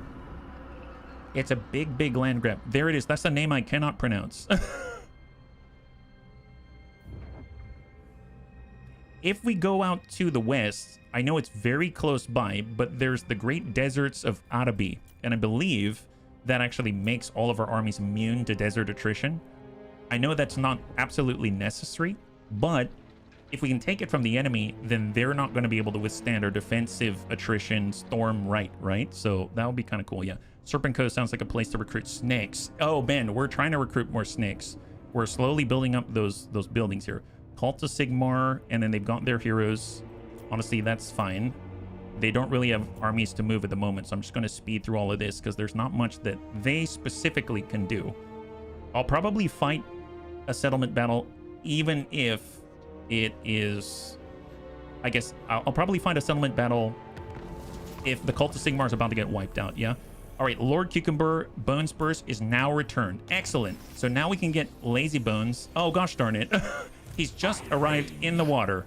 Okay, fair enough. Well, King Internship Lazy Bones is going to get out of here. And then I think you can still do it. Like, if I were to go... If I disband him... No, that's not how that works. I think I have to recruit and then pass the army, right? You are currently fielding the current maximum number of lords. Oh, I'd have to respec him, I think. So I would have to go to him, and then I would No, he has no points. You can still do it in the water? Oh, man. So if he has no points, I can't respec him. That's how low level this guy is. Bottom right. Bottom right. Replace lord. Oh, here. Oh, here. Rename. Replace. Oh, thank you. Wow. I didn't know that existed. Thank you very much, Wilf. Man, the more I learn from the bunnies, pretty epic. Thank you very much. And Lord Cucumber is back. Wow, that's super sweet. Holy moly. I'm going to go Passage to the Soul Realm. Then we're going to do Elite Cavalryman, specifically for all of the horses that he has. Speed plus 12%, weapon strength plus 12%, missile strength plus 8%. Awesome. High five. Thank you very much for your help.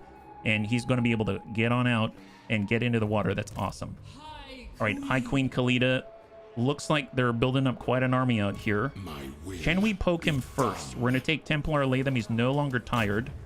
He can assault the units. 49% was not up to par, unfortunately. So let's just push on in and take them out.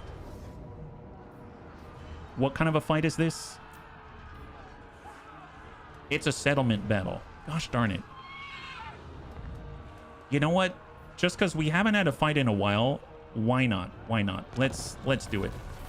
I try to avoid the settlement fights for the most part, but at least we've got some new units, so maybe we can see what they can do. I'm not too sure if this is a good representation of it, because most of the time I'm going to be bombarding these guys, but at the very least, we have an opportunity to see some of our units against the Empire, so it's going to be kind of neat. They have a lot of horses, but they're going to be staying in there, so we just want to stay outside.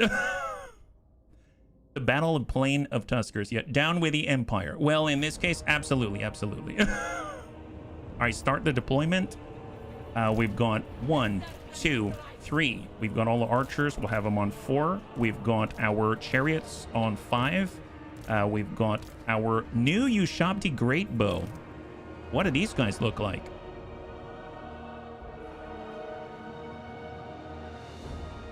Wow. Look at that. It's like big bro and little bro. And littlest bro right there. Man, not too shabby. I mean, not too you shabby. All right, well, that's great. Let's go in and take the Screaming Skull Catapult. We're going to put it between the DJ Casket and Friends. Yep, we'll have this on 6. Perfect. And then let's just take a look at this position. So do they have any outward towers? I don't think so. I mean, I don't think I've ever fought in a settlement like this. This has 2 openings, 2 choke points, 2 choke points, 3, some really, really narrow choke points here. I guess we have good distance from here. We have mediocre distance from this side. We have reinforcements from this side. So maybe we'll just start on this side. At least there's 3 wider points that we can affect. And maybe we'll start diagonally just so that we're out of any range that they have. So let's do that. So we're actually going to be right here. And then we're going to get Khalida. She's going to be with them because they're ranged. Then we're going to get all of our archers. And we're going to square that off right there. We've got our chariots. We'll hold. We've got all of our front line. We've only got 3 at the moment. Right there. We've got Ushabti. Oh, that's the Bone Giant. My bad. Bone Giant. I don't know why I don't have him on 6. We've got the Eyes of the Desert. So what's these guys' deal? Oh, look at these guys. Wow. So these are Sepulchral Stalkers, but this is a Regiment of Renown. Armor-piercing, anti-large vanguard deployment, and they can stalk, so they can hide out in the open. That's epic. 900 mass. Wow. Missile strength. They've got really low ammunition, though. I wonder if they, like, just shoot their spears or something. Them snakes look awesome. They're kind of terrifying. Big bro, and littlest bro could make for a good show, if you ask me. I bet. I bet. And then, of course, we've got the Ushabti Great Bows right here. There it is. Excellent. Looking good. Get the heroes in there. Necrotechs. That looks fine. Let's go ahead and start this up. I'm just going to make all of these not fire at will, because we need to see what we got out here. So what's the range on the handgunners? Not great. Their range is actually pretty pitiful. So let's just get this whole formation. We're going to square off with them. High Queen Khalida. So we'll be a little bit like maybe just behind the sand dunes right here and just square off. And then we will move all of our melee to a position where we can assist. We'll get the Sepulchral Stalker back here. Great Bows already in transit. I'm going to put him on 4 as well. And then I think we've got the chariots as well, and we'll have them on the right side because there's more openings here that they can dash through if they need to, right? And I think that's everybody moving. Excellent. I always think it's cool to see all of the animations. They did such a good job with it. So there's our Necrotech. That's flexible knot. There's High Queen Khalida. Oh my god, she's so cool.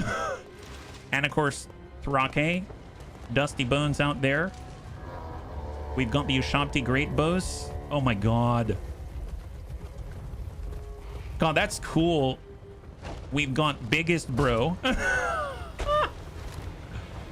And oh, that's terrifying.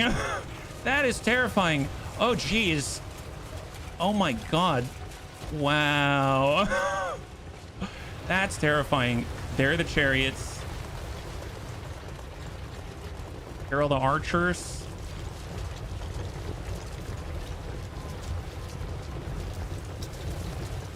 And of course, Screaming Skull catapults, if you can rename a unit. I think you can rename, like, heroes and stuff. I don't know if you can rename unit. Oh, I just noticed. Look at their arms. I didn't know that. Are you seeing this? Oh my god. It reminds me of a wind-up toy. Oh, you can for individual units? How do you do that? Oh, I guess you'd have to do it on the map, I guess, yeah? Rattle me bones. Yeah, that's terrifying. Who knew? We got the Tomb Guard here. And then this is the highest level, the Halberd Tomb Guards. Man. All right, there it is. Oh, we have more reinforcements arriving. Okay, let's not get too far ahead of ourselves here. Okay, new Necropolis Knights, Group 5. Let's go ahead and take them off guard mode, and we'll square off with the chariots out here. Actually, you know what? I realized the chariots aren't even on it, right? Skeleton archers. Here, we have them on 5, right? Yeah, they should be on 5. Square off. Perfect, perfect. And oh my god, that's so many. Let's get... Okay, group 4. 1, 2, 3, 4, 5, 6. Make that 12 archers. Toggle fire at will on, then off. Then we're going to square off right here with 12 archer units. We have the Tomb Guards, the Sepulchral Stalkers. We've got Tomb Guards, Tomb Guard Halberd, Nehekaran Warriors. We have more of the Spearmen. Oh boy, oh boy. I'm just going to put control groups just to get them like a checklist, you know what I mean? It's like a checklist. And then we'll have King Crossbow. We've got 2 Tomb Scorpions. I just don't want them to run right into the thick of the settlement and then be in trouble. And we've got more Ushabti Great Bow. Excellent. Excellent. Look at that. My god. Here, get the Ushabti Great Bow. I kind of want to bump these up to the front because they'll be like squad leaders. Okay, so new wall of archers. God help us. And is anyone else bumming it on up? Looks like some of them are, so I missed some, right? I missed some. Ushabti, Eyes of the Desert. Oh, I guess I didn't do... Even though I grouped up all of the melee, I didn't actually string them out. There it is. Much better. So here are the archers. We may have brought a lot. We may have brought a lot not in battle. Yes, yes. 1 unit of Tomb Guard after the king. Yes. Thank you very much. All right, so here are our archers. We have more now. Seems like we may have additional sets of ammunition as well. And Bone Giant can now restock, so God help the enemy. God help the enemy. Actually, let's go ahead and say fire at will, then turn off fire at will. Because let's be real, otherwise they're all going to waste their ammunition. Okay, perfect. Okay, so let's just let them get sorted, and then we'll fix the issues, because I'm sure there are issues. The cool thing is that we can take our Lich Priest, and we can at least start a slow healing process if anyone needs it, right? Yeah. You also have the Tomb Swarm. Oh, we do. Oh my God, there's so many things to play with now. All right, thank you very much, bunnies. Thank you very much. So we're gonna go ahead and get these guys behind, and then we're gonna make this a control group 7 right now. We've got 55 minutes until a draw, so we've got enough time. The total, yes, I did. I'm so excited about that. I'm trying not to think about it, because otherwise I'm gonna get really impatient, you know what I mean? But yes, I'm super excited about it. You're dead on the money there. All right, let's go ahead and hang tight. We're gonna group that up and lock it. There we go. Lock that in position. We've got the Sepulchral Stalkers, and they're gonna chill out. They're currently hiding.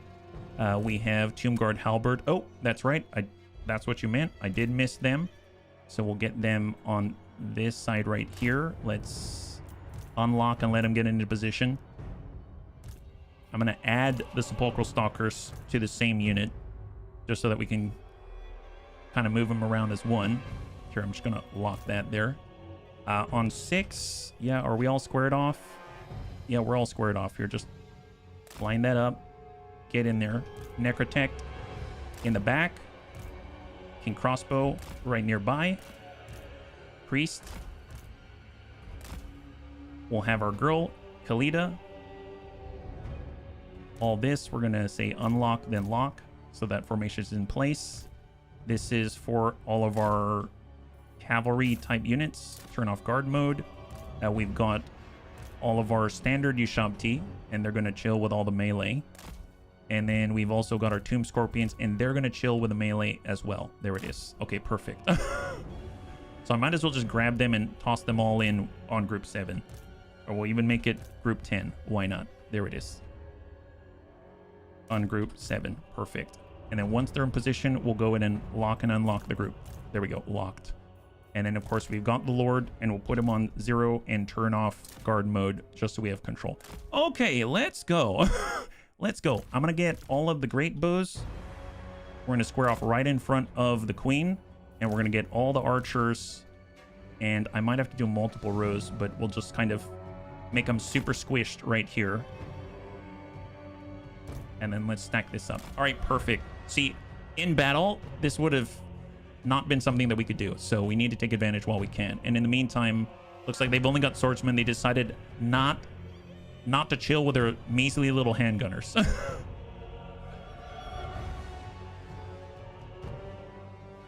All right, guys. Wow.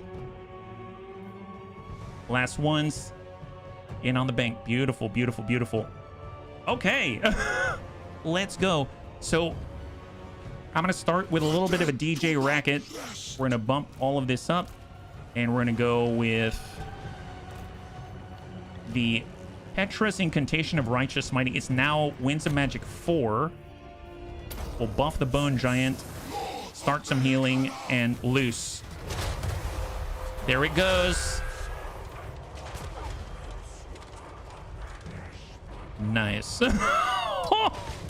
Nice. You know, this is a good day to assault the Empire. Well, well. Well, well. Yep, there they go. Oh, a lot of them falling on their knees, it seems. My goodness. Yeah, ranged armies are the best. Oh, geez. Oh, geez. Yeah, those poor souls. Well, they're running. All right, fantastic. Okay, so who else are we attacking now, right? I guess we can bump this up a little bit, right? Let's take this whole formation, and we're going to get closer now. Fantastic. We'll get group 5, and we're just going to be ready to respond as quickly as is needed. And we are moving. Next. Actually, I do see a tower here. Group 6, please go ahead and refocus your attention. Really appreciate it. Thank you very much. Off we go. Yeah, they've got 3,500 remaining.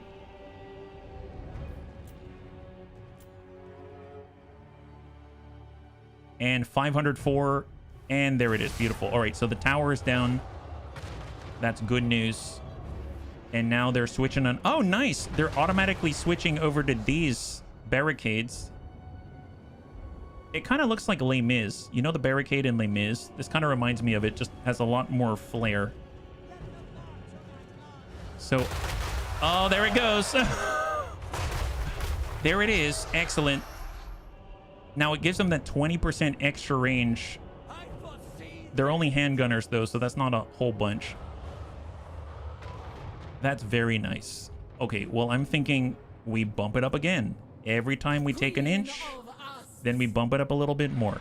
That's gonna be awesome. Now, with their presence out here, they've got all of these Outrider grenade launchers. That's a little sus. I don't like that. We'll get squared off with our chariots. I'm trying to think. It's nice that they've got this moat here because we can't just push right up to their walls, which is a little problematic. Oh, oh, it was a destruction of the building. I thought that was like a lord that died because of the red skull. Yeah, those guys are done. And let's go ahead and shift this formation over. Stone Shaper. All these guys are going to bump right here. So be it.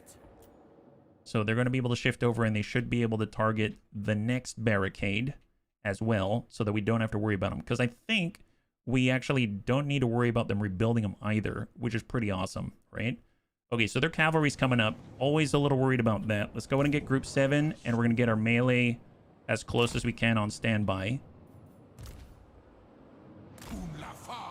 And I'll even get them in front here. I'm going to tell all of the archers that they're free to fire if they have a shot. The great bows do have a shot. That's some serious range. That is some serious range. So the cavalry's riding around, but they're trying to find an opening. They're having a little trouble. Knights of the Blazing Sun. So they're not... I mean, they've got good armor. They're actually very good armor. They've got shields. I have to say, the Empire has some gorgeous, gorgeous cavalry. Dear God. Seems like it's target practice. The only reason why they're blazing is because they're filled with spiritual energy, is what I'm seeing here. Take that foe. Take that foe? What are you talking about? Who are you even talking to, buddy? My goodness. I mean, you look very flamboyant, I have to say. Good for you. Yeah. Oh, that'll do. That'll do. Wow. That's almost nuclear. Nuclear brightness is what that is. Yeah. They're having a good old time. All right, just keep the pep in your step, boys. Keep your pep in your step. All right, so let's go ahead and buff up the Screaming Skull catapults. That's going to start any healing that is necessary, and we'll back up our aura a little bit. We're going to grab all of our great bows, square off Bone Giant. We're actually going to square off here as well, so that he's got line of sight down this lane right here. Necrotect is going to shift as well, and our caskets are going to shift a little bit as well, so we're just going to keep it together. Now, the cool thing is, we do have a new army ability, right? God, look at this. In the center, they've got so much waiting for us. Empire Knights. They've got all of this, but we have a new Tomb Swarm. A 30-meter radius, it seems. So maybe we'll just give these guys a little bit of a test.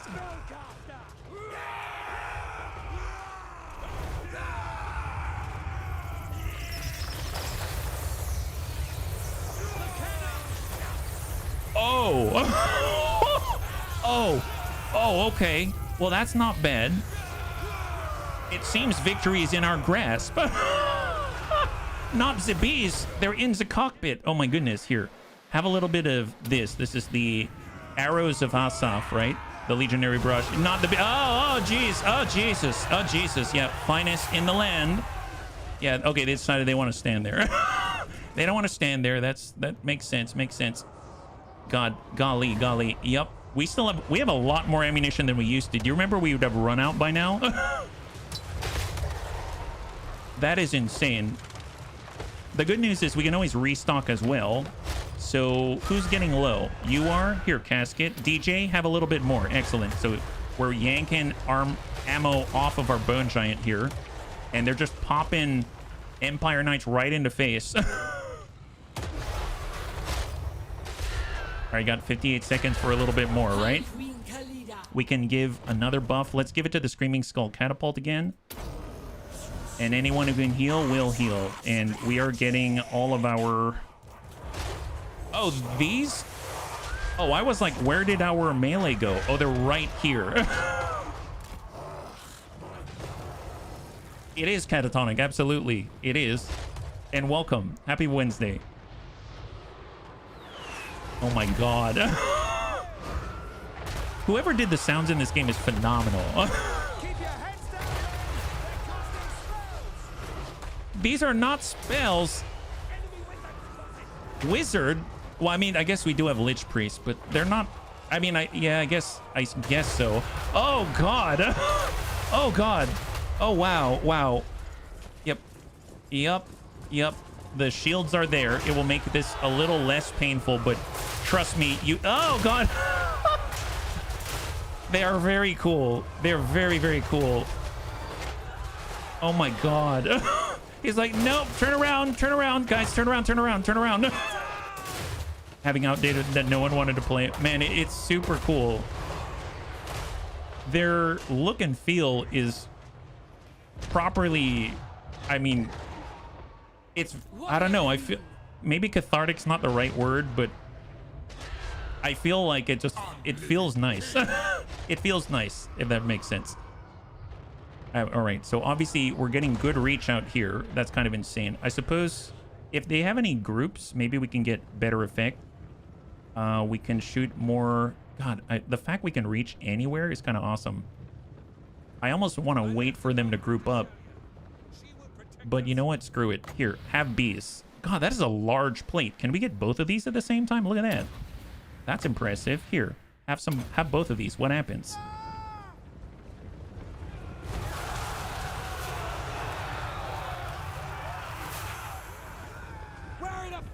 When you need them. Yeah, I don't know where the flagellants are, my guy. Here, the swarm has followed you, it seems.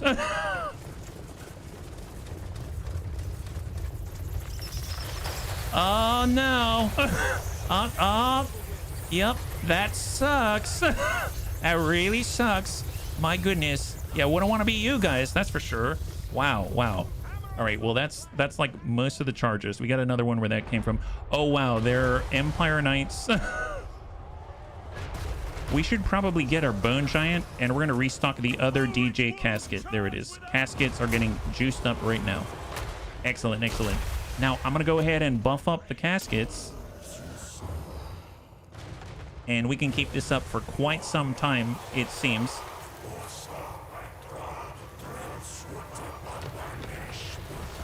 Oh my god. I never really looked at him open the casket, right? So whenever he fires, he just tips the lid, right? He just tips that lid. Oh, wow.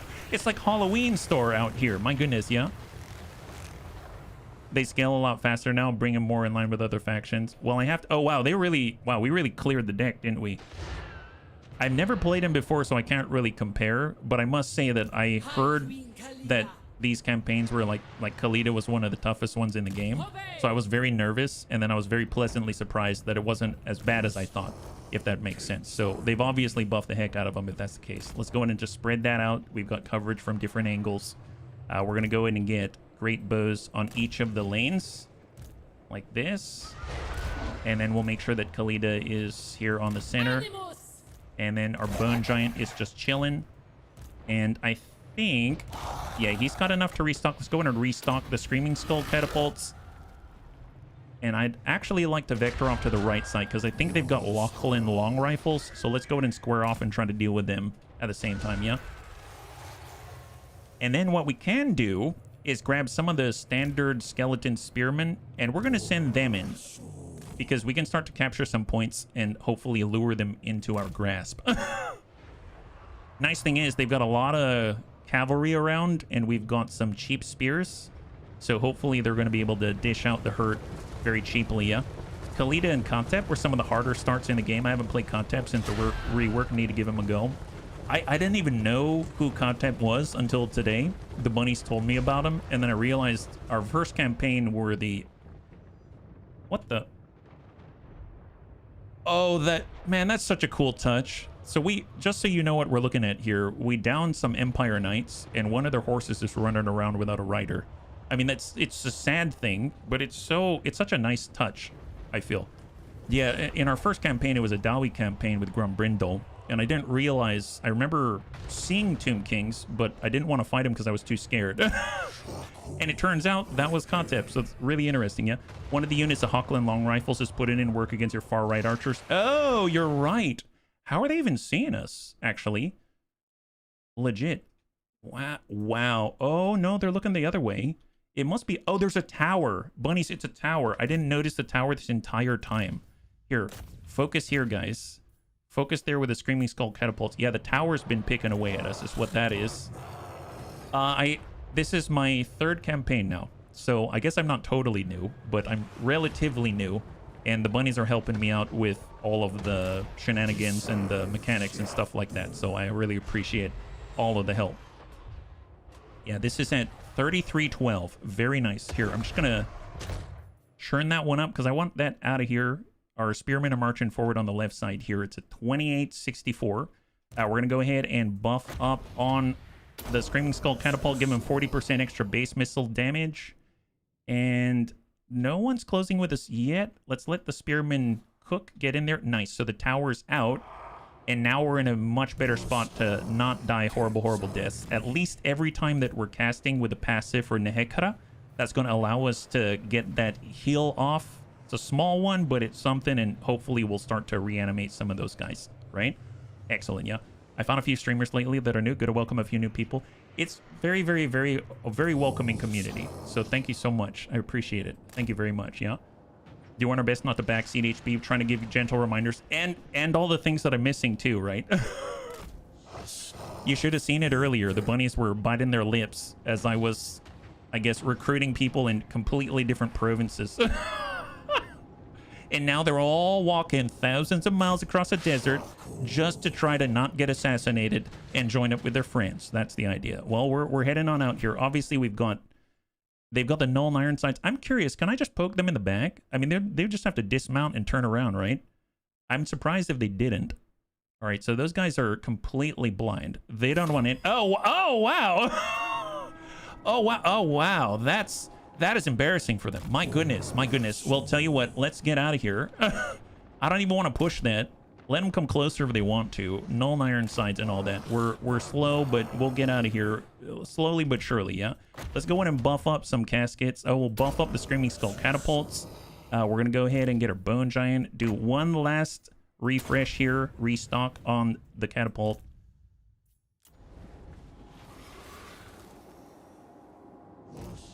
Come on, square off, guys. Square off, boys. Come on. Man, we are not the fastest. They're taking it right back. Okay, tell you what. Let's grab our casket and let's square off right here. And then we're going to get the Screaming Skull catapult and we're going to square off right behind. We're going to shift on over and then we're going to get all of the great bows. And we're going to square off right here as they give chase to our boys. Here, I'm going to get this one unit and we're going to pull them out like that, yeah? All right, so they're taking stuff from us, but that means they're here, which means we can now do stuff like this. Wow, that's a nice formation you got there, guys. Well, oh my goodness. Wow, guys, seriously, you need a little more space, it seems. Oh my goodness. Okay, we're getting trashed. We're getting trashed. Pull back, pull back. Here we go. Excellent, yeah. All right, pull back.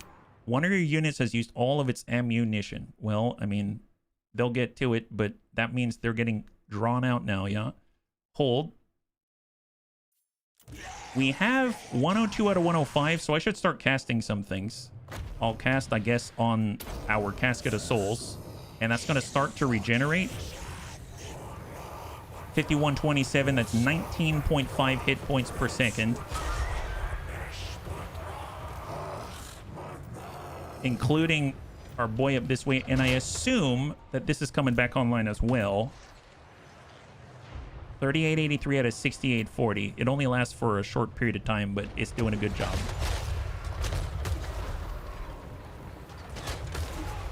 All right, we're almost out of ammunition. Almost out of ammunition. I am curious. I'm going to bump in. I'm going to just smack these Knights of the Blazing Sun in the face. I know I can't drive through them, but I think we might be able to lure them in. And that might be good for us. Here we go.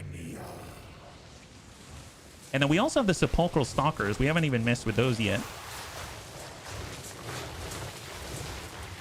Actually, legit, Sepulchral Stalkers would be perfect for these guys, wouldn't they? Oh, God.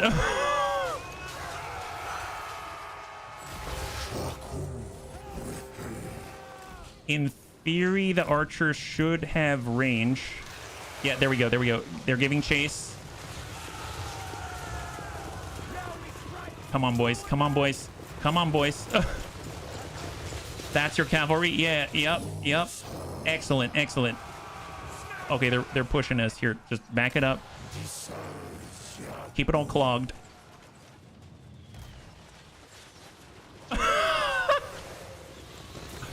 They look nasty. Even the Necropolis Knights, yeah. Hey, Smeeps. High five. Good to see you. Welcome. Oh, boy. Oh, boy. Wow. Oh, boy. Yeah, well, we did bait them. That's for sure. They did get baited. Here, buff the Necropolis Knights and heal them at the same time.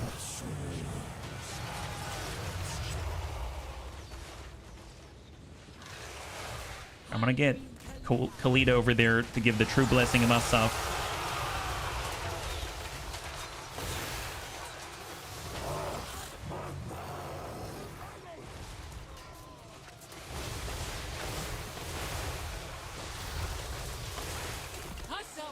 It's a lot of snakes. We do have... It's actually not a lot because we only have the one unit. Oh, the Outriders are broken already? Oh my god, they didn't even make it.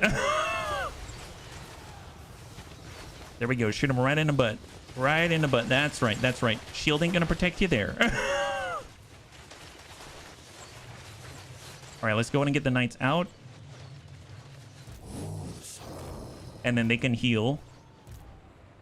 And let's go ahead and buff up a random range unit. Okay, so right now, I feel like we probably should just get Khalida in. She does have the capability to just really dump out a lot of damage. The Great Bows still have a decent amount of health.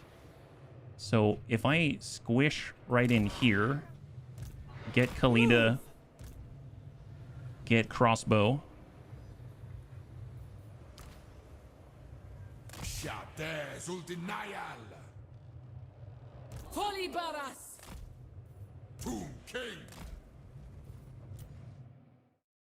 I think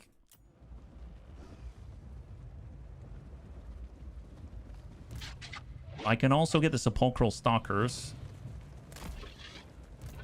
Obey, move.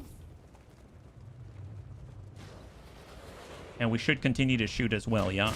Excellent, excellent.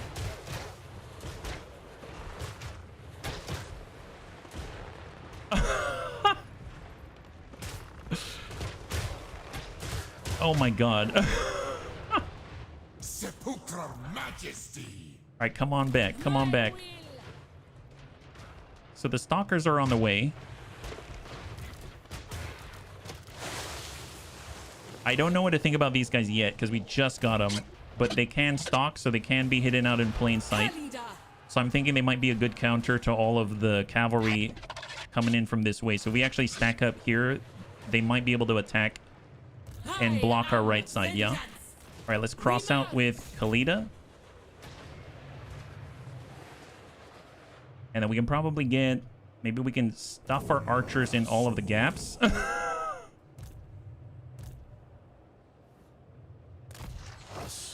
And we'll do the same here. Grab these three and square off right there. Grab these two and we'll square off right here. Perfect. All right, there's Khalida.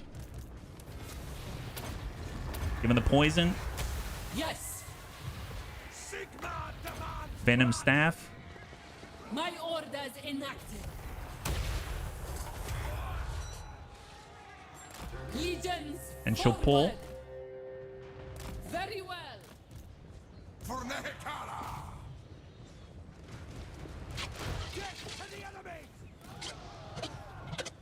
Okay, I don't know what that sound is. I'm guessing that's the stalker.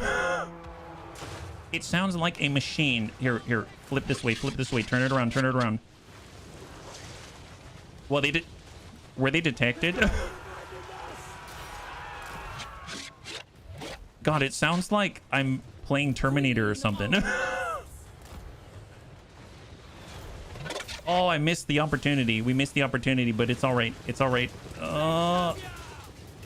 Yeah, I totally let him through, unfortunately.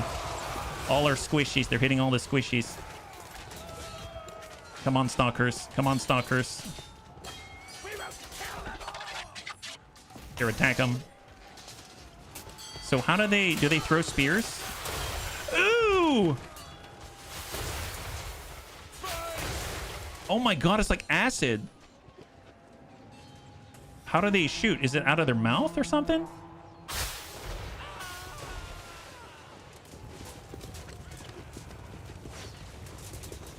Legit, is it out of their mouth?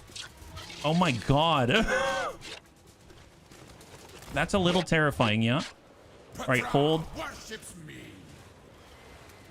Sneaky sniper spit. It sounds like it. It sounds like it.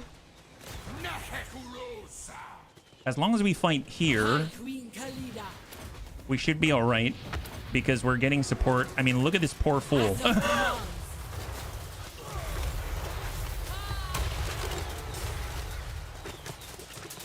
Wow.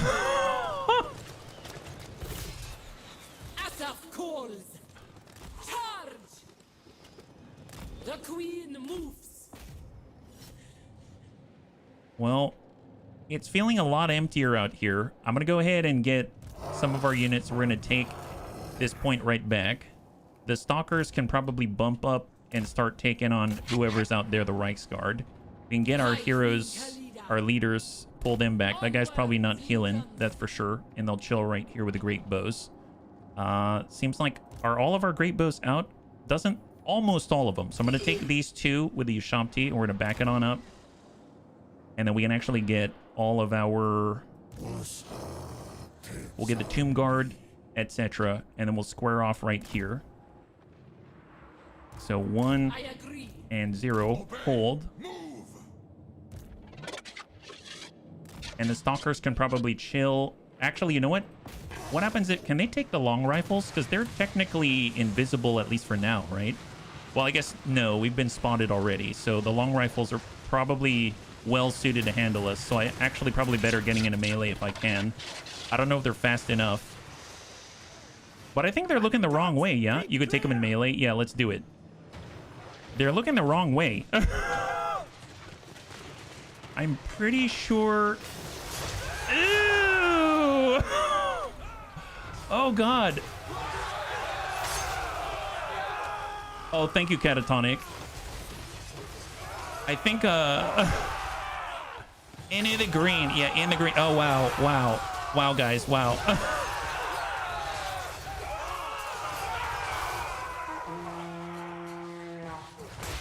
Maybe that... Oh, nice. Oh, there it is. Well, okay. That was somewhat eventful. Very nice. Okay, beautiful. So we lost 5. Weird Fish Wishbone lost 139. I'm assuming those are all of his archers. Those are all of his spearmen, stuff like that. But Khalida got out mostly scot-free. That's awesome. That's awesome. Now, obviously, it'll be very different in a field battle. Right now, it seems like the Cult of Sigmar has one more settlement, and then that is it. So, cross your fingers that right now we have gotten off mostly scot-free. We can replenish, we can eat their bodies, things like that, and then we're on our way, and we'll be able to wipe out the Cult of Sigmar, and then actually attend to the dwarves, because it seems like they do not like us wiping out the Cult of Sigmar. So, overall, yep, it were the Necropolis Knights, the Skeleton Archers, and a lot of the front line for Weird Fish Wishbone, and we're gonna go ahead and occupy that. I'm gonna wrap up here right now, but it seems like, oh nice, new regiment of renown, the chosen of the gods Ushabti, bearing the faces of Nehekara's illustrious pantheon. These Ushabti use spear-sized arrows in the fear of the gods to strike at the unfortunate foe. That is excellent. So looking at us now, this is the territory and the holdings. So we've got army number 1 up here. We've got 3 armies out this way. Tzeentch's Way in the south. They've got a small holding in the northwest that we can poke. And Cetra has been reduced a little bit. So for the most part, as soon as we've cleared this, it's very possible that Thorek is going to feel rather cut off and isolated. And after all, the 5th book of Nagash is right here in the Lost Plateau. So if he does turn on us, it's not the worst thing in the world. And we can hopefully push him back and make ourselves even more powerful, yeah? All right, well, let's go ahead and wrap up here. Bunnies, thanks so much for hanging out with me today. We did quite a lot. Granted, there was a lot of traveling and it was a lot of logistics, but overall, our economy's improved quite a lot. We have 4 armies instead of 2, and now we're actually able to fight in some wars and kind of not feel like we're completely defenseless. So kind of a nice improvement. We are slowly working our way up to the Chimerian War Sphinx, and we actually have the capability to maybe even build Bone Giant tomorrow. And we're going to be continuing all of that tomorrow at 12 p.m. Pacific Standard Time. Same bun time, same bun channel. And we'll be back again with Total War Warhammer 3. And if you enjoyed it today, hopefully you did, please feel free to hang out until the end of the music and we'll give someone a nice read. I had a total blast. I hope you did as well. And I can't wait to get into the next one with you. Have a wonderful, wonderful night.